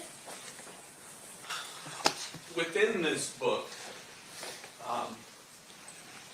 does the defendant, let me ask you this, do you know who Michael Giroux is? Yes, Michael DeRoe Jr., street name was Little Al. He was Orlando Anderson's best friend. I understand, going back to when they were toddlers. And in the book, does Mr. Davis claim that he had some little homies in Las Vegas, and that's how he learned about the 662? Yes, he said that there were people that were locals there that had heard the advertisements that the concert was happening that night with Tupac. Judge, I'm going to ask you to take judicial notice of State of Nevada versus Michael DeRoe, 96C 13644 in the 8th Judicial District Court of Nevada, that Michael DeRoe was bound over to district court on June 13th of 1996 for trafficking in a controlled substance and transporting a controlled substance, pled guilty, and on August 20th of 1996 was remanded to boot camp and was in boot camp at the time of the homicide. Give me the case number again. 96C 136488. 13649. 96C 136488. 488. Okay, perfect. Give me 1 second. Durrogh, Durrogh. Yes, ma'am. Let me check judgment of conviction.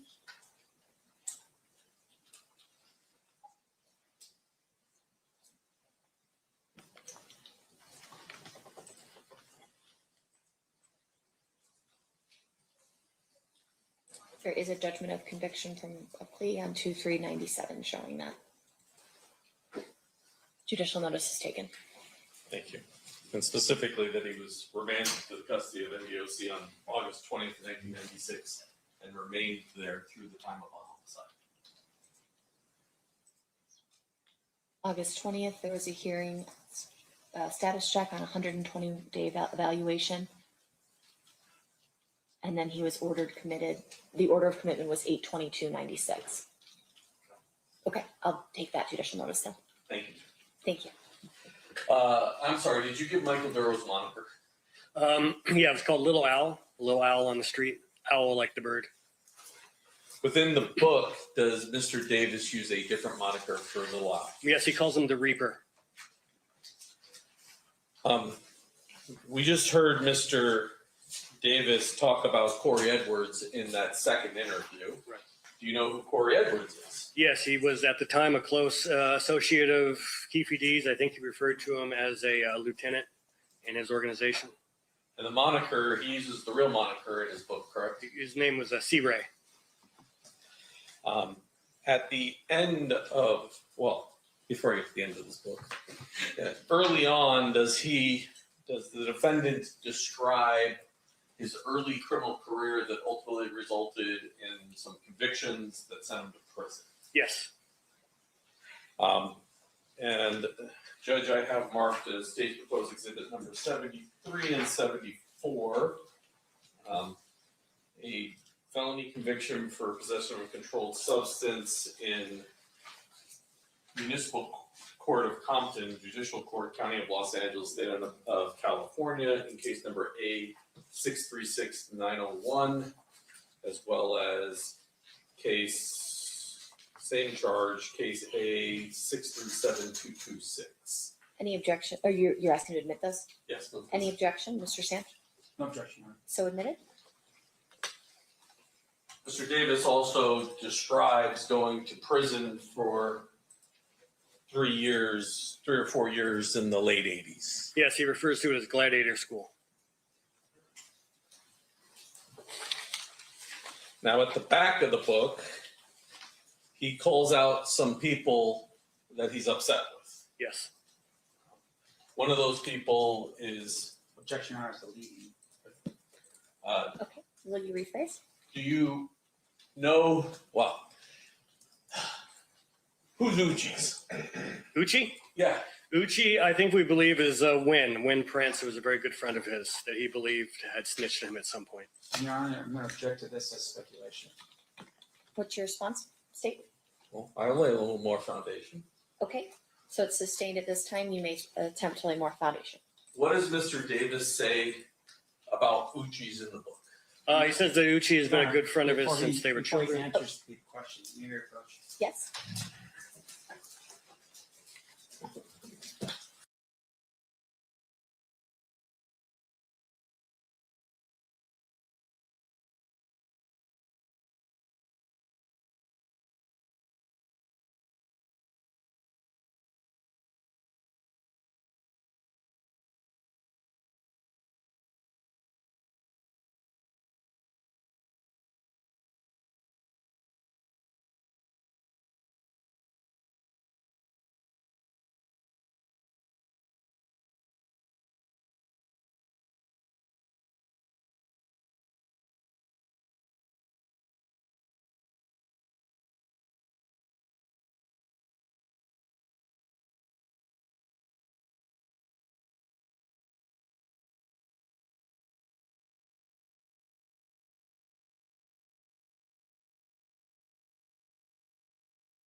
All right, you're to disregard the last answer to the incomplete question. State, you may proceed. Thank you. Can you describe for me what the defendant describes about Uchi's in the book? Sure, he says he's one of his oldest friends, describes him as his right-hand man, and says that he is dead, that he's been killed. All three of those things line up with Wind Prince. I'm going to ask you the next question, which is, what do you know about Wendell Prince? Not a whole lot other than just he was really tight with Keefe. There's a great photo of them together. There's actually several photos of them together over the years. And I know, I think Wendell Prince was ultimately killed, I think in like a backyard over a drug deal or something like that. And I believe Keefe was listed as a pallbearer at his funeral. What does he say about Tucker in the book? He says that he is the brother of NBA player Tayshaun Prince. And there's only two brothers of Tayshaun Prince, and only one of them is involved in any of the street business, which would be Thomas Lamar Prince. And I'm not sure what else he says about Prince as far as, but I think he's listing people he has grievances with. And finally, you don't know, there's a person named Menace. Right. You're unable to identify. We've never been able to figure out who Menace is. There was a Southside Crip with that street name, but we don't think that that's who it is. Now, you've been involved in this project, well, I guess it's 2012. Correct. In 2012, did you go and look at all the publicly available information there was that you could find? Yes. Did you, I'll start with Defense Exhibit A. Can you put it on me?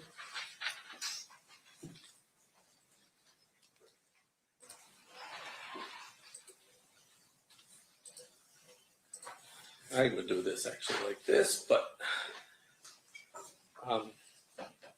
Mr. Davis in 2008 said that the girls. Objection, Your Honor, to leading. I'll rephrase. Okay. What did Mr. Davis say in 2008 about girls on the corner?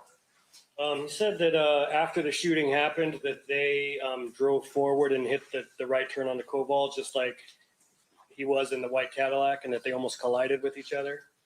He referred to them as stupid bitches and said that they shot back at them and the girls stopped. As of 2008, when that statement was made, was there any public information of a car chasing the Cadillac? There was not no public information about the girls in a Sebring chasing the Cadillac, no. Nor about them almost colliding with each other. I'm going to object, Your Honor, as the foundation. How does he know about public knowledge? Sustained. In the public information you were able to find, were you able to find any information? That's right. I've never seen that before 2008 printed anywhere, that there was a near collision between the girls in the Sebring and the white Cadillac as they were fleeing. Once again, I'm going to object as the foundation. Public knowledge as to how exactly is he talking about? If you could lay more foundation about what he's reviewed to ultimately state this. Sure. What did you review? The definitive book for a long time on this case was Kathy Scott's book, The Killing of Tupac Shakur. Probably dozens of news articles from back then that I went back through. I went to UCLA's archives and went through their newspaper archives looking for articles about this. I read the Labyrinth book by Randall Sullivan, which was primarily about Biggie's murder, but also covered Tupac's murder to some extent. It just isn't anywhere that I could find. Now, Kathy Scott does say girls in a Chrysler sedan, correct? Correct. She does not say Sebring. She just says a Chrysler. And she doesn't say anything about them going around the corner. And once again, I'm going to object to that in terms of hearsay. We're now getting into other people's work, and he's quoting it verbatim. I'm not quite clear how that's not hearsay. Is it offered for its truth, It's Mr. not offered for the DiGiacomo, truth. or is it? It's offered for the fact that it wasn't said, not that anything that was said. Okay, so I'm going to overrule the objection. The jury is not to consider what Ms. Scott wrote in her book for truth in any way. It's only to be considered to show that that wasn't included. This specific detail was not included in her book. You may proceed. And then finally, I'm going to put up for you Defendant's Exhibit B. And if I can figure out how to zoom, because I never use these. So here we go.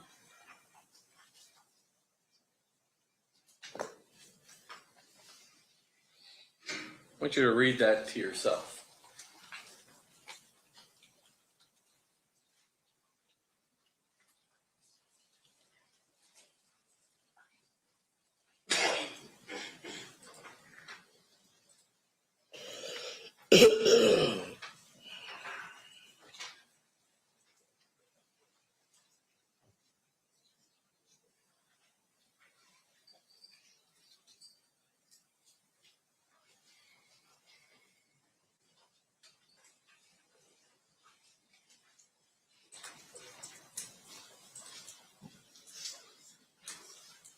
Got it?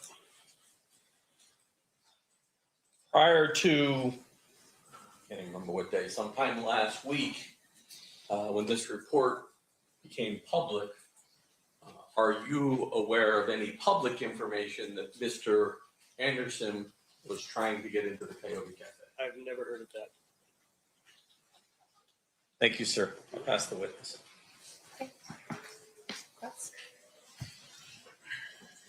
Mr. Dorsey, are you a detective at Metropolitan Police Department? Nope. And your testimony here today is really based upon your work for this, let me make sure I got the right book here. Murder Rap? No, I had nothing to do with the writing of that book. I don't care about the writing of the book, but you're here because of the Chronicles, the Death Row Chronicles thing that you did, right? Let's make sure we're talking about the correct things. I did not write that book. I had nothing to do with it. I made the Murder Rap documentary that came a few years later that was based on that book. And then I was a consultant on Death Row Chronicles series that we've been playing Andrew from here. Do you recall when the state asked you that you were first involved with this in 2012? Yes. In what way were you involved in this in 2012? Yes, in late 2012, I came across an article about Greg Kading's Murder Rap book, and that's what first alerted me to the book even existed. And I reached out to Greg, asked if he wanted to make a documentary. He sent me a copy of the book and said, read it, and if I'm still interested, he's interested. Okay. And your job really was, for the next couple of years, was to, what, do your own independent research? Combination of doing my own independent research and also having Greg explain to me, a 3-4 year long investigation that he had conducted. Your testimony to the jury was that you spent a couple of years doing that. Right. And in terms of the books that you had mentioned that you used was Murder Rap, which is this book right here, right? Yes. Written by Greg Kading. Correct. And then you also used Kathy Scott's book, right? That's correct, yes. This book right here? Yes. You know what version of her book that you used? I'm not sure what version I used. And then you used another book. And what was that final book? There was one called Labyrinth by Randall Sullivan. Did you say that before? I said it just a minute ago, yes. Okay. And what other books besides that one? I'm not sure. Any other books? Not that I can think of off the top of my head, but there might have been some others. How about Welcome to Death Row by Lee Savage? No, I've seen the docuseries that you produced, though. How about this book here by Frank Alexander, who was present on the night of the shooting? I've read excerpts from that. Excerpts? Yes, sir. Not the whole thing? No. Okay. How about this book here? I think you'd mentioned this before, Original Gangsters? Yes, I've read that book. That's the one you said before. No, I don't think I've mentioned that one yet, but I have read that. I know the author. And then how about this book here? Looks like it's an autobiography, Only God Can Judge Me by Jeff Crook. Yes, I've read that. All right. Now, fair to say that when your job here and what you've done is talk to us a little bit about you or your work in the documentary, right? That's what you're doing here today. Sure, and what I learned in the process of making a documentary, yes. Right, and what you learned in the process of making a documentary. And I just want to make sure we're clear for the jury. Documentaries really is a business, right? Sure. It's not a very good business, but yeah. Yeah. In fact, you could do a lot better than sitting up here today talking about or testifying about a murder that took place 30 years ago, right? I could do better, what, business-wise? Yeah. Sure. If I was running a show for Discovery like I do in the past, yes, that pays very well. Sure. And with regard to what you do with the business, and I want to make sure the jury understands, there is a project, there is a sort of an idea that's out there that's formulated, and then at some point there's a discussion as to whether or not it's marketable or not, right? Correct. and then maybe you go out and you farm it out for people to invest in the project and maybe provide money and funding for the project. Sometimes you do, and sometimes you just do it yourself. Right. And the idea behind it at some point is because you want to be able to sell your product to the viewers, right? That's part of the idea, but that's not the only reason I make it. Sure. Now, in this case, though, when you are looking through your documentary, you're doing a documentary here on the Death Row Chronicles, right? Death Row Chronicles meaning death row, or what was it? No, I'm focused mainly on the murders of both Tupac and Biggie. All right. And you team up with Greg Kading. I do. And Greg Kading, I would imagine in your work over the 2 years that you did the research, you were looking through all the details of what you could find with the Tupac murder. Yes, but he also turned over his case files from the LAPD to me. So can you describe for us what those case files look like? Absolutely. They were digitized case files. It was over 2,700 PDF reports going back to 97 or so. Probably over 100 hours of audio of interviews with witnesses and potential suspects, photos, crime scene photos, mainly of the Biggie case, that kind of thing. Anything else? Off the top of my head, that's mainly it. You got, there was some video of from the Biggie shooting. There was some home video that was entered into as evidence. All right. And when you were doing your research, the 2 years of research you did on this particular project, you interviewed detectives? I did. I interviewed Greg Kading. I interviewed Kelly Cooper, who was one of the original detectives out of Wilshire Homicide on the Biggie case. I interviewed, well, those are the two main detectives I interviewed for the case. All right. I just want to hear something to do with Las Vegas Metro. Did you interview any detectives in Las Vegas Metro? I did not. You do understand that the homicide of Tupac Shakur was the responsibility of Las Vegas Metro? 100%. And as of right now, you're telling us you interviewed a guy, I interviewed Greg Kading, who's from California, and some girl from California as well. No, Kelly Cooper's a man, but yes. Oh, fine. Kelly Cooper's a man. Yes. But both of those people are in California. Yes. All right. Now, in addition to that, can you tell us, for instance, who the detectives were that were the lead detectives from Las Vegas Metropolitan Police Department that handled this investigation? Sure. Please don't interrupt. Okay. Go ahead. You're done now? Okay. Sergeant Manning, there was I believe a Detective Becker, a Detective Long. Anybody else? That's all I'm aware of off the top of my head. Are you aware of a Detective Mott? Yes, the current or most recent detective, yes. Now, when you finally put this project together, I'm assuming at some point you called Metro and said, hey, we got the guy who's confessed now to the crime, right? I do once Death Row Chronicles airs. I'm sorry, what? After Death Row Chronicles airs, I reach out to Metro Police, yes. Yes, you reach out to Metro Police. Who is it that you spoke to at Las Vegas Metro? Well, first I got on their website and just emailed their general info at homicide email address. And a while later, Detective Mogg responded to me, and we started going from there. So you know who Detective Mogg is? I do, yes. Now, in fact, you were given an interview at some point in the future by the Sun from England. You recall meeting with a reporter? Yes. James Desborough? Desborough, yes. Okay. And in that interview, you had told Mr. Desborough that you had to send out 100 emails to Metro. Eventually, once we're going back and forth, yes. Okay, those emails were all concerning the Tupac case. Yes, correct. Now, and that was over the course of several years. Fine. Okay. But once again, you had said, hey, we have information, please look at my documentary, right? Something along those lines. No, that's not what I said. I said watch Death Row Chronicles. Oh, I apologize. So, you keep conflating my documentary with the series Death Row Chronicles. I did not make Death Row Chronicles. I was just a consultant on it. Okay. But that's the one where Keefe first went public with his interview, which made it noteworthy enough for me to be like, you should look at this. This is new information for your case. And when you sat down to actually start working on the project Death Row Chronicles, yes, we are listening to audio of those two interviews that happened, right? Correct. Now, up until that point, fair to say, Mr. Davis had never spoken about this publicly. To my knowledge, he'd never spoken publicly about this case. No, that's what made it significant. Right, and you had been aware, of course, that according to your understanding of the proffer of 2008, if he didn't say anything to, like, say, a media source, then the proffer would still be protecting it. That's how I understood it, yes.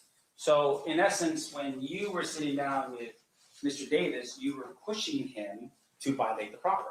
I'm not pushing him. I'm not even in the room with him. I know, we're gonna talk about that in a second. Okay. But in essence, you are on a little earbud or something along those lines in another room, and you're telling the interviewer to keep pressing on Mr. Davis. I was not thinking at all about him violating his proffer. I honestly didn't think the proffer would ever be used. I didn't understand that's how that worked. I thought he's giving a public confession. That public confession can be used, absolutely. Now, in addition to that, you are in another room, and you do not want to be seen by Mr. Davis. That's correct. In fact, Mr. Kading, Detective Kading, former Detective Kading, is also not present because he does not want to be seen by Mr. Davis. That's correct.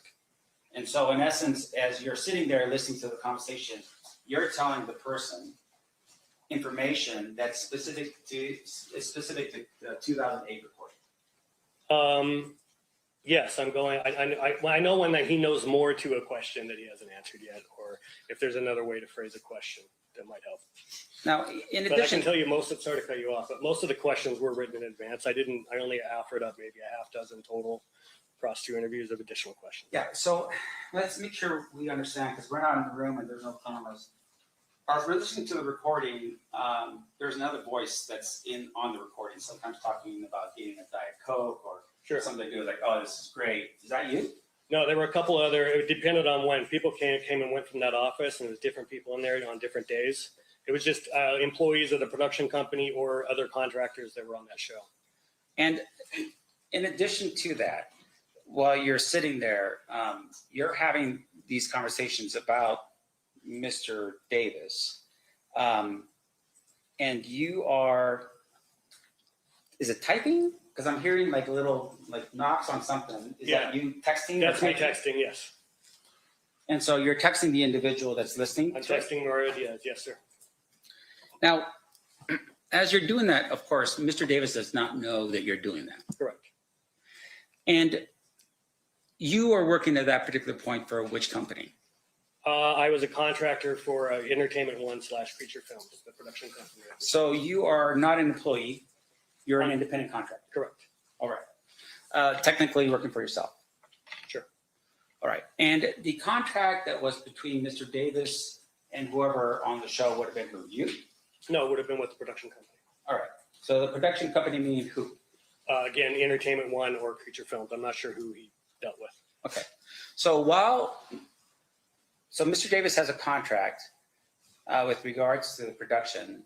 And during the time period that we are listening to your recording, fair to say though that you have basically taken your phone and placed it by the speaker. Yes, that's correct. And you're basically recording the entire conversation. That's right. Including the parts that technically was never ever either produced in a BET production or anything like that. There were some extra bits in there, sure. Sure. And once again, you didn't have the permission of either BET to do that, right? Again, I didn't have to seek their permission to do it. You're an independent contractor. You don't have a contract with Mr. Davis. So tell me how you believe you could report that without Mr. Davis's permission. Absolutely. I'm a technical. I'm asking for his contract, Your Honor. Overruled. I think he can answer the question as asked. A couple of things. First of all, contract does not outline every single duty that that a crew member is going to do on a shoot. It's not like you have to constantly keep getting permission to do stuff in order to do your job. My job there was primarily centered on his interview. So once I realized that when he showed up that first day and was kind of giving them the runaround, and he was dressed in shorts and a t-shirt and was acting like he didn't know why he was supposed to be there and that the interview wasn't supposed to be that day, I sat in that office for quite a while before they got started. And then when we've learned that basically, look, we're gonna have to interview this guy twice. We're gonna try to get him in now and get something, but he's gonna have to come back later.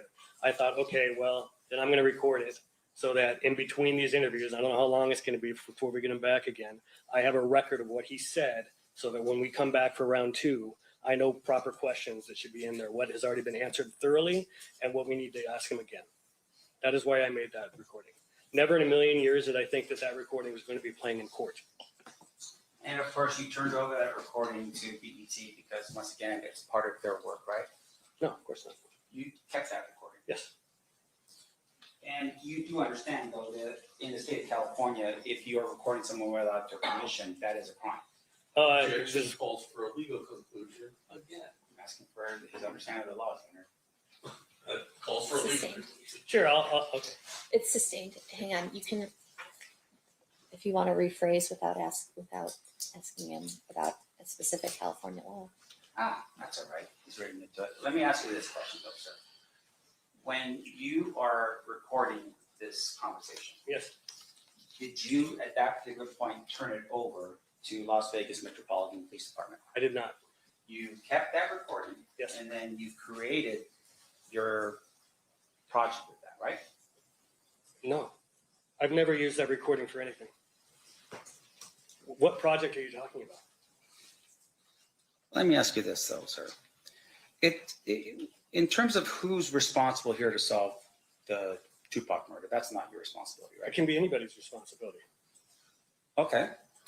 You're saying that it's not Metro's? It could be theirs as well. Of course it is. Any citizen can investigate a crime if they want to. Right. And we're going to get into that a little bit. But in terms of how you go about doing your job, fair to say that a detective would be the one that would handle that investigation. Sure. Right? At some point, sure. Right. And it's not like, say, the FBI. It's not LAPD, right? Compton PD. In this case, the Tupac murder was the responsibility of Metro. To some extent, except that I know LAPD made the argument that if the crime was planned in the city of Los Angeles, that they could also take ownership of the case. And you can ask Greg Kading about that if he comes up here. I don't even know what you just said. I'm just asking you this question. Let me just ask you this question, sir. So you send over notice to Metro and you say, hey, we solved this thing. You send over 100 emails to Metro and they didn't do anything about it, did they? No, because they were. No, that's a yes or no answer. They didn't do anything about it. What didn't do anything about it, define didn't do anything. They were working the case as far as I was concerned. They were responding to me. I was sending them because he kept talking. He started doing YouTube interviews. So every time he would do an interview, I'd like send it to him. Be like, hey, here's a new interview. Hey, this clip, he says this for the first time publicly. He says this. And there was back and forth going on with me and Detective Mogg. So I got the sense that he was absolutely working that case. And it's detective work 101. If your suspect is talking, you let him talk. And he was talking. So every interview he did was additional evidence to use against him. Okay. So what was he talking in? What was he talking in? Sure. What was the information that he was talking in? Are you talking about your documentary at this particular point? No. I'm talking about he's going on YouTube. He's going on Vlad TV. He went on, I think he ended up doing a total of 9 interviews on YouTube over a 4-year period. Did you verify any of the information that he gave you? What do you mean? Well, the information that you learned in this case, right? Who gave me? Well, the information that you learned from either the listing of the 2008 proper or in the interview with Mr. Davis. Did you go out and conduct your own investigation to verify the information? Sure. I went through, well, again, I had unfettered access to the case files, and there's lots of corroborating evidence in those case files. Now, when you say the case files, and I want to make sure I'm clear here. Sure. You're talking about Greg Kading. Yes. And you're talking about Greg Kading, who's former LAPD. Well, I'm not just talking about Greg Kading. I'm talking about every detective that came before him. Question, I am. You're trying to phrase it in a certain way.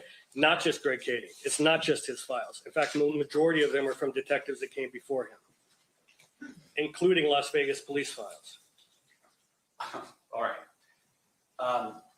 What detectives are you talking about before Greg Kading? Sure. A lot of the big detectives had gathered evidence. Don't shake your head. A lot of big detectives gathered evidence. Jeez, man. A lot of big detectives that gathered evidence that pertained to the Tupac case because the two cases it became known or believed were connected. So they had informants coming forward to them on the Biggie case that were saying, hey, these two things are connected. Okay. And once again, evidence or information that would have gone to the detective, right?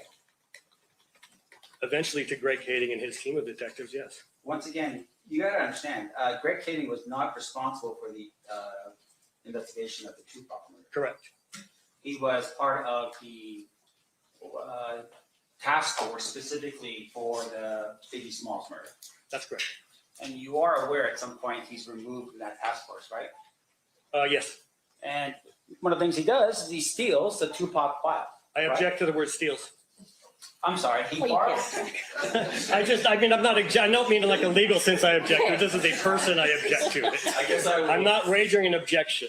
I take issue with the word Okay. steal. Okay. Any detective can take case files with them when they leave the department. It happens all the time. It's extremely common. In fact, I just did a series on Ted Bundy last year based on the same exact thing. One of the lead detectives on the Bundy case in the 70s took a box of files with him, and we were able to obtain those files, and we made a show about Ted Bundy based on his files. Are you a detective, sir? No. So you can't sit here and tell us what a detective can and cannot do. Fair? You're not a detective. Like legally, I can't say that. I can say based on my experience as a true crime producer for the past 20 years, it's very common in my line of work to come across files that detectives have taken home with them.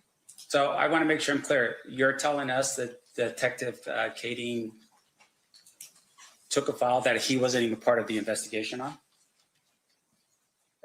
You're saying that that's what happened here? But Judge, I assume with fact, not in evidence. No, I think he mentioned that, Judge. What do you mean? He took a file that was not a case he didn't work? Yes. As soon as Keefe confessed to the Tupac's murder, they took ownership of that case. And again, you're going to have to ask him that question because I was not there for that. So once again, that's something you're saying that Greg Kading should come here and testify to. If he wants to, sure. And once again, based upon your research of this file for the 2 years prior to the documentary or the project that you were working on. Yes. For that. Murder rap, yes. You learned, of course, that Greg Kading was basically had issues with credibility. Objection, Judge. We approach. Yep.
All right, we're going to take a recess at this time. During this recess, you are admonished not to talk or converse amongst yourselves or with anyone else on any subject connected to the trial, or read, watch, or listen to any report or commentary on the trial of any person connected with this case by any medium of information, including without limitation, newspaper, television, the internet, and radio, or form or express any opinion on any subject connected with the trial until the case is submitted to you.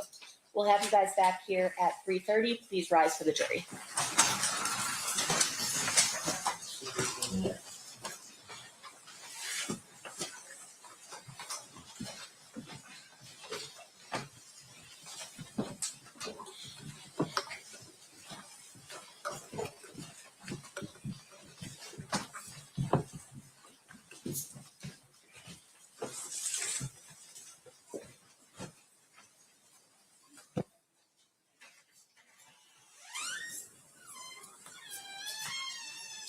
All right, for the record, the jury has exited the room. So going back to our initial first issue regarding, can we actually have you step off the stand for a little bit, sir? Thank you, Mr. Dorsey.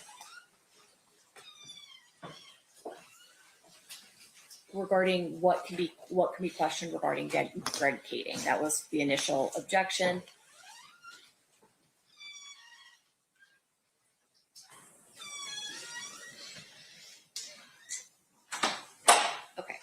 So the initial objection had to do with Detective Kading. Your objection is that you can't impeach someone through the testimony of someone else. Your position is that the credibility of the report that they're relying on is important. I do think to some degree he can explore the credibility of the information that he is relying on as long as it's accurate. And so I think there is a concern regarding what the actual federal judge did find regarding Detective Kading being maybe elusive or however you want to phrase it. Well, can I ask that question on direct? I asked no question as to his opinion of Greg Kading, either as to his credibility, as to his quality of his detective work, anything that would allow the defense to then go into specific acts and ask questions about someone's character. So what's the predicate foundation that has been laid that says I can now attack the character of somebody whose character is being somewhat assassinated here, right? He released a recording of the defendant. That is the only evidence as to what Greg Kading has done in this case.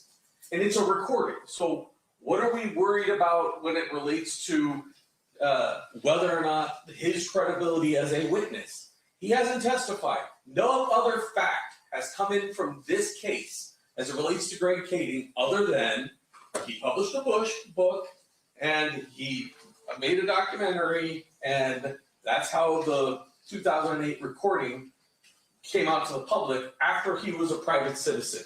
There has been zero testimony about any investigation done by him, any opinion testimony about his character, his quality as a detective. None of that information has come into the courtroom. So why is it that the defense gets to just ignore the rules of evidence and start asking about specific acts of misconduct for somebody whose character hasn't even been raised? Mr. Sims? I think the witness opened the door the moment the state asked him specifically about his research. And going into this idea that he did all this research, he's testified that Greg Kading was like his BFF. I mean, the guys working together on a project with regards to his book. And during this time period, the state starts asking questions that I think traipsed right into the expert opinion area, to which they're saying, oh, it's not expert opinion, this is just lay witness opinion. And I sustain that objection, saying he can't give opinions about ultimately that it's something that they can lay the foundation for, that this is included in the book, and that this is his information about this person, and then they can ultimately argue that. That was my ruling. Correct. I don't know if that's how that went down, but I think it was good.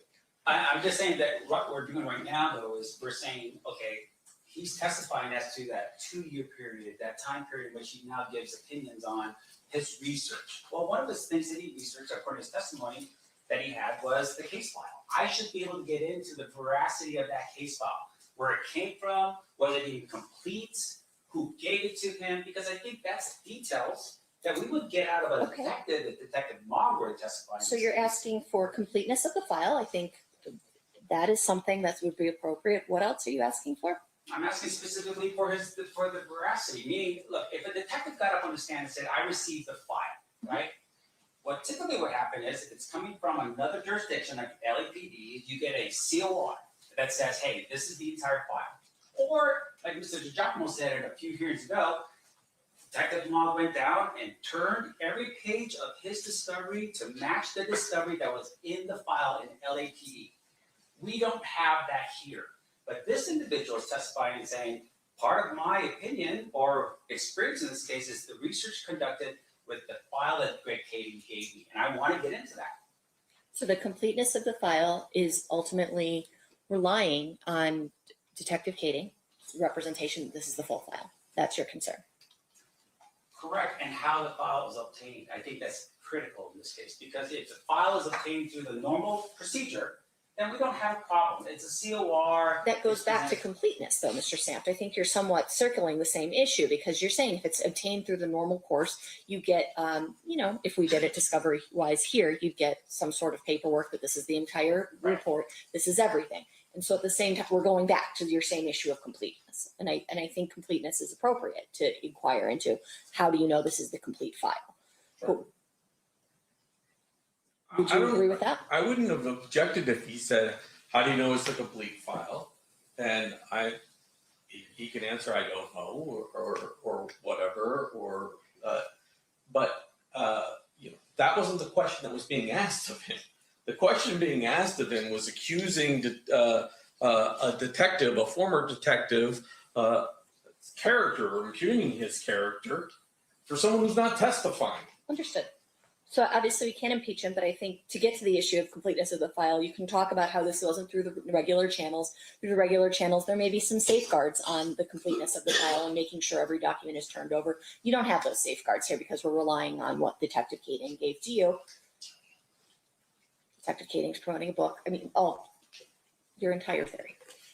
You can get into that. So then moving on to the other issue that sort of came up while we were at the bench. I have reviewed these emails. They were largely about scheduling and if the things that Detective Mogg was aware of during certain interviews. I didn't in any way see them to be exculpatory because they were not mentioning anybody else potentially being involved. Additionally, they had nothing to do with the initial ask, which was emails between Kading and Mogg. However, I can get those to you if you think that they are relevant to your defense theory. I think it does, because once again, it highlights the need for Detective Mogg to testify in this case. Well, at the end of the day, whoever testifies, the need is on the state, right? They get to decide who they call in their case. They get to decide how they prove their case, because at the end of the day, the only question that matters is can they prove their case beyond a reasonable doubt. If they don't think they can, that inures to your benefit because they can't prove their case, right? So at the end of the day, the way that they choose to prosecute this case may not be the way you choose to prosecute it, may not be, not that you're doing that, but, or the way that I would choose, or another prosecutor in the office would choose. But at the end of the day, that's what they're doing.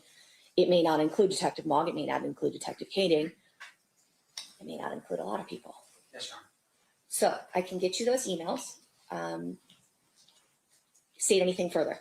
Well, just that I'd like him to be ordered not to go into character evidence without a proper foundation. He can't open his own door with the witness by suggesting, hey, this is what his character is, and then let me tell you why I think that. I agree with that. I would have to open the door to Greg Kading's character in order for them to impeach it, and I haven't. Okay, I agree with that. Ultimately, I think we've covered this specific issue because he's going to focus more so on the completeness of the file and the way that it was obtained. But if there's another contemporaneous objection regarding that, we'll address that. But I agree with that. Okay. Emails. How do you want me to get them to you? You don't really answer your email very well, so. I don't read well, Your Honor. If I could just have maybe reprint it out. No. All right. I can have a link sent from what just we had send sent the to link. you to Mr. Singh. Okay, sounds good. Or to me, really. Yeah. So I've reviewed them. My initial in-camera review was that they weren't relevant, but at this time, because you're requesting and have sort of opened another avenue into them that I didn't realize was necessarily relevant through my initial review of the case. We'll have them disclosed through that exact same link. Okay, Use the restroom before bringing back. of course. I need to do the same. All right, we'll be in recess.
Back on record in State versus Davis, C-377-407.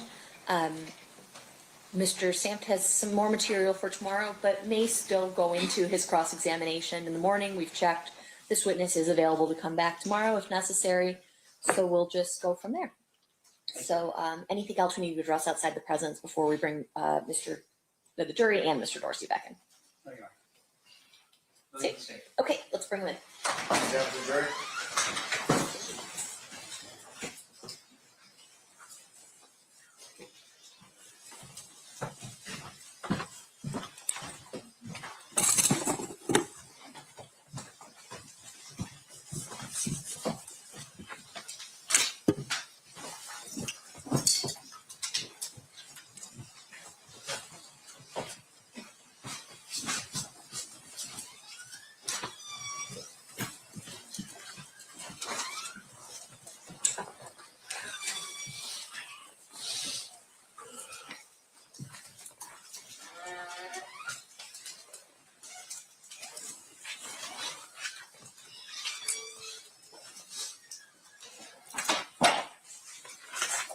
All right, welcome back, Mr. Dorsey. Do the parties stipulate to the presence of the jury? Yes, sir. You may all be seated. Mr. Dorsey, you're still under oath. Mr. Samt, you're still on cross-examination. You may proceed.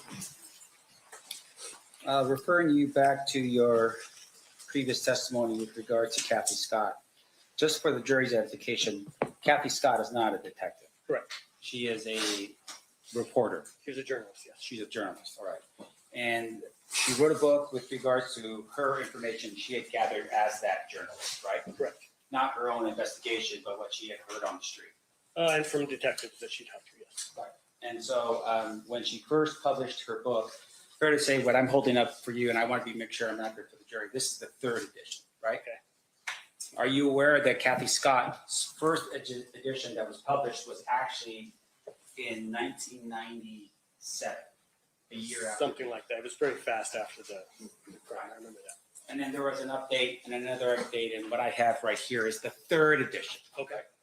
But with regard to that first edition, it came out a year after the shooting of Tupac. Sounds about right. All right. Now, your testimony has been around your research, and you had testified that you had listened to the recording of 2008. Yes. That recording was given to you by Greg Cady. Correct. Did you ever compare the 2008 recording to the 2009 recording in this case? I did not have the 2009 recording. Right, because Mr. Cady did not give you a 2009 recording. That's correct. And that was not information that was public, right? Correct. Now, with regards to your 2008 recording, did you compare that against the 1998 recording in this case? Was that like a federal investment? No, I did not. And once again, Greg Cady did not give that to you because Correct. he did not have that. I don't know if he had it or not, but he didn't give it to me. Okay. So the proffer that you have, or at least the 2008, is a interview in which Mr. Cady was in the room. Correct. Along with Mr. Dupree, or Detective Dupree from the LAPD. Yes. As well as an FBI agent. I believe so, yes. As well as the United States Attorney. I believe so. And as well as maybe somebody from the DEA. I don't know. Okay. And his attorney. And his attorney, yes. Fine. In terms of those other individuals there, do you have any reports that you can share with the jury about what any of those other agencies did after the 2008 process? Not that I can recall now. All right. And once again, that wasn't in the information that Mr. Cady had given to you. Again, it might have been, but I don't recall. Okay. Now, let me ask you this next question. You had gone through and said that you had done some research on this case. Are you aware that there was a lawsuit by the Tupac estate against Death Row Records? I'm not sure. A civil lawsuit for breach of contract for royalties? I mean, there's lots of lawsuits like that. I don't know. I can't recall. All right. So you don't have that information for us? Again, I don't know. I might. That's fair. Are you aware of a lawsuit by Orlando Anderson against the Tupac estate for injuries caused in Las Vegas? I am. All right. Are you aware that there was a settlement in that case? No. There was a counter lawsuit for wrongful death filed by the estate of Tupac against him, and I thought that all went away when he was killed. No, well, and that's what you think, right? Did you? That's what I believe, yeah. But you don't have research for that. I don't think so, no. You didn't go to the courthouse in LA County and look up the case or do anything like that? No.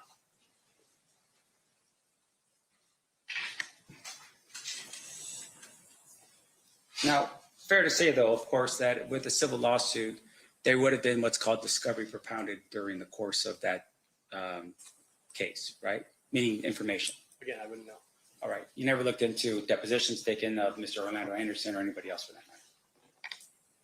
Now, in addition to that, were you aware, based upon your research, that Tupac was actually leaving death row prior to his death? That is assumes the fact, not evidence. What's your response? Based upon his research, Your Honor. He testified about his research for this case. I think what Mr. DeJock was saying is that's not true. No, I'm You're saying assuming a the fact. predicate of his question is assumes the fact that has yet to be established. He's asking the witness. So in other words, it's not true, the thing he's asking. I don't know if it's true or not, but he is assuming a fact, not evidence. Can you lay more foundation? Sure. In your research of your project in this case, did you ever look into the relationship between Tupac Shakur and Suge Knight? Yes. And during the time that you looked through that relationship, did you learn that Tupac was not happy with Suge Knight? I did not. There's conflicting accounts about what was going on at that time, whether or not Tupac was going to leave death row because he was unhappy, or whether the idea was that he was going to set up his own label that would then be distributed through death row, and that is what Suge Knight wanted his big superstar artists to do, was to branch out, start their own companies, but with death row continuing to be the central company that it all flows through. And that information you're providing to us, is that in some document somewhere? I don't remember where I got that from. And regarding Tupac's position here, he had finalized his 3 album in terms of his obligations to death row. As I understand it, yes. And he had also at some point started to create his own label, Macadine. Correct, I just said that. And thank you. And with regards to that label, he actually had a book of music that he was going to take with him into that label, right? I'm not aware of that. And with regards to the information here, it looks like not only did Tupac fire death row, but safe to say that he also Objection fired. assumes a fact, not an evidence. You guys approach.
All right, Mr. Samp, you may proceed. Okay. Last question I asked you was, are you aware that Tupac had fired David Kenner? Objection. Are you aware if? Oh, I'm sorry. Let me back up here. Are you aware if Tupac had fired David Kenner? I've heard that claimed. I don't know that for a fact. And just for the jury's edification, David Kenner was death row's lawyer. Correct. Are you aware if Tupac had requested an audit of death row's books to see what money they may have taken from him? Again, I've heard rumors of that. I've never seen any evidence of it. A lot of the questions you're asking me right now, I know are based off conspiracy theories out there about alternate theories of this. And I just would wonder if you have any evidence of that you would base your question on. Mr. Or if Dorsey, you're just using a questioning you of can't me. ask him questions. He asks you questions. Okay, well, that's fine. Okay. I'm just wondering. Let's It just does- do it by the book. Sure, understood. Thank you. Mr. Sampson, ask a question. He's going to give an answer, I think. Well, let me ask you this as well, sir. Are you aware if Reggie Wright was the security company or had a security company in charge of protecting Suge Knight and Tupac Shakur? Can I just finish my question, please, sir? I know you're getting a little eager here, but at the night of the fight at the MGM, that Reggie Wright Jr. had a company that was supposed to protect Suge Knight and Tupac Shakur. Yes.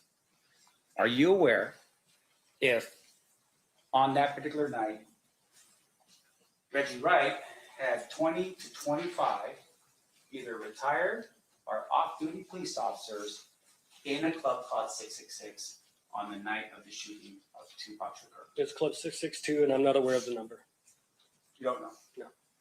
Are you aware if on the night of the shooting, there was only one individual that was with Suge Knight and Tupac Shakur by the name of Frank Alexander? Well, one that was official security named Frank Alexander, yes. Okay, one person. Correct. Now, in addition to that, are you aware, sir, that in the time period in which Frank Alexander, if then I was not supposed to use it. Let me ask you this. Rephrase, thank you. Yes. Do you have any information at all as to whether or not Frank Alexander had a walkie-talkie or an XL radio? I don't know. In addition to that, let me just go through here. You had mentioned that you had read this book. I'm showing you again. Yes. This is my kind of just, you're very eager. But this is my copy of the Compton Street Legend, okay? You read this book? Yes. All right. Let me just go through the book here real quick. Do you know who rapper Foxy Brown is? Yes. Foxy Brown is not dead. No, she did. And in the book, Mr. Davis refers to Foxy Brown in the book. Yes. In fact, he refers to her as somebody that was in the car with Zip before Zip had asked her to get out of the car so he could have a conversation with Mr. Davis. Correct. And that conversation took place in the valet area of the MGM. It was a valet or the parking area. Well, do you want to look at the book to make sure that we're clear? Well, I'm not sure between the book or the 2008 proffer, but it was parking lot or the valet area. I don't remember specifically where he said it was. Just outside the MGM. All right. Your Honor, may I approach? You may.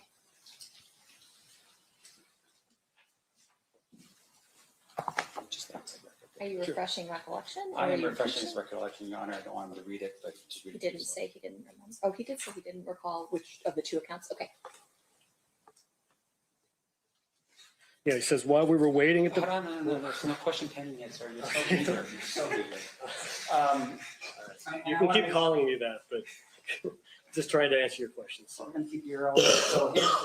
So with regards to the question is, this conversation or at least event occurred at the MGM at the valet area. That actually is ambiguous in that book. It says while they were waiting for their cars at the valet, Zip called them over to his car. Does not state where his car is parked. Right, so Zip could be anywhere on the property. Correct. Wait until I'm done with my question. Including, it's a multi-level parking structure, right? You're saying that that's big. Yeah, I don't know if it was in a parking structure. I'm just saying it could have been anywhere in the parking area of the MGM Grand. Did you verify that Foxy Brown was actually in Las Vegas on the night of fight of September 7th, 1996? I did not.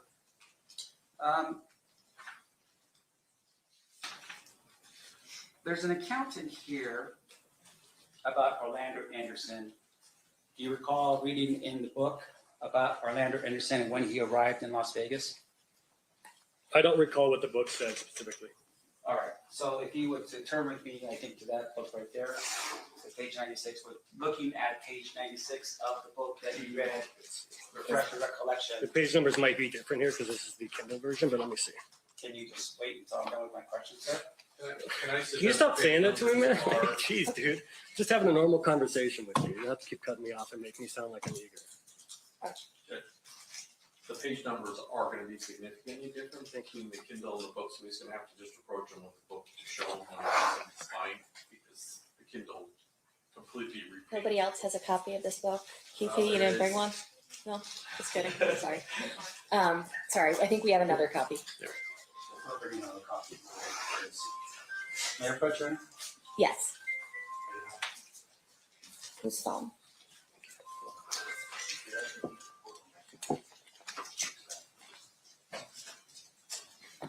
Okay, page 96. Yes.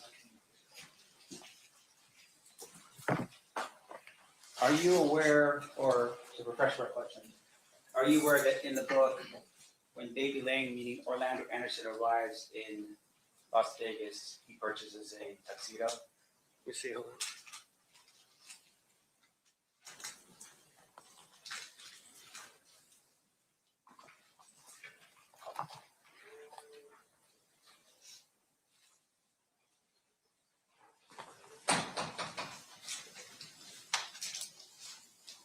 Yes, I see that here. And the reason why he purchased a tuxedo is because he said he saw former Major League Baseball player Barry Bonds with a badass brown Versace tuxedo. So Baby Lane decided he wanted to buy the same tuxedo, right? Yes. Are you aware of the whereabouts of Barry Bonds on the night of, or the day of, September 7th, 1996? I'm not. You didn't look into that? No. Now, in addition to that, on that same page, sir, are you aware that in the book, Mr. Davis says he rents 3 rooms on the same floor at the Caesar's Palace? Yes. Did you ever verify whether or not he had actually rented any rooms at all at the Caesar's Palace on September 7th, 1996? There would be no way to verify that. That's a yes or no answer. No. Okay. Now, in addition to that, he mentions his purchase. We'll keep it on the same page. You're fine. I got it. Page 96. Mr. Davis says that he goes to the Versace store, and while he's there, he purchases himself a $3,000 blue suit with white pinstripes and some additional Crocs, I guess, or shoes from the Gucci store, and a white shirt. Call that? Yes. Did you at any point ever determine whether or not Mr. Davis actually owned a $3,000 blue suit with white pinstripes? No. Now, page 97. Mr. Davis says he sat on the second row of the fight, not far from some of the celebrities. Do you have any proof at all in your research or your investigation as a citizen in this case indicating that Mr. Davis sat on any row in the fight? No.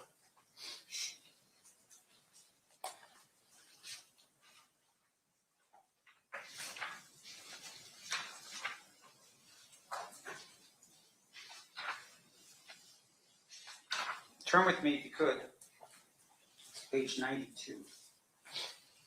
There are 2 pictures that are there. You see those pictures? Yes, sir. The picture to the left there underneath the caption reads, "Me and my sister at the fight." Do you know who it is that's standing next to what proposes to be Mr. Davis?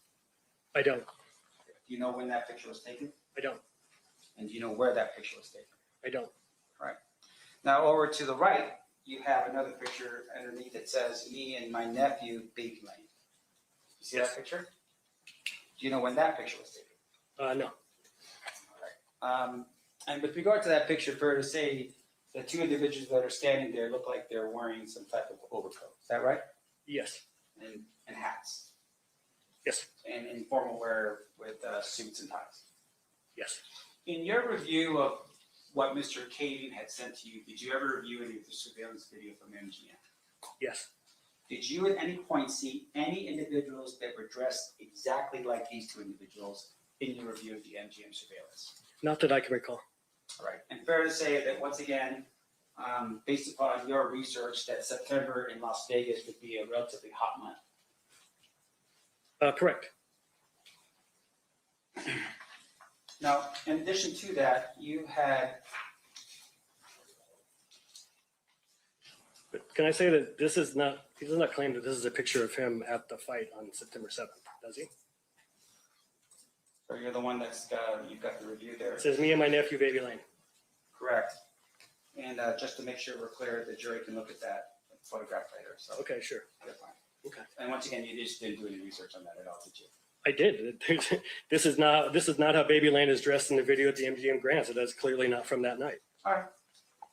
Now, in addition to that, you had also reviewed this idea that they were waiting at Club 662, and at some point they decide that they're going to leave and go back to where they were supposed to come from, right? Is that yes? Yes. Or no? Is that back to the Caesar's Palace? They were going back to the Strip. They were going back to the Strip. Yes. And they were going back to have fun. Correct. Now, they stop, right, to get liquor, and it seems like Mr. Davis is very specific about his liquor.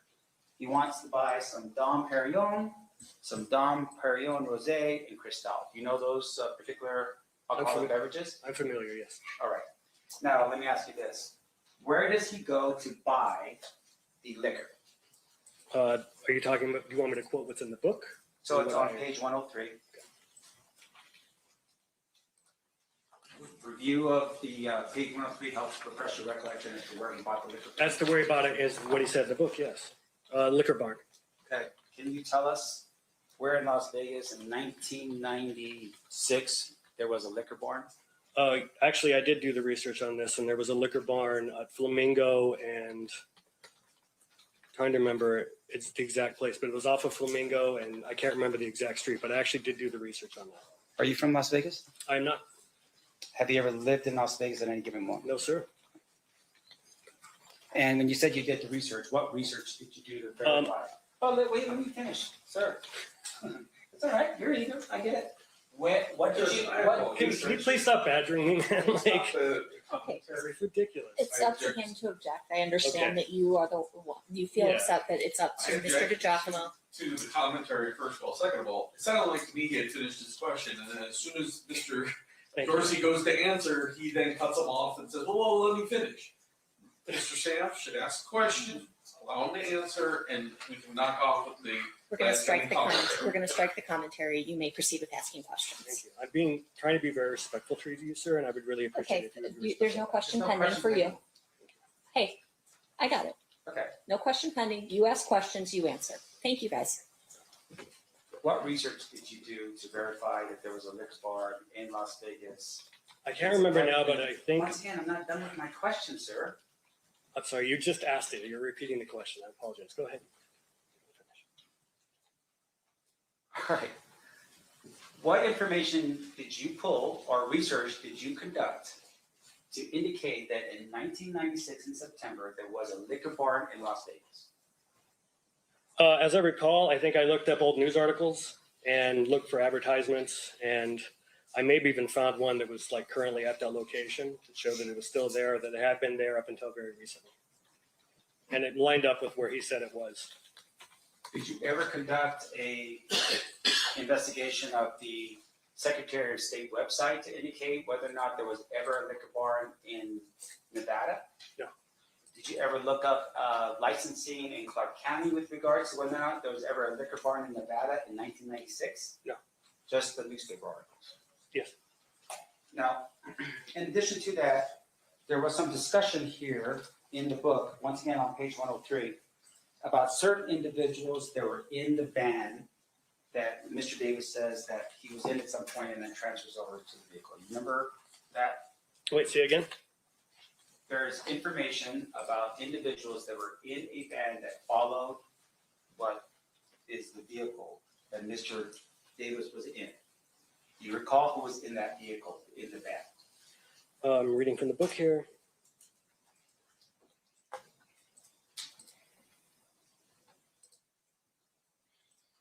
Yeah, he wrote C. Ray, who's Corey Edwards, who he lists as one of his top salesmen. His cousin Trey and BMF's Big Meech out of Detroit. Are you aware that BMF's Big Meech out of Detroit is still residing in Detroit? I'm not familiar with where he's located. Did you at any point do any type of research or private investigation on your own to interview Mr. Meech, Big Meech out of Detroit to see if this was true? No.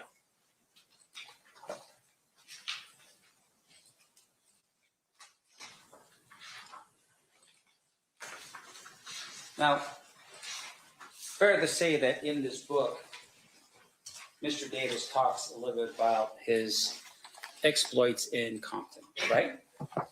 Yes. And he talks about his work that he was doing as a drug dealer. Yes. Now, during the time period of your research, are you aware that shortly after the shooting of Tupac Shakur in September of 1996, that there were search warrants executed throughout Compton of different houses in Compton? Yes. And those houses included Mr. Davis's house, right? Yes. And it's his family house as well as another house that he resided in as well, right? I believe there were two houses next door to each other, yes. There was a third house on California Street. Are you aware of that house? I'm not aware of the entire list of addresses that they raided. Okay, but once again, we're just relying on your research here. Now, in terms of your research, fair to say that in the searches of those houses, we don't ever find a .40 caliber gun, right? I actually don't know that for a fact. Okay. And in terms of the searches of those houses, we don't find any information that would say that Mr. Davis was actually in Las Vegas on the night of September 7th, 1990. I'm not aware. That would be something for another detective, right? Sure. Do you know who the detective would be that would testify to that? I don't, one of the Compton police detectives, but I'm not sure. Now, are you aware that Mr. Davis says at some point that he was moving about 300 kilos a month of cocaine out of Compton? Yes. In your research at all about the search warrants that were executed in Compton, was there any indication at all of money found in Mr. Davis's home or any of the houses that he was associated with? I can't recall that. You can't recall it because you don't know? I don't know.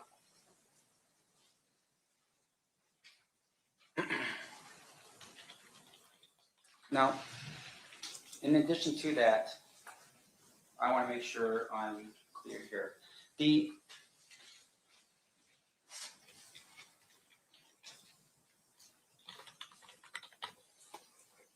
There's a picture here that's on page 30.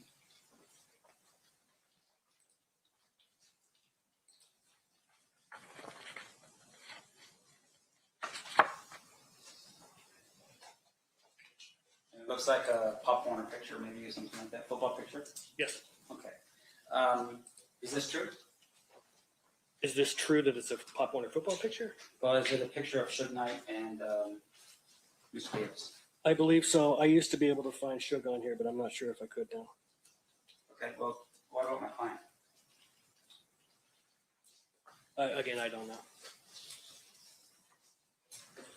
know. In addition to that, are you aware at all about the photograph that's taken on page 12 of the book?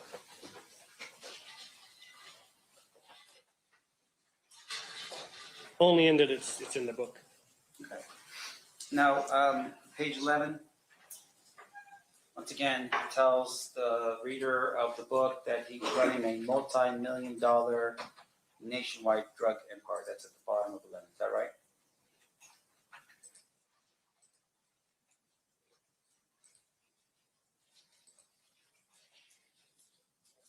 Yes. Do you have any proof of that? Actually, yes. I've interviewed 3 former Compton gang unit detectives, and across the board, they told me that Keefe D was a high-level drug trafficker, and that basically by the 90s, they rarely saw him on the streets anymore because he was effectively too big for them. They were only running into his soldiers at that point. Okay, so you're telling us something that somebody else said. Who are the detectives? I interviewed Bobby Ladd and Reggie Wright Sr. and Ray Richardson. Are you aware that Reggie Wright Sr. was a member of the Compton Police Department? Yes, sir. And are you aware that in 2000, the Compton Police Department was dissolved because it was corrupt? Objection. That's assumed the fact, not evidence. Can you rephrase? Are you aware that they were dissolved? Well, I mean, yes, Your Honor. Let me ask you this way then. With regards to the Compton Police Department, are they currently Compton Police Department as of today? No, sir. Why not? Well, there's conflicting accounts of why it was shut down. And I believe it may have been 2002. I don't know if it was 2000. But the city said that it was corrupt and they were shutting it down for corrupt reasons. Of course, if you talk to the police that were there, it was their contention that City Hall was corrupt and they didn't want the police department investigating them. And then once they shut down, the Las Vegas Sheriff's Department took over policing for the city of Compton. They took over the contract. And I know that many of those Compton police officers were just immediately hired by the LA Sheriff's Department and continued to work in Compton. Now, in terms of your evidence here today, or the things that you have, fair to say that what you're telling us is basically based upon what other people have told you? Sure. Do you have any physical evidence that we can look at to help us determine whether or not Mr. Davis was actually in Las Vegas on the night of the fight? Physical evidence? No, I don't. And with regards to the raids in this case, and I want to make sure I did not miss this point, were there any indication at all of very expensive $6,000 suits in any of his homes? So I can't recall because the search warrant and the return on the search warrant is literally dozens and dozens of pages long, just lists after lists after lists of guns, ammunition, jewelry that were seized from these. I mean, it was something like 30 some addresses, I think. Like 2/3 of them, I think, were actually Piru blood addresses. The other third were Crips. I can't recall from memory. I don't have a photographic memory of every single item that was recovered, so I can't answer that question. All right, but fair enough. Your research is targeting towards Mr. Davis, but in terms of your recollection, you don't recall what was actually in his homes. Off the top of my head, I don't recall that, no. And that information would be better served by a member of Compton Police Department? Sure, they could probably do that. But again, it was 30 years ago. They would probably need to be given a heads up so they can look it up before they come here to testify. And just one final point, and then I'll just let you go. Your testimony here is that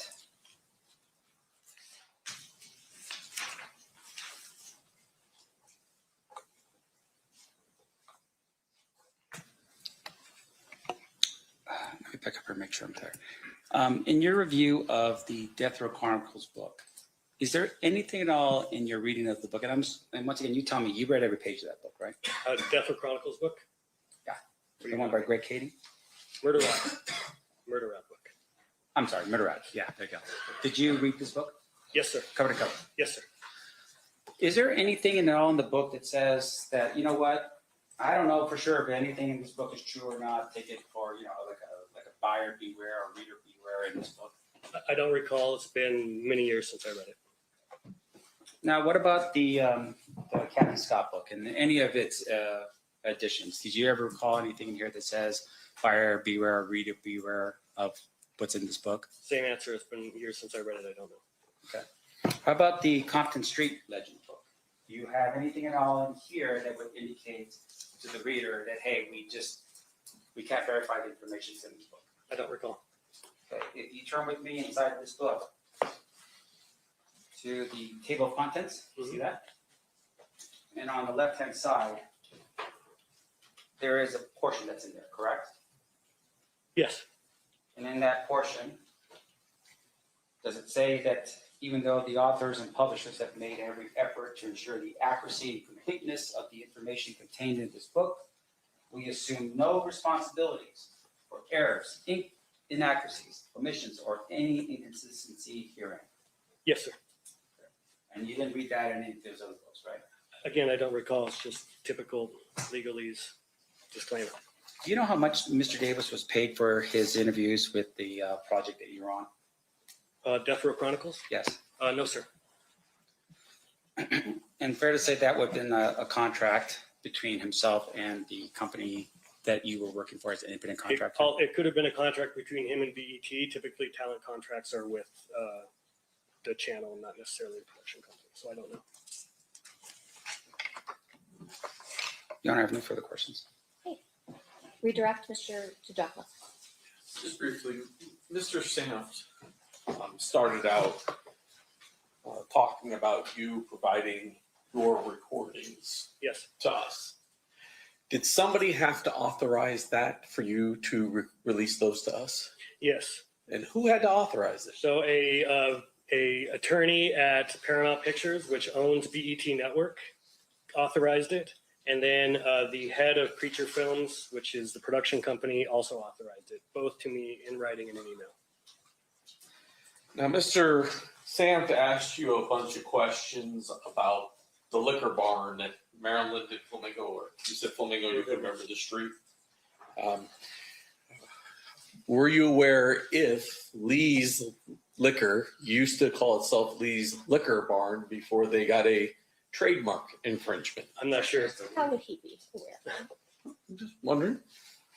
Mr. Sample's allowed to ask every question on earth. Just add an if. Were you? I can't remember if that's how I discovered that or not. Are you aware that even today, if there's a liquor locker at Flamingo in Maryland? Yes, I think that's how I first tipped onto the fact that there was a liquor store in the region or the area where Keefe had described. Now, Mr. Samt asked you if you had ever tried to confirm that Foxy Brown was in Vegas. Right. Are you aware if Foxy Brown's real name is Inga Marchand? Yes. Are you aware if Inga Marchand was even present at Biggie Smalls' murder? She was, yes. Has the relevance, Your Honor, and Lee? What's your response, Mr. DiGiacomo? I think it was. I said, "Are you aware if?" So of course it's not leading by definition. Okay, so it's not leading. What about the relevance? Well, I'm about to ask him a relevant question about Inga Marchand. I'll overrule. I'll give you a little bit of leeway to establish your relevance. Go ahead. Have you ever tried to interview Inga Marchand? I have not. Are you aware of how many detectives have ever tried to interview Inga Marchand? I am not aware. At least for the Tupac case, I know that they tried to reach her for the Biggie case. In the book in there, Mr. Davis, does he discuss his proffer that took place in 2008? In the book? Yes. I can't remember offhand. Go to the second to last chapter here. I can do it in Exhibit 127.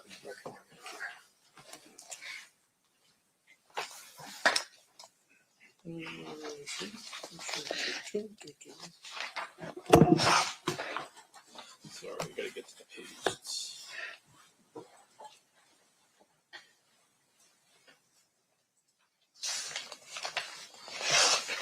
Does he have a chapter entitled "We Know"? And on this exhibit, it is page 120 out of 145. Yes. And if you briefly review, I don't know, maybe the first 4 or 5 paragraphs.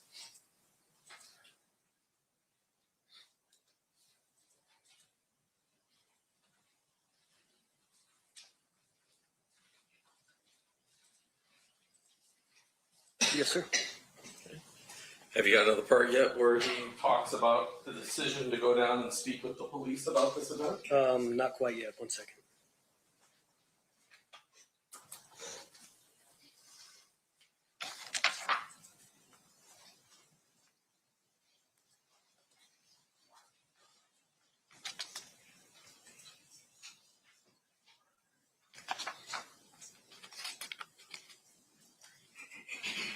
Yeah, it's a few pages in, it looks like.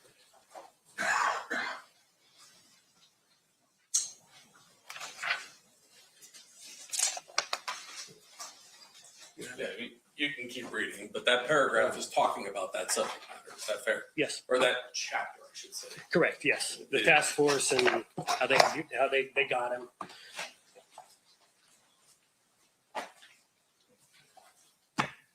There were questions about what you could and couldn't confirm from Mr. Davis's story with the file that you had. Do you remember those questions? Say again? There were questions asked by Mr. Samt about, did you confirm this or did you confirm things from the 2008? Yes, sir. Well, let me ask you this. Were many of the things he said in his proffer confirmed by the Biggie Smalls case file? Yes. in fact, had Corey Edwards in 2006 given a statement to police. Correct. He gave a statement to detectives Greg Kading and Tim Brennan. Finally, going back to that 2008 statement, I just want to make sure we're clear that as far as you know, the first time the word sea breeze or sea bring the girls in the car, the actual model of the car came from Mr. Davis. Objection, Your Honor. Say yes or no. Overruled. In the 2008 proffer? Yes. Yes. Thank you very much. Recross. Sir, just based upon your investigation as a civil investigator in this case, did you ever speak with Suge Knight? No. No further questions. Anything further based on that, Mr. DiGiacomo? Ladies and gentlemen of the jury, any questions for this witness? Okay. All right, thank you for being with us for these 2 days. Mr. Dorsey, you are excused. Thank you so much. You're welcome. Will he be subject to recall, or is he released from the subpoena? No, let's keep him subject to recall, Your Honor. Okay. All right. Anybody else to present today, Mr. DiGiacomo? No, Judge. All right, so then we are going to recess for the evening. At this time, you're admonished, you are not to talk or converse amongst yourselves or with anyone else on any subject connected to the trial, or read, watch, or listen to any report or commentary on the trial of any person connected with this case by any medium of information, including without limitation, newspaper, television, the internet, and radio, or form or express any opinion on any subject connected with the trial until the case is submitted to you. We'll see you guys back here at 9 a.m. tomorrow. Please rise for the jury.